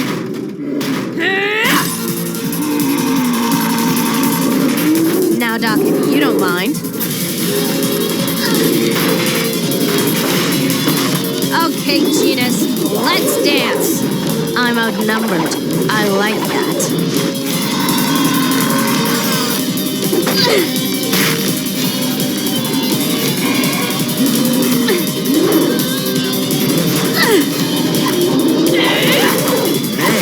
she's good. First string all the way. Ira, what are you doing? You're supposed to be using that brain of yours to get us out of this mess. I've already got a plan in place. Huh? I'm a genius, remember?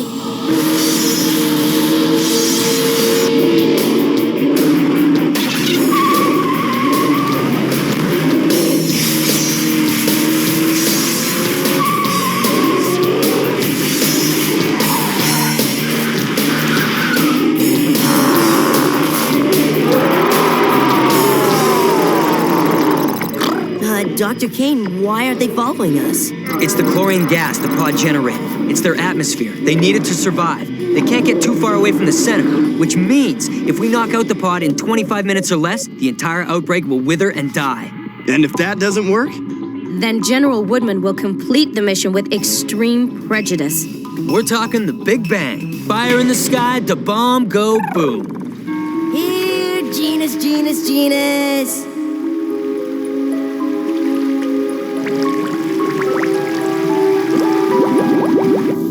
A little more deionized water, and 8 parts more cocamide DDA, and a pinch of nutmeg. Just kidding. There. This mix should take out any chlorine-based genus. Harry, we've only got 7 minutes left. Have you found the pod? We found it, all right. Lieutenant Mai is gonna fix the homing beacon. Cover me.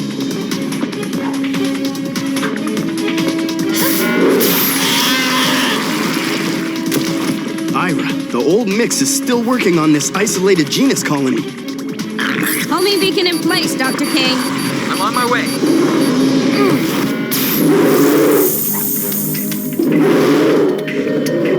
Hurry, Ira.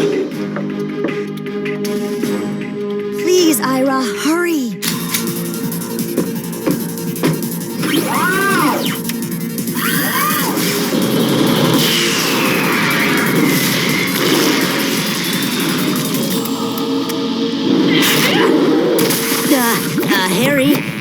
Harry, can I ask you a question? Not right now, Wayne. But, this is kind of important. What do you think that is? Well, judging by how the rest of our day's been going, I'd say that's probably something that wants to eat us. And I thought alligators in the sewers were urban legends.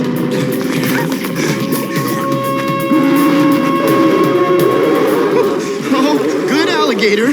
Nice alligator. Hey, can I call you Allie? Oh, no? Okay.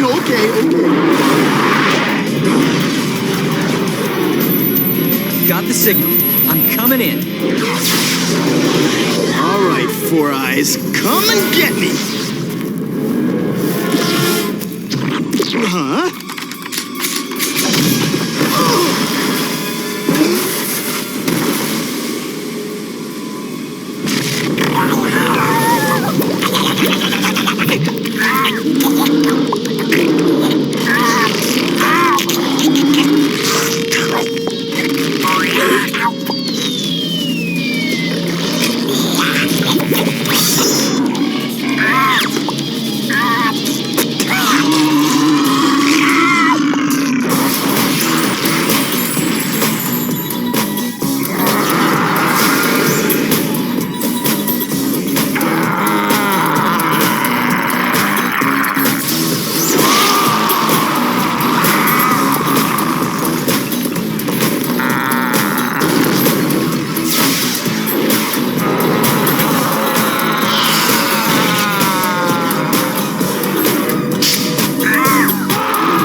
Malfunction here. This is not good.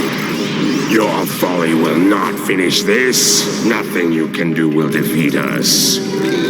Are the genus. We are superior. Superior my foot. You're evolutionary toast, pal. That's right. Open wide. Here comes the jet. Ira, no.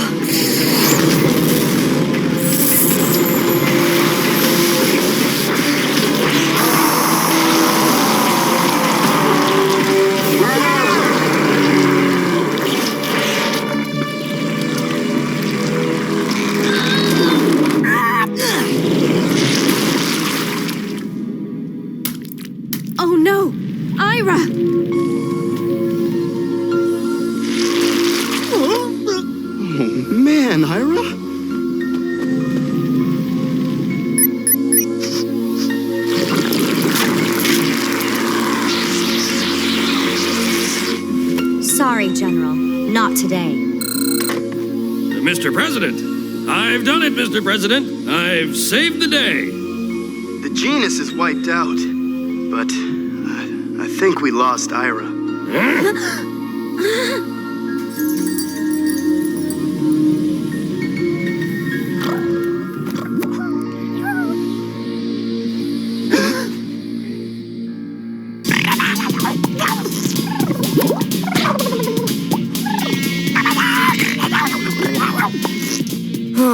It's only the genus.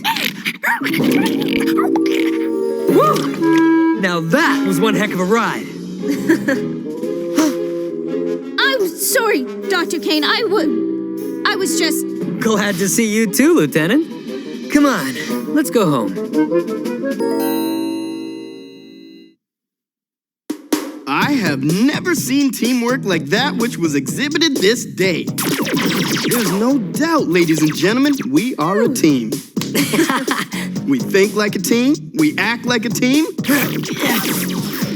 We even got a mascot. Smelly, gaseous mascot, but a mascot nonetheless. We've got it all. But the one thing we don't have is a name. Every team needs a name. Without a name, we won't be a team.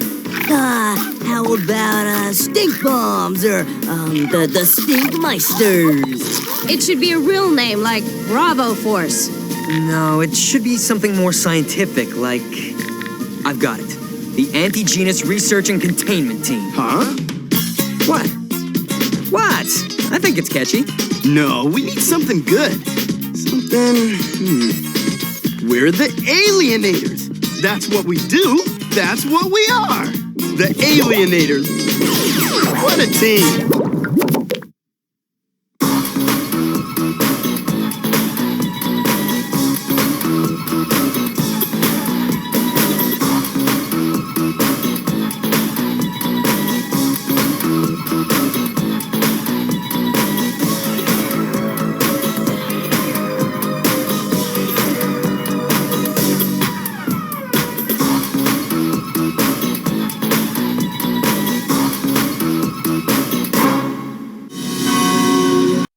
Supernatural! Now you can join the battle between brave Lionheart and the evil Skull and their eerie ghostlings. Lion, you're done. Now, Master. They change to fight with ghostly might.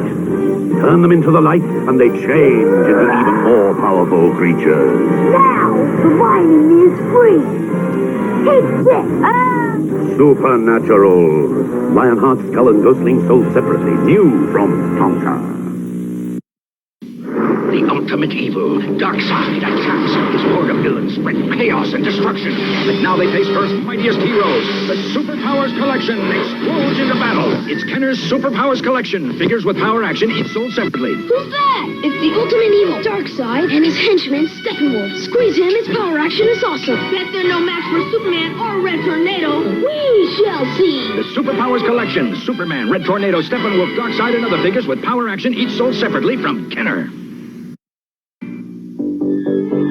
Coming from the farthest reaches of the universe to challenge the worst villains on Earth are the most powerful heroes ever in the battle of the Superpowers Collection. What's this? The dam's about to blow and take Robin with it? Who'll stop the Joker and Luthor? Aquaman! Kenner's new Superpowers Collection. Figures with power action, each sold separately with its own mini-comic. Aquaman's down! Who can help now?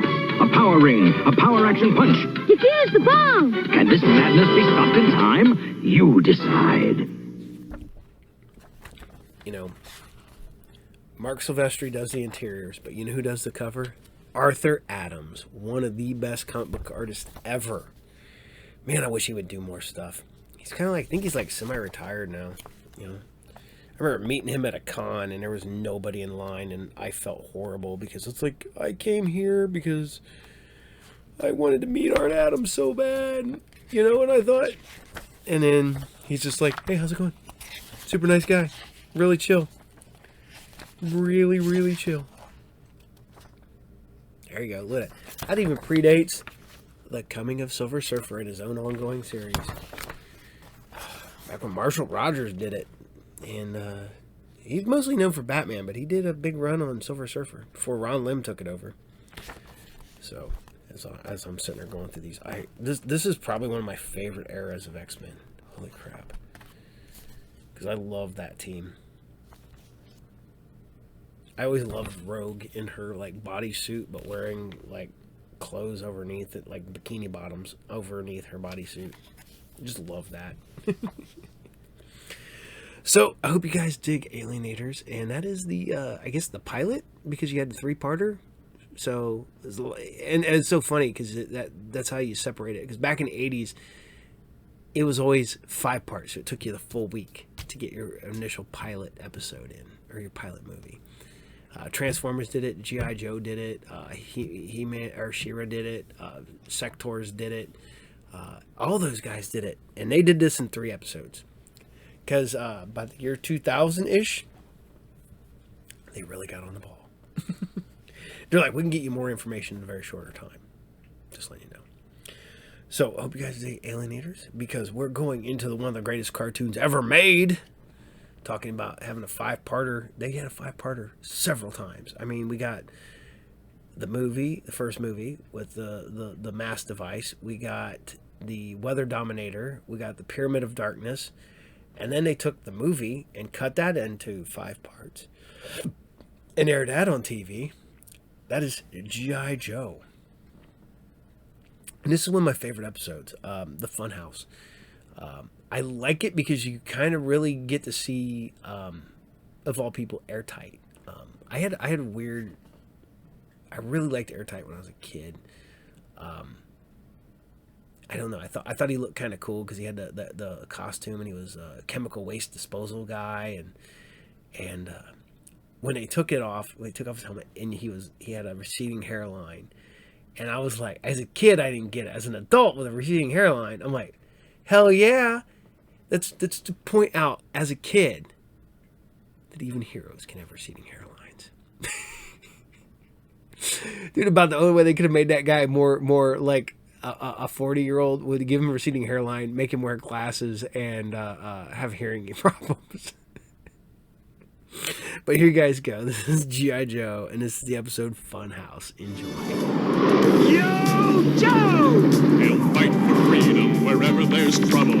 G.I. Joe is there. G.I. Joe, American hero. G.I. Joe is there. It's G.I. Joe against Cobra the enemy, fighting to save the day. He never gives up. He's always there, fighting for freedom over land and air. G.I. Joe, American hero. G.I. Joe is there. G.I. Joe is the code name for America's daring, highly trained Special Mission Force. Its purpose, to defend human freedom against Cobra, a ruthless terrorist organization determined to rule the world. He never gives up. He'll stay till the fight's won. G.I. Joe will dare. G.I. Joe, American hero. G.I. Joe.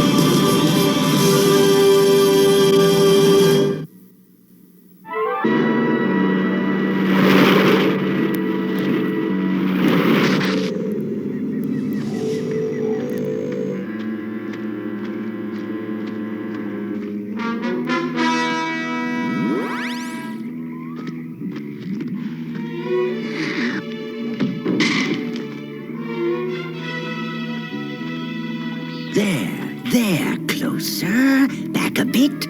Oh, blast it. Where did you go, you little microbe? Wait. Ah, there you are. Amazing. Simply amazing. Dr. Hiebentrope? Yes. Can't you see I'm busy? The sign on the door says do not enter. Now, Doctor, I can see that you're busy, but I think it's time for you to take a little nap.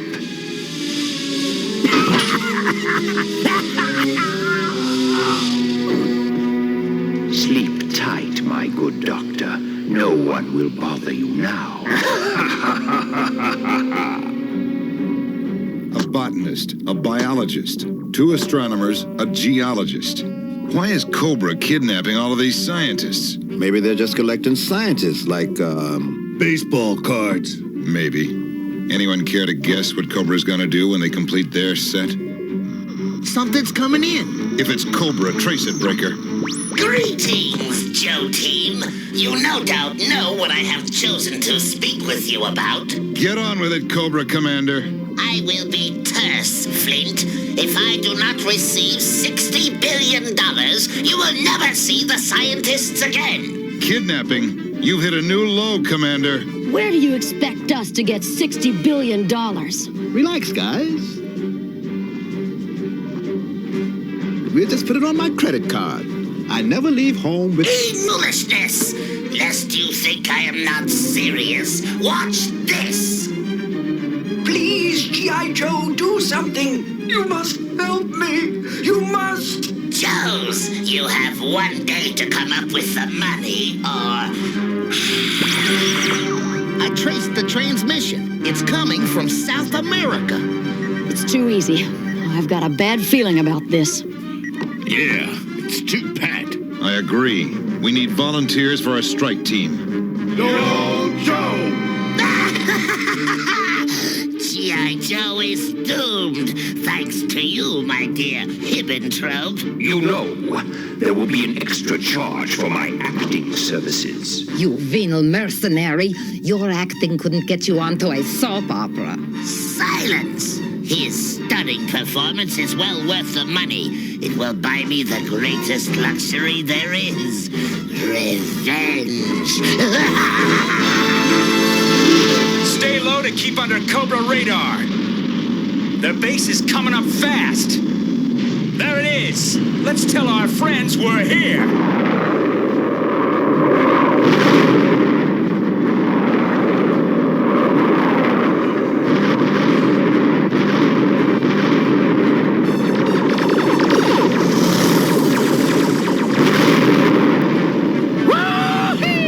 This is just like cleaning a stable back home.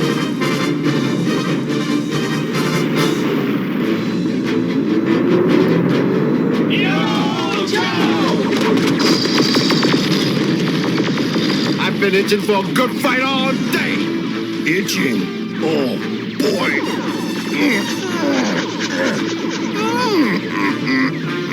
Bazooka! We need some support here! You got it!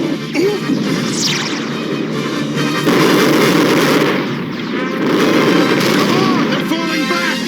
Yo, Joe!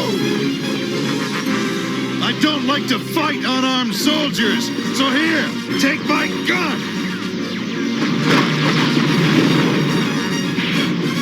Get off my back!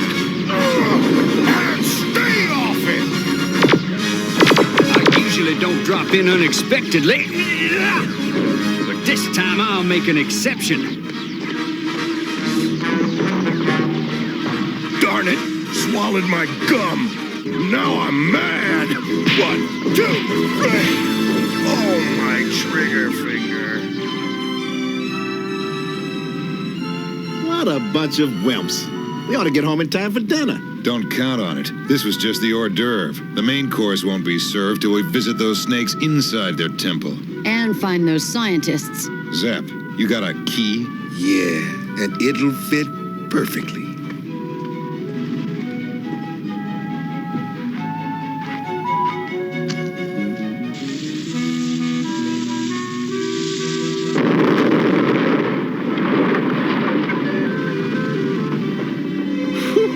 Nothing better than a good kaboom to open up closed doors, huh, Flint? Yeah, I'm glad you left some building to enter. Zap, wait out here for Gung Ho and the support team. The rest of you come with me. Do you get the feeling that no one's home? You could be right. Wait a second. I don't like this. It's a trap. Hey, my gun! Magnetic field. It's a trap. Well, I tell you. Welcome to my fun house! G.I. Joe will return after these messages. Now, back to G.I. Joe. Yes, welcome to my fun house. Stuff it, snake face. Despite your rudeness, I offer you a sporting chance. 3 doors, 3 choices. 2 of them lead to dead ends. What about the third one? It leads you to me. Then all the doors are losers. You are beginning to try my patience. Before I forget, I feel obliged to tell you that this entire island is a bomb, and the only way to disarm it is here in the control booth. Then why don't you save us some trouble and disarm it yourself? And ruin my fun? Surely you'll jest. Take no chances, Commander. Destroy them now. Let him take as long as he likes. I am paid by the hour. Look, our best chance to get through this is to split up. Dusty, Airtight, you take the door on the left. Alpine, Bazooka, you get the one on the right. Lady J and I'll go for the one in the middle. It's empty. Maybe we picked the right corridor. If there is a right corridor. What the hey? What is this, New Year's Eve? Yeah, it's party time. Well, I always thought he was an airhead. Don't break that balloon. Stay back! What's wrong? I'm just trying to save you. Get away from me, you snake! Snake? What the heck's happening to you, buddy? The gas from the balloon has you hallucinating. Trust me, I didn't breathe it, so I'm not affected. Lies! You've had it since, but... Sleep tight, old pal. I'll be back for you after I kick some snake butt. How come Flint always gets Lady J to go with him and I always get you? Whoa! What the heck is that? Funny. Funny isn't the word for it. Welcome to the Cobra Express. Step aboard, my good friends. Step aboard. You're in for the ride of your life. After you. Thanks. Come on, Zap, hurry it up, will you? We haven't got all day. I'm going as fast as I can. These aren't firecrackers. The good part is just beginning. Over already? Yeah, and we're in the shooting gallery. Scenting ducks. That's the last time I ever listened to you. Oh, no. You stupid bozo, what you let yourself get hit for? All right, Commander. This isn't a game anymore. I'm playing for keeps. Whoa, what have we here?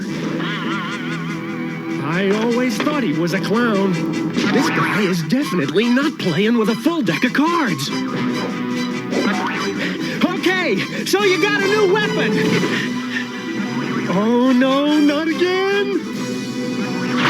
Whoa, this is serious. Time to make like a fastball. Save it second. Uh-oh. This isn't my day. This guy wants to throw me out at the plate. You see, Baroness, they aren't so tough after all. Oof, what? Oof. Man, this floor is like glass, and this dump could use some light. What is this, the Pro Bowlers Tour? Talk about inflated egos.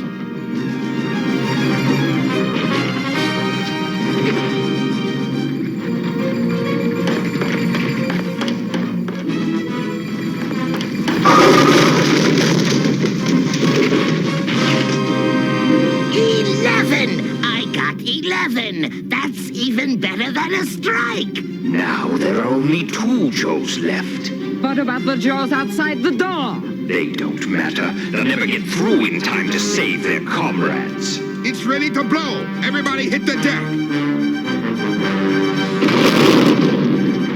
It's still there. I'll use a little more grease. Not that I'm complaining, but so far this has been a breeze. That's what worries me. What's that?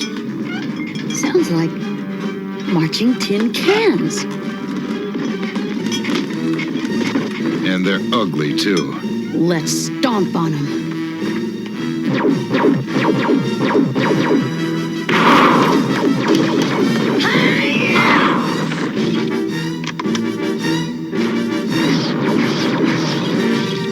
I can't get a clear shot at yours. Good shooting!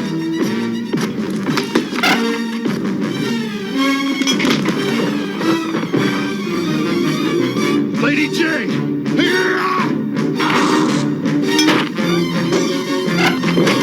Lady J, you all right? I can't get a pulse. G.I. Joe will return after these messages.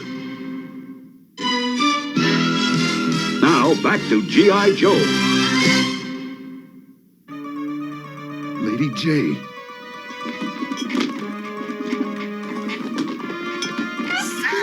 Flint, you're the only one left. Let's get it over with. What's the hurry? The commander is having fun. I forgot you're paid by the hour. Silence! I want to watch him squirm.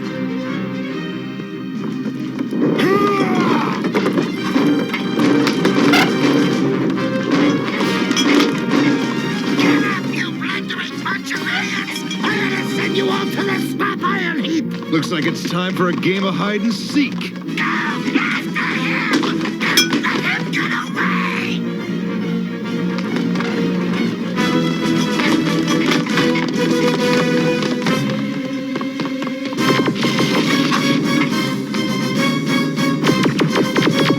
Three down, three left, Commander. Destroy him!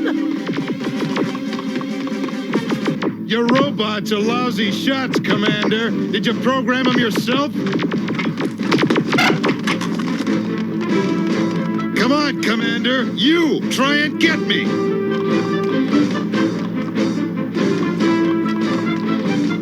Never mind, I'll come and get you. As you wish.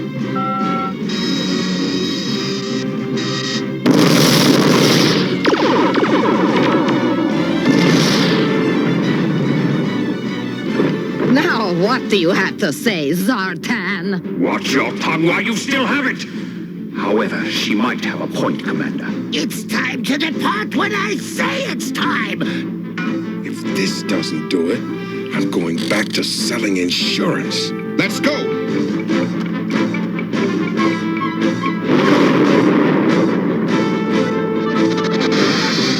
Yo, Joe! The game is over, Cobra Commander. Make it easy on yourself and surrender. Surrender? Never! Your friends will not find you in time! These guys are getting old, Commander. Now that they have his attention, it's time to say goodbye to our resourceful friend!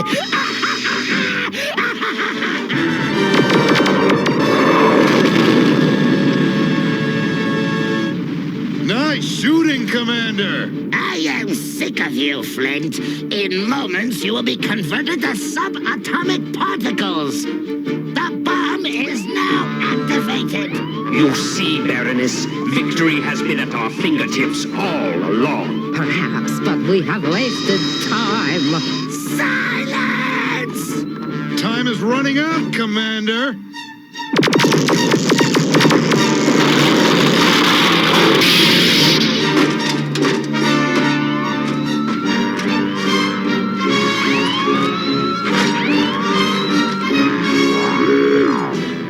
I think we must be going. In only a matter of moments, I will be rid of G.I. Joe forever!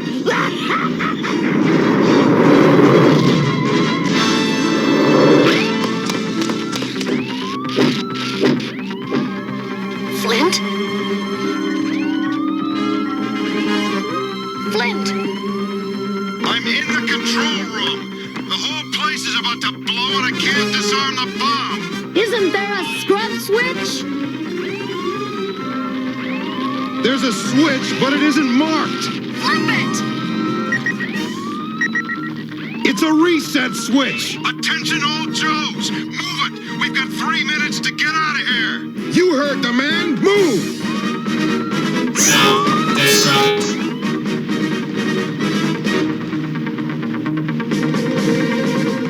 I hope you're light, pal. Come on, pal. It's fourth quarter, 2 seconds, and we've got 99 yards to go. I don't know where we're going. But anywhere's an improvement.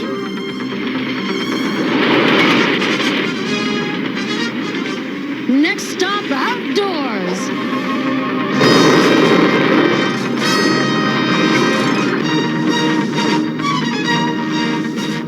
Head for the Sky Strikers!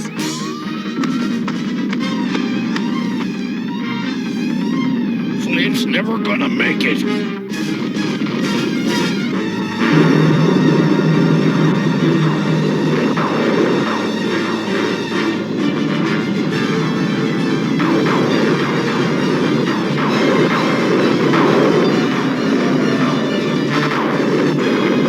Flint, no! Joe team, this is Flint. Our work isn't done yet.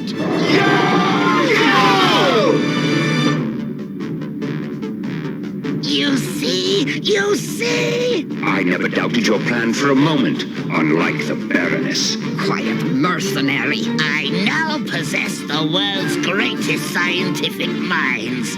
There is no limit to the power I will possess. Nothing can stop Cobra now!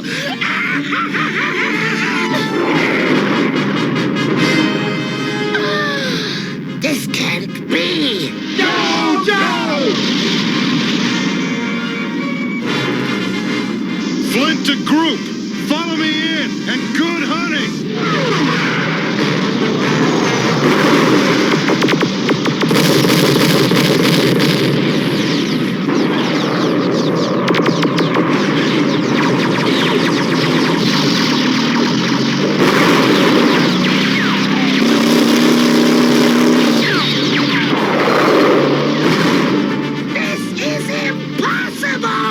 It won't be long before the Joes crack our defenses. May I suggest a swift departure while our necks are still intact? That, Baroness, is a sensible suggestion. Zartan, prepare the rattlers for immediate departure. Zartan? Ready your own! We're getting to him, boys. Let's hit him with the old 1-2.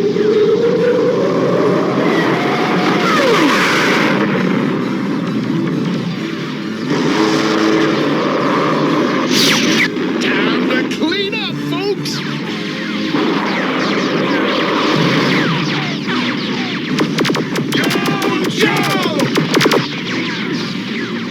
Unless you want to be turned into snake sandwiches, you better drop those weapons. I will have revenge! Thank you. Thank you all. But how did you manage to find us? Cobra Commander intended to use you as bait in a trap he was setting for us. We were suspicious, so we put Wild Bill on the lookout for any planes that left the island. Sure enough, Cobra Commander flew the coop, and we followed him right to the real fortress. Flint sure likes to talk a lot, doesn't he? What? What was that you said? We were just discussing what a... So, does someone here want to take me for a stroll on a moonlit beach? Sure! Hey, please excuse my friend here. I'll take you.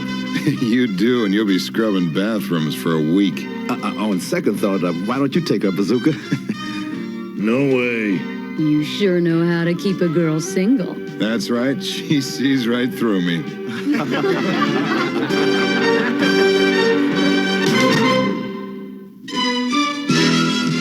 G.I. Joe will return after these messages.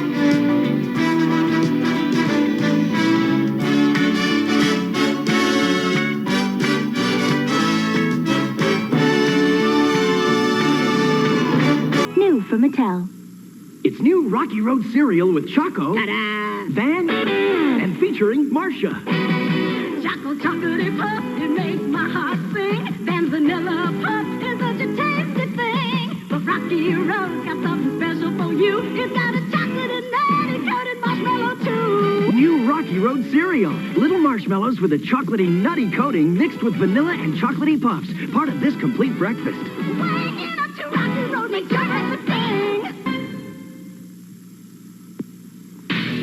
I did it. An A. Terry Baker, boy genius. An A. Big Mac fries and a Coke, please. Even Jerry Miller clutched. Mr. Math, the wizard, Mr. Everything. Nothing. Because out of nowhere, who comes from behind? Boom, score an A. Me. This has got to be brain food. Hey, did my study notes help? Oh, a little.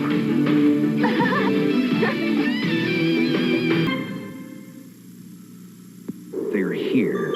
From across all 50 states, the 1986 miniature license plates, 3 inside Honeycomb, Florida, Michigan, and this, the See America plate, which makes you a winner of a dynamite family vacation to fun places from Walt Disney World to Hawaii. Details on specially marked boxes of Honeycomb cereal. Odds of winning 1 in 620,000. For a free entry, write Honeycomb, P.O. Box 5470, Ridgely, Maryland, 21660. If you get yours today, who knows where it might take you tomorrow. All right, I hope you guys still like G.I. Joe because it's G.I. Joe. You cannot not like G.I. Joe. One of the best toy lines ever. One of the best comic book lines ever. One of the best cartoons ever. And yes, it's definitely a product of the Reagan era because they're trying to make kids not, want to join the military. Which, being a kid, I wanted to be G.I. Joe. I wanted to be out there fighting Cobra. I wanted all that funness. And I wanted to be Snake Eyes so bad. Actually, I wanted to be sci-fi because he got the cool helmet and he got a laser gun. So, I think we should get a laser team, man. Just get Flash and Grand Slam and sci-fi and yeah, give them all those cool things. So, yep. All right, so we're going to keep it going with one of the other better cartoons of the 80s that I still absolutely love, and that is Robotech. And this is Battle Cry.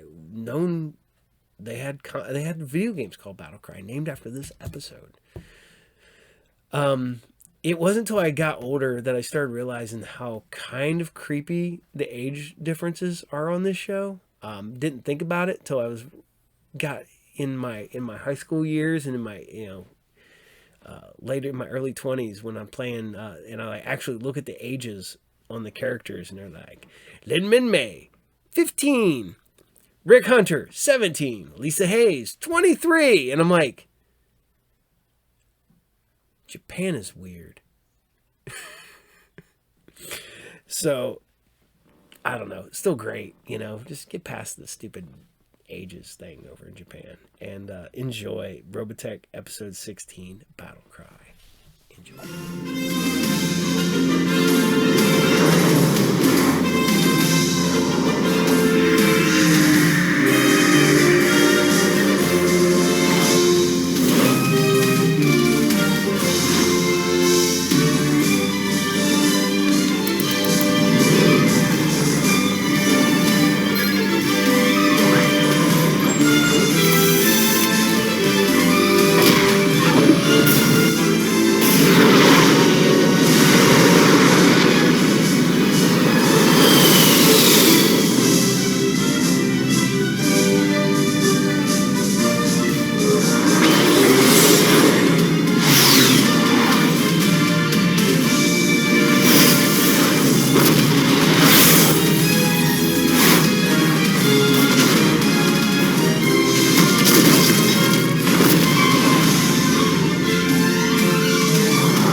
In our last episode, Rick Hunter was ordered to secretly fly Lynn Minmay to visit her parents in Yokohama. The touching reunion was complicated by the appearance of Lynn Kyle, Minmay's cousin. Minmay's parents convinced Kyle to return with her to the SDF-1. Meanwhile, the chiefs of staff of the United Earth government flatly reject Captain Global's suggestions for diplomatic negotiations with the Zentradi. This rejection comes with an order for the SDF-1 to leave the Earth again.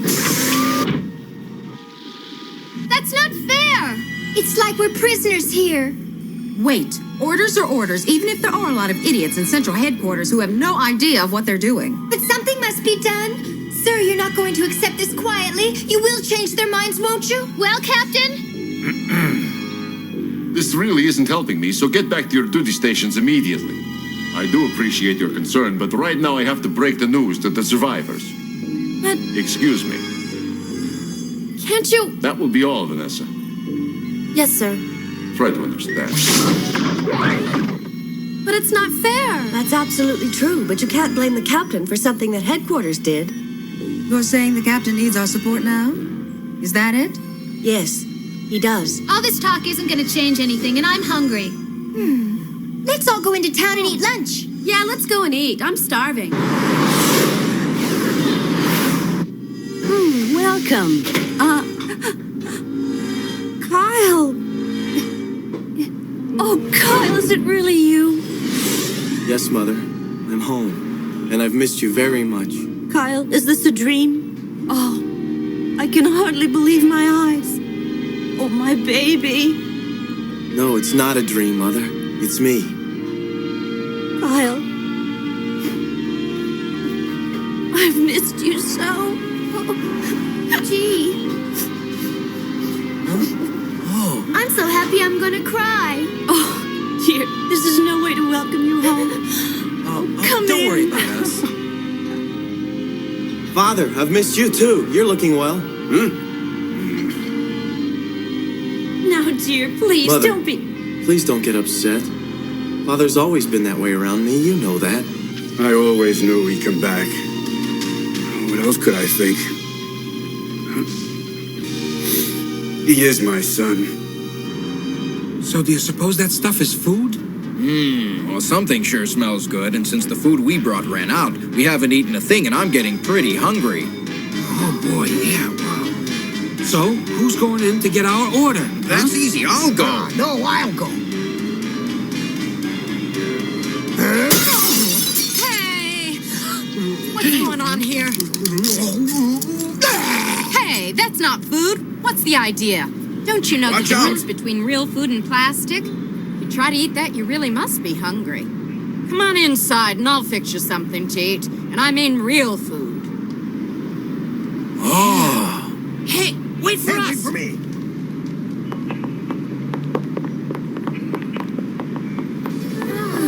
Here we are.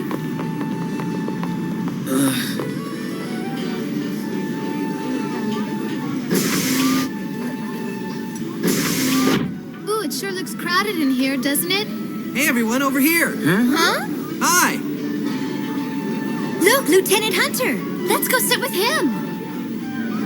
Talk about a case of perfect timing. Minmay's distant cousin Kyle, who ran away a long time ago, just came back. Oh. So it's a big reunion. Everybody in the neighborhood came in to see him. Gee, what a hunk. Strange, he reminds me of Carl.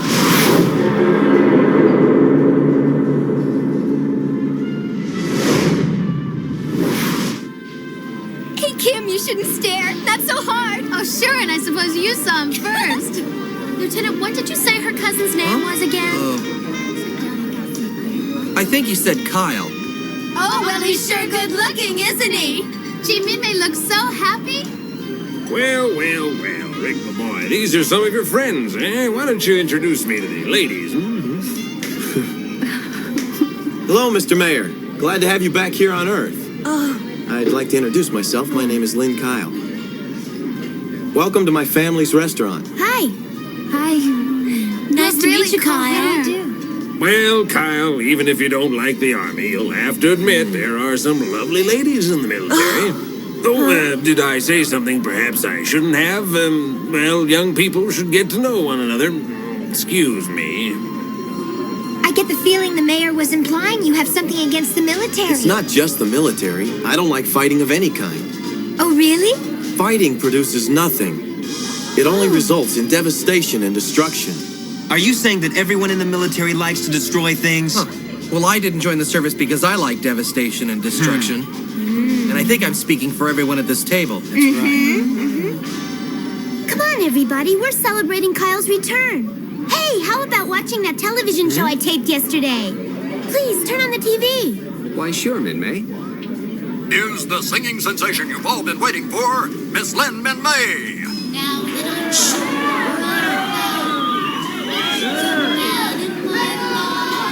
I spend the days alone, chasing a dream. We interrupt our regular programming for this very important news bulletin. Hey, man, put Min-May back on. Yeah, what's going on anyway? At a news conference moments ago, Captain Henry Global disclosed to the press that permission for any survivors to leave the ship has been denied. What does he mean, permission denied? Does that mean we're stuck here? Rumors circulating throughout the headquarters today indicate this condition may only be temporary. We finally make it safely back to Earth, and now they're telling us we have to stay aboard this thing? How much more do they expect us to endure till this is over? Yeah, we demand an explanation. We now return to our regular program. Here by my side. They spent all that time and this was the best announcement they could come up with? A lot of people are going to be very upset. I sure hope the people's misunderstanding doesn't turn into an all-out rebellion. Look, we've got these military officers right here, so why don't we try and get some kind of an explanation out of them? Yeah. Right. Uh-oh. Come on, Lieutenant! Tell us what's going on! Gee, I'm afraid I guess I really don't know. Stop it! Stop it now! Is this any way to show your appreciation to the people who saved your lives? Now, what do you mean? How can anyone be expected to be grateful? We lost all of our land because of you people, and now it seems you're trying to make us prisoners here. We've made it back to Earth. What could be the purpose of detaining us? Well, I'm still waiting for one of you to give me a straight answer. Please, it's a temporary measure. Sure, Just more of the same old promises out of you all. That's all we've heard. Well, we're sick and tired of being held here like convicts, and now we're ready to take matters into our own hands. I want all of you to go we mean here. Let's not even force them to let us off this ship. Let's go. Hold it. You better let me go. Sit down. Okay, that's enough. And I advise you to take your hands off of that woman immediately. See that? Hey, you! Better get back. Come on, let's get him. Yeah. Leave him to me.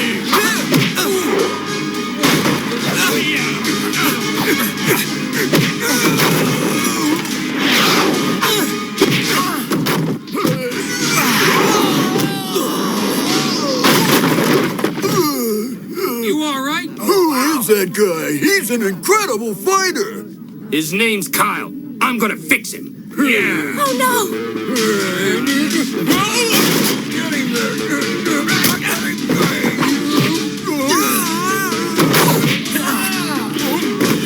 I got him.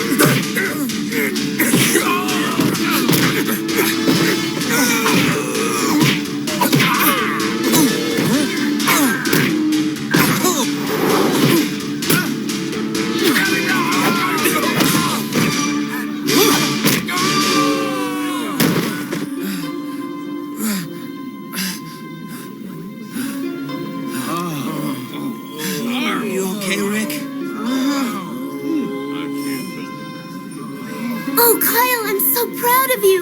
Are you okay? Okay? Huh? Nobody even got a hand on you. Ooh-wee, that kid can really use his feet. I'd say he's the best I've ever seen or fought against, and that's the truth. Yeah, I've never even seen some of those intricate foot movements before. It doesn't make sense. Hey, you're a pretty well-trained fighter for someone who doesn't like to fight. It was just something that had to be done, I guess. I'm sorry. Are you all right? Oh. You're bleeding. Huh? Here, maybe this handkerchief will help. Okay? Oh, don't bother. I really don't want help from any of you people, but thanks anyway. I see. That's right. Kyle doesn't really like servicemen. Let me help. Oh. It hurts if you press too hard. Please forgive me. Well, is he for real or am I crazy? If you're asking me, the answer is yes. Don't go away, because Robotech's coming right back. Hope you're ready, because Robotech is back. Aboard her battleship, Azonia is informed that Chiron has disobeyed her orders. What? You're telling me Chiron left against my orders? Yes, Commander. That is all. Yes, madam. Chiron, what have you come up with this time, eh?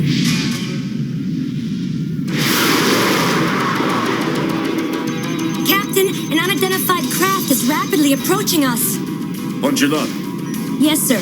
Altitude 12,000. 11,000. If it maintains present course, it'll touch down 20 kilometers from here. Order up a B position comm line to headquarters immediately. And find Lieutenant Hayes and tell her to get up here right away. Yes, aye, Captain. Confirmed enemy craft continues descent. We'll touch down at point K32, R56, Bravo. Are you certain? Are you positive that that craft is confirmed as the enemy? That's affirmative. Special Order 73. Launch missiles immediately. Heaven help us.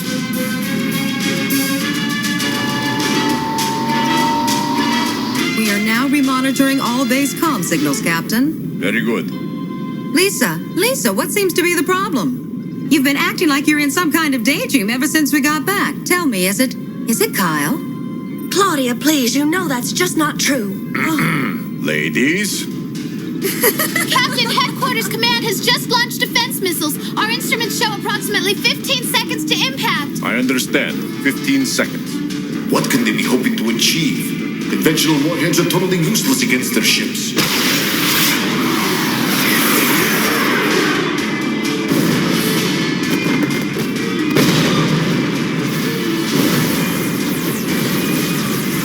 Chiron, what about a counterattack?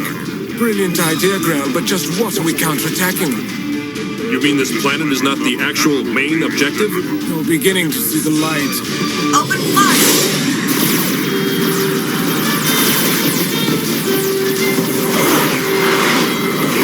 SDF-1 to base command. Our fighter squadron has initiated contact. I'm getting increased readings of enemy activity, sir.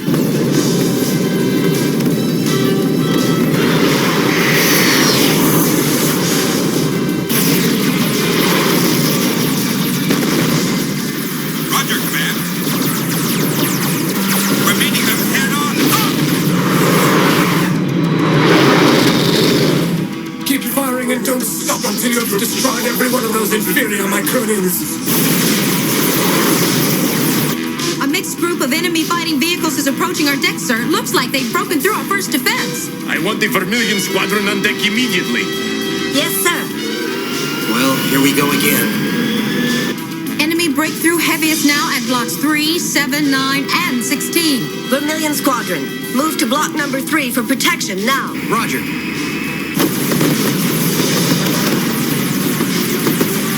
Hey there, Commander Hayes.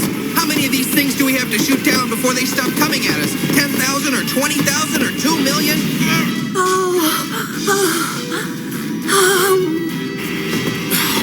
I better get these fighters out of here before it's too late. All right, Vermilion Squadron, let's move it out.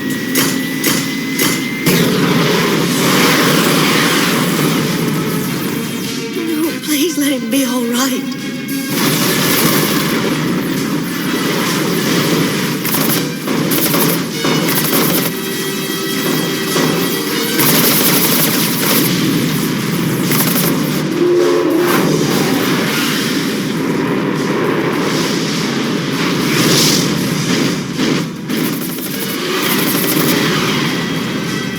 Squadron leader, lining up another bogey at 12 o'clock. Attention, Vermilion Squadron. Proceed to enemy penetration at block number 7. Roger. Roger. Roger.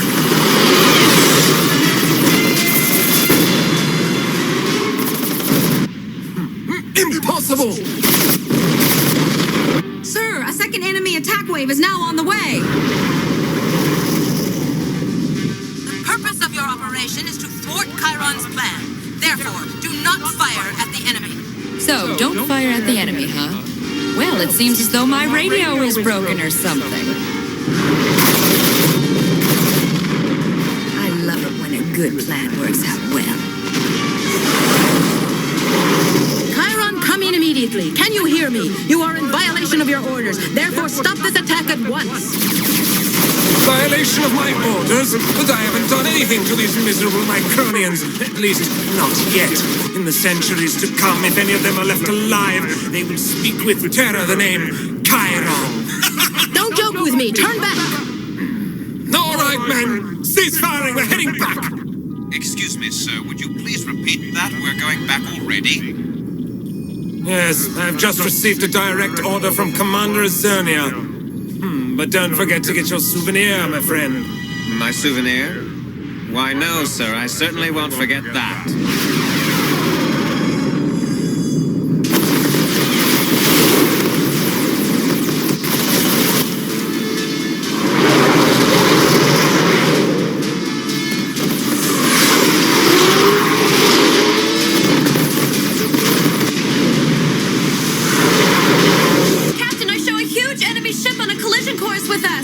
It looks like they're attempting a suicide maneuver. Prepare the Daedalus for its attack mode immediately. At once, sir. Bridge to all stations. Copy battle orders.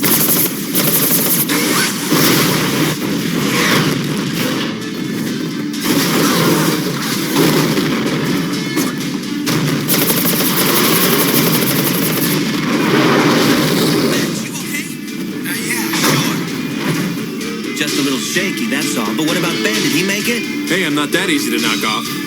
All right, men. We have a mission to finish, so follow me.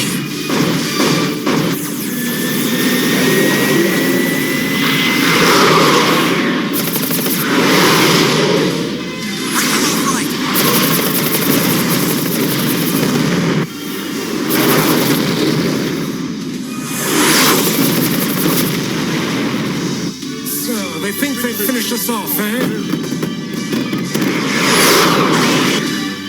Attaboy, Rick, Max, and I have it covered down here. Way to go, but I still got two on my tail.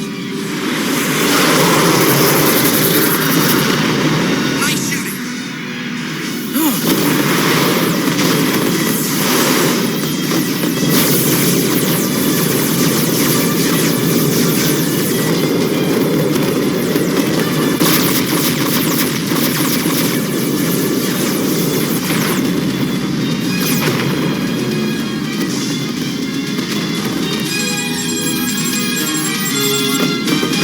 Here he comes.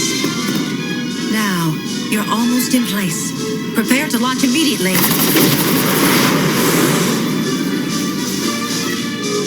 We cannot fail. Daedalus attack in 8 seconds. 7, 6, 5, 4, 3, 2, 1. Attack!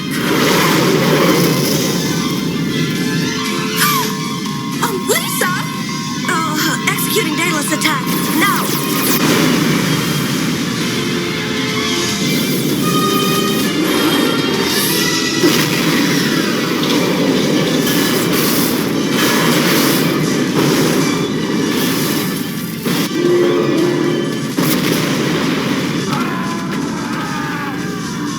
Emergency defense missile fire!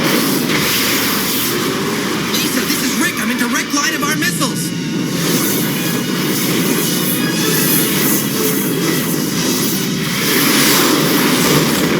Mayday, mayday, I'm hit.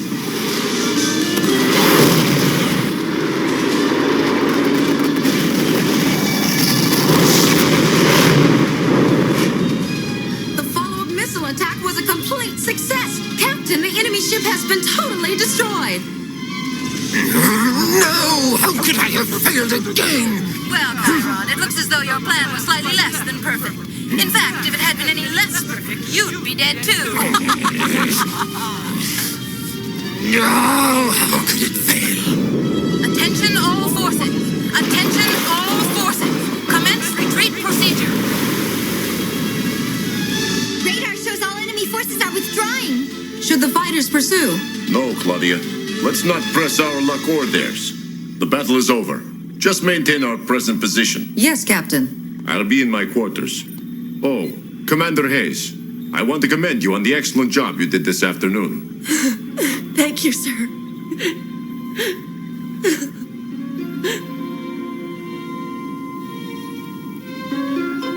Fighting produces nothing. It only results in devastation and destruction. Lisa, this is Rick. I'm in direct line of our missiles. Rick, oh, Rick. Oh, I didn't know. I just didn't know. Oh, please don't let him die.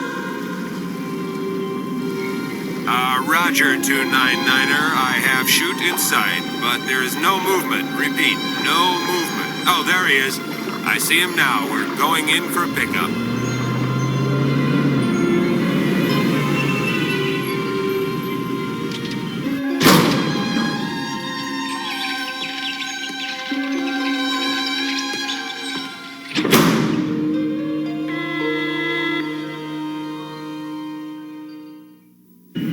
In our next episode, Rick Hunter lies in a hospital bed in critical condition after barely surviving a Zentradi attack. While his body fights for life, his mind races through an emotional journey which tries to make sense out of his relationship with Min-May and his growing attraction to Lisa Hayes. Don't miss Phantasm, the next chapter of Robotech.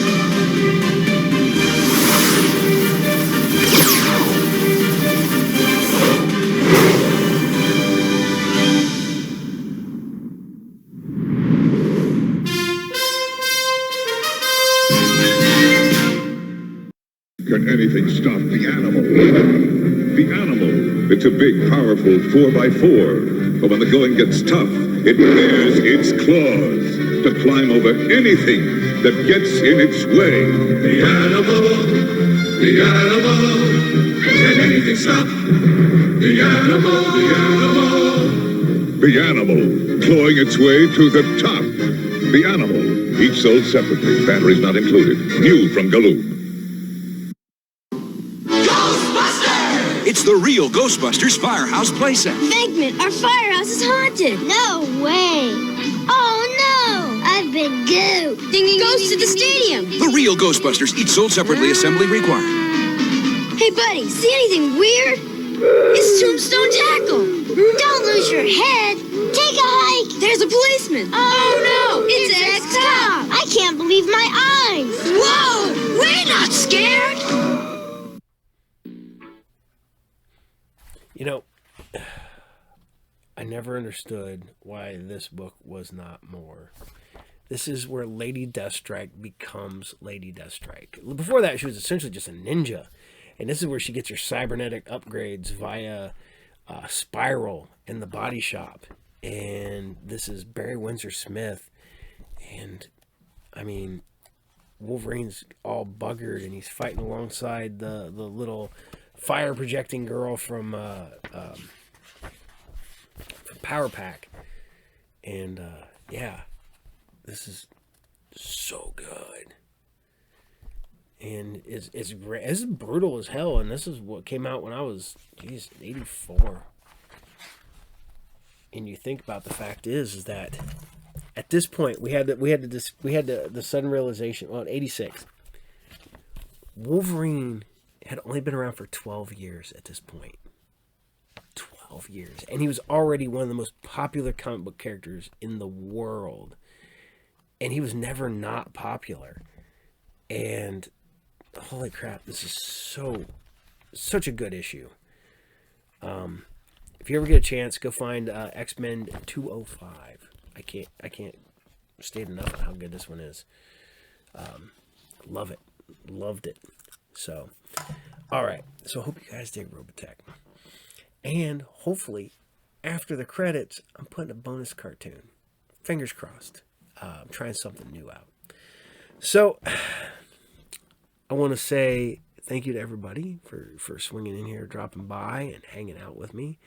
I want to say, please remember, like, share, and subscribe, all that funness. We're doing great. I'm hoping to hit 15,000 so I can give this book away soon.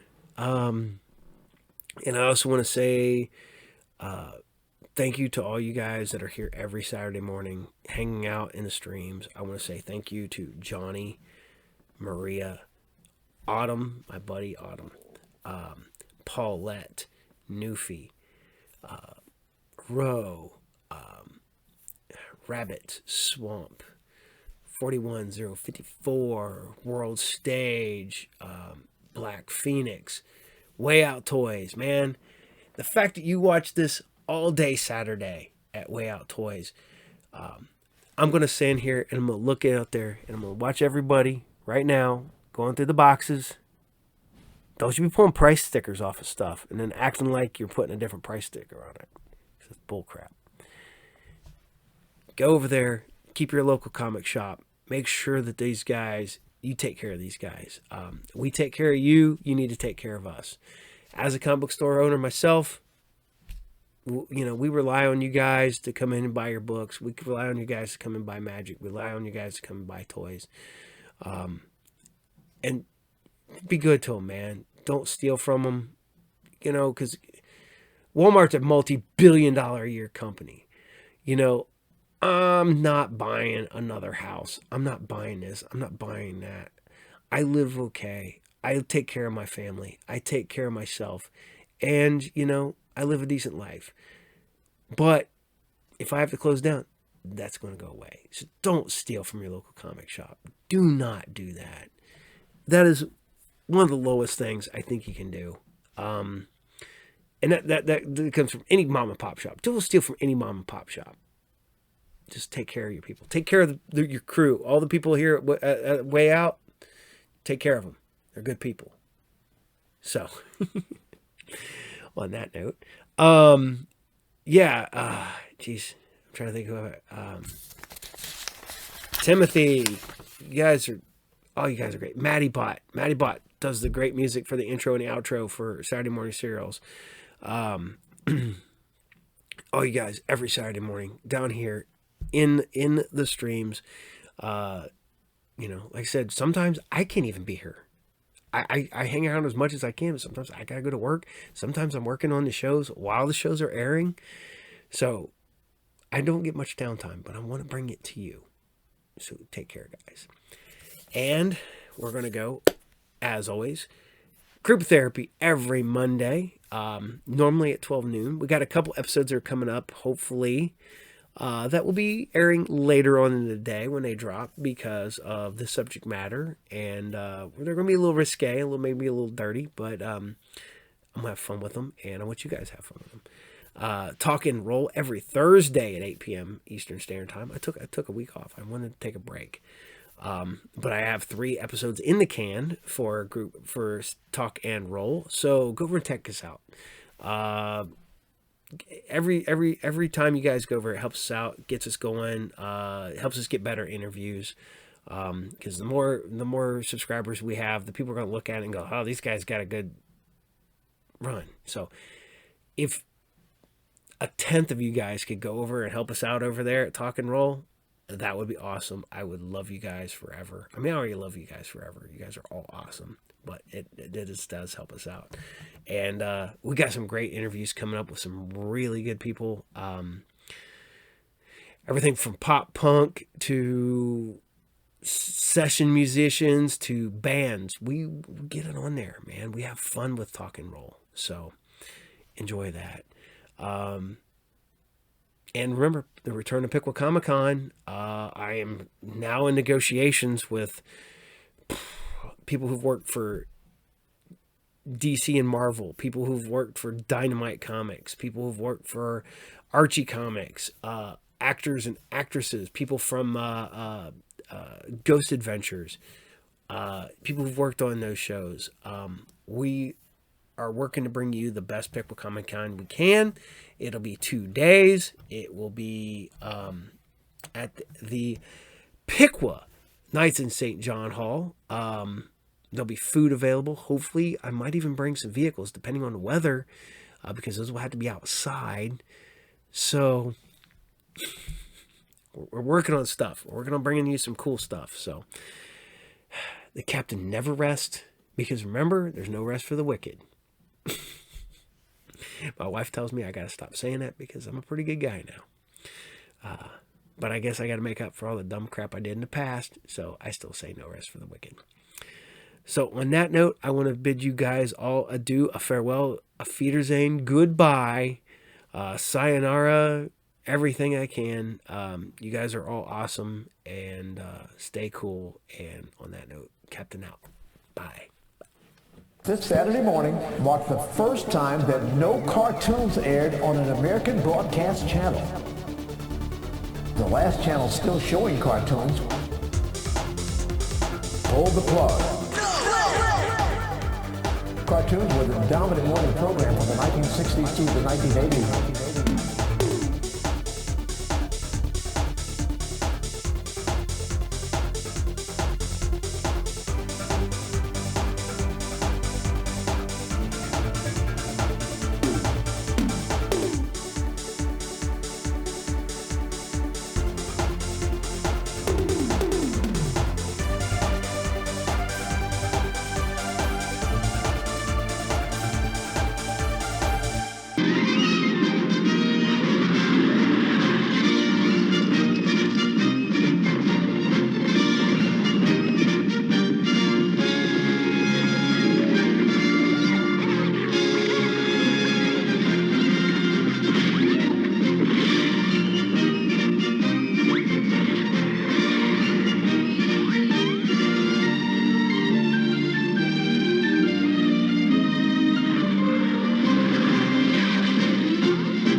Once upon a time, in the lovely kingdom ruled by the good King Ethelred, nobles came from far and wide for a great celebration at the king's castle. Everybody in the kingdom was dressing in their finest and putting his best foot forward on this day, for it was almost Princess Daphne's birthday.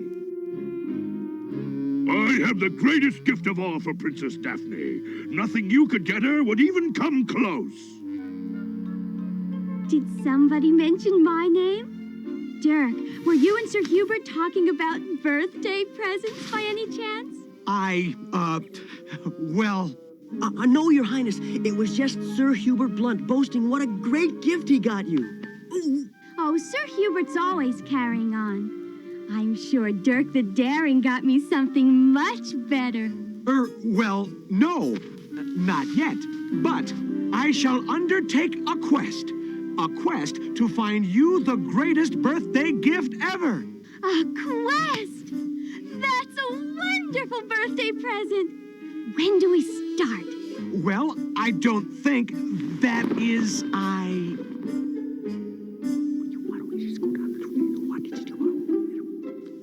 We'll have to go alone, Daphne. How would it look for you to go on a quest for your own gift? That's always the way it is. Princesses aren't supposed to go on quests. It's okay, really. Just don't forget, my birthday's tomorrow.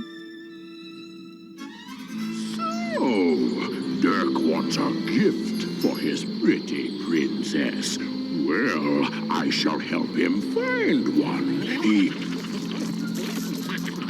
Knock it off!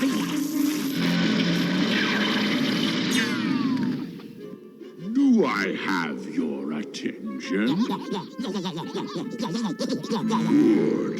Good. Take the golden falcon and make sure Dirk finds it. But fools, make certain that Dirk does not find it too easily. We don't want Dirk to suspect anything.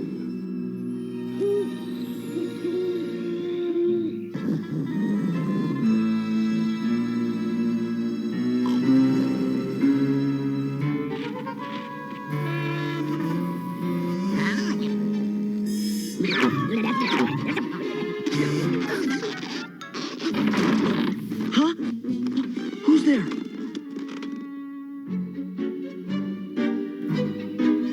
Hello? Anybody? Boy, the nerve of some people. Wow! Master Dirk better see this right away! Where am I gonna get a gift for the princess? Master Dirk! Master Dirk! This better be important, Squire Timothy.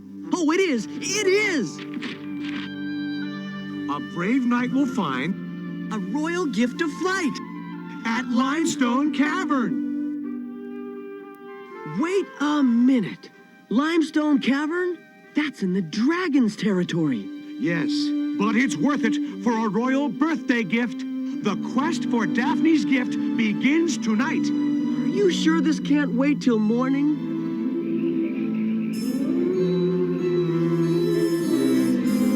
Stay back while I scout ahead.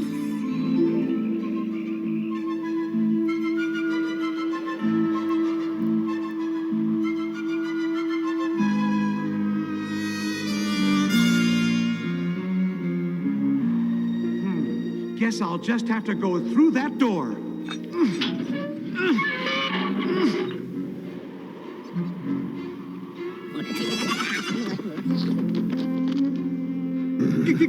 Getting goons!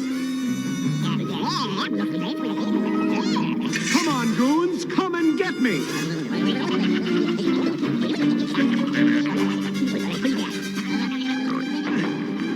Could you give me a hand?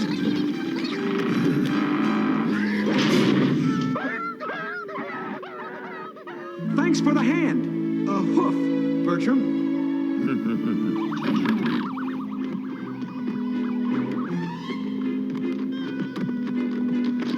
There's something really creepy going on here. I'll bet Singe is behind it. Then you two wait for me outside. I won't be long. Be careful, Master Dirk.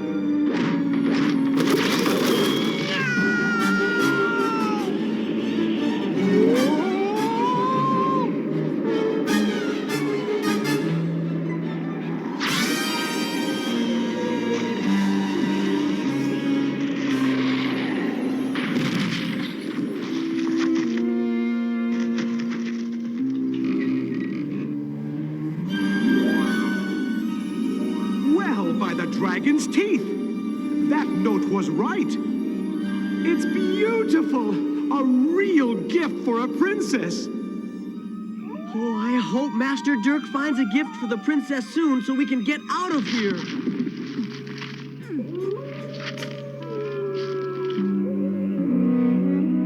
Beautiful, isn't it?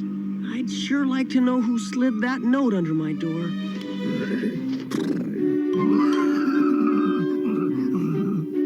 Don't worry, old friend. Home, Bertram! Home, Timothy! We're off to Daphne's birthday! Perfect. My plan will take effect tomorrow. So, Dirk was free to take the fabulous golden statue and leave. Now, Singe was never known for his generosity. What could the evil dragon's plan be?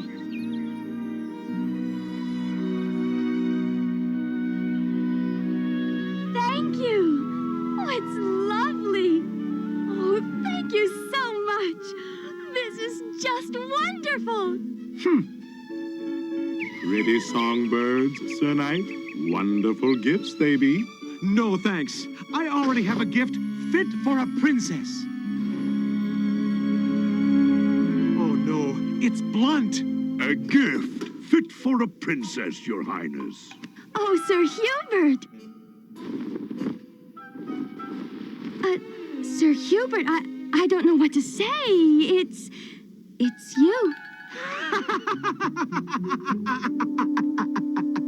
Happy birthday, Princess. Excuse me for a moment.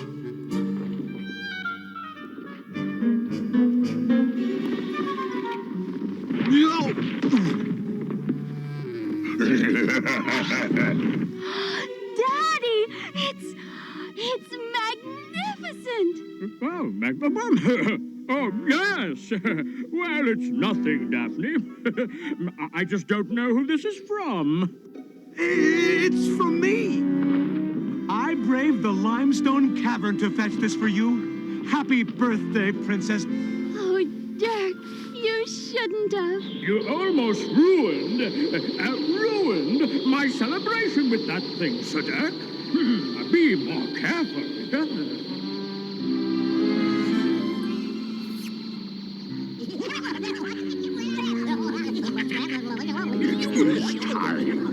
Gather the forces while I liven up their little party. Do it now!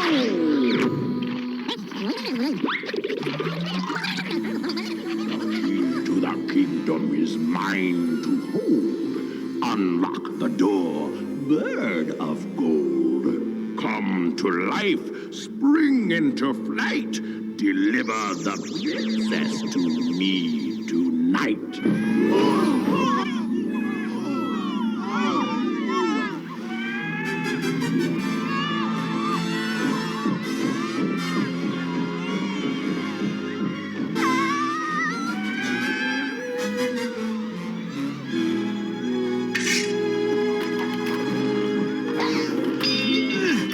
Gotcha, bird!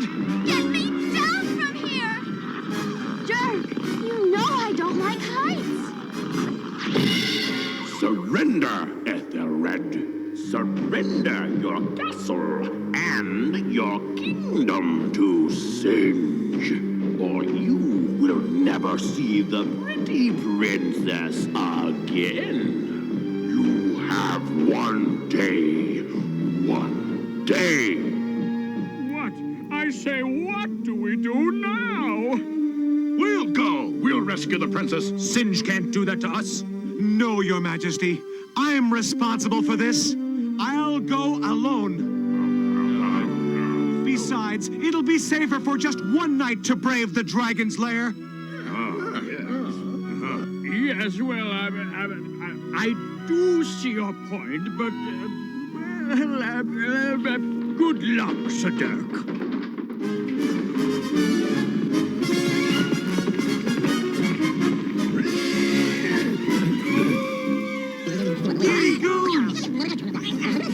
Ready to have at him?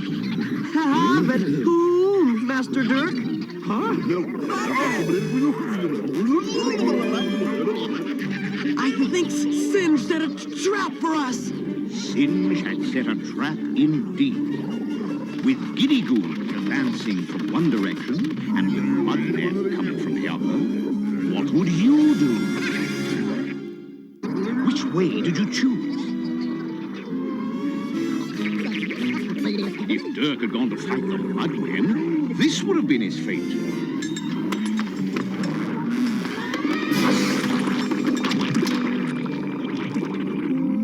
Fortunately, Dirk decided to attack the giddy goons instead.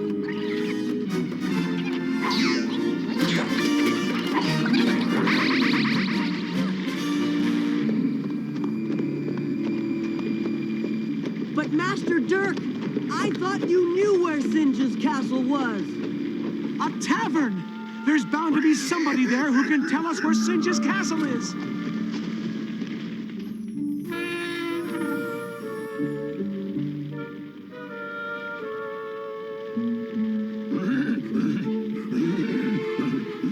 What do you think, Tim? Think they might know the way? Excuse me, friends. Can you tell me how to get to the dark castle of Singe the dragon? Perhaps I didn't make myself clear.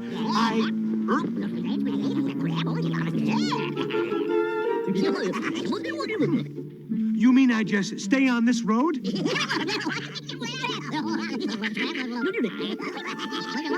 Thanks for the help.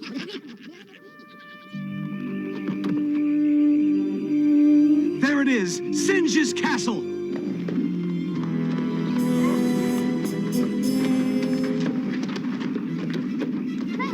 Out of here, you oversized toad!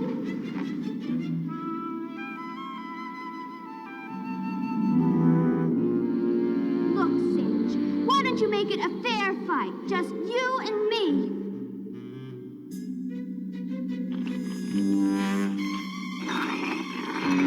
Put me down, you two-ton fireplace! You'll be perfectly safe until your father turns his kingdom over to me. Never! He'll never give you his kingdom. That would be too bad for you. I've been waiting for you, knight. Come and join your princess.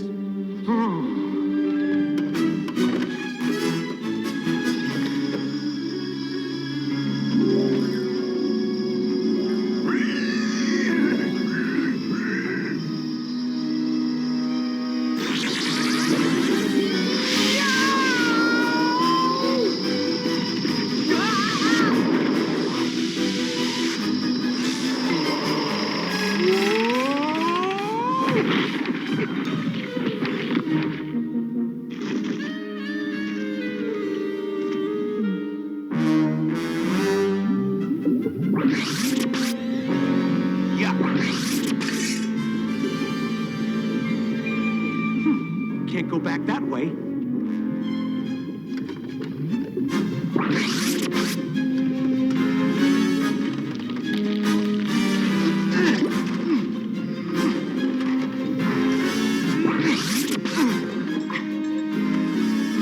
The bridge or the rope?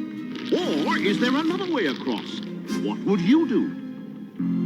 If Dirk had chosen the bridge, this would have happened. And if he'd chosen the rope...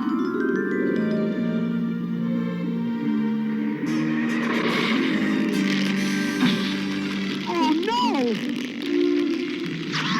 It seemed hopeless. What to do?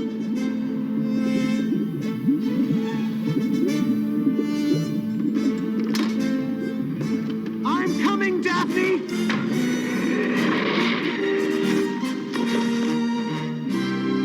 Stay put till I get back!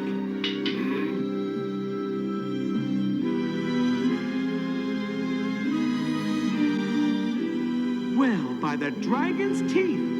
You have no doubt come to tell me that Ethelred's kingdom is mine. Oh, no, he hasn't. He's come to rescue me and cook your scales, dragon. Haven't you, Dirk?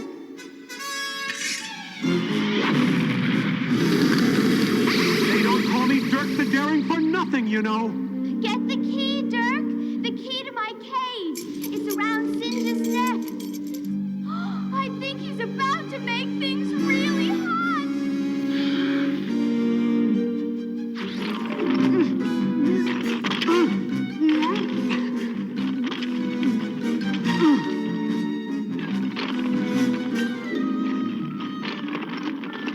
Hurry, Dirk.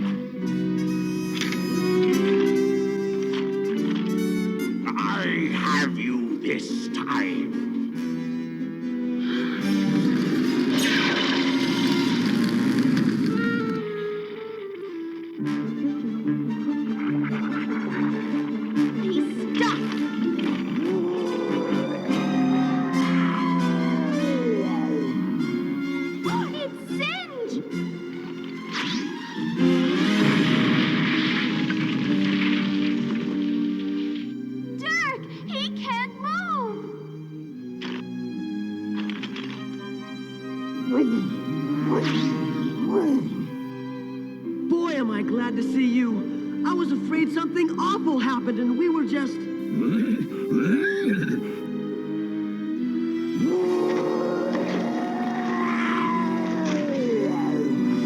Let's get out of here.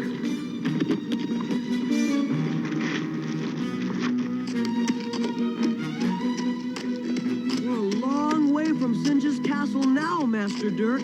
But we're not a long way from Singe or his giddy goons. They're still after us. Stop over there, next to that stone arch. I have an idea. When Singe hits these logs, we've got him. Here he comes! Daphne, where are you? Come on, dragon.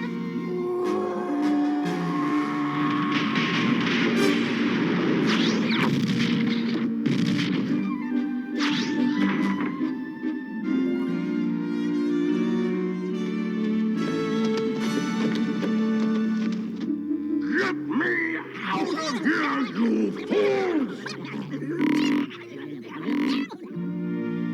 And thanks to you, my daughter has been saved. My kingdom has been saved. And my birthday's been saved.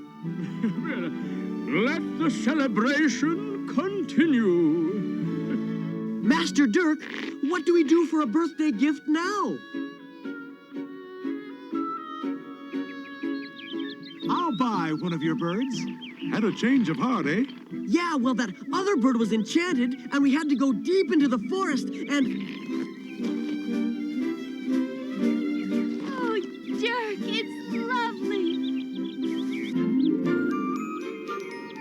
All was well in the kingdom once more, as a simple, lovely songbird proved to be a better gift than Singe's fabulous golden one.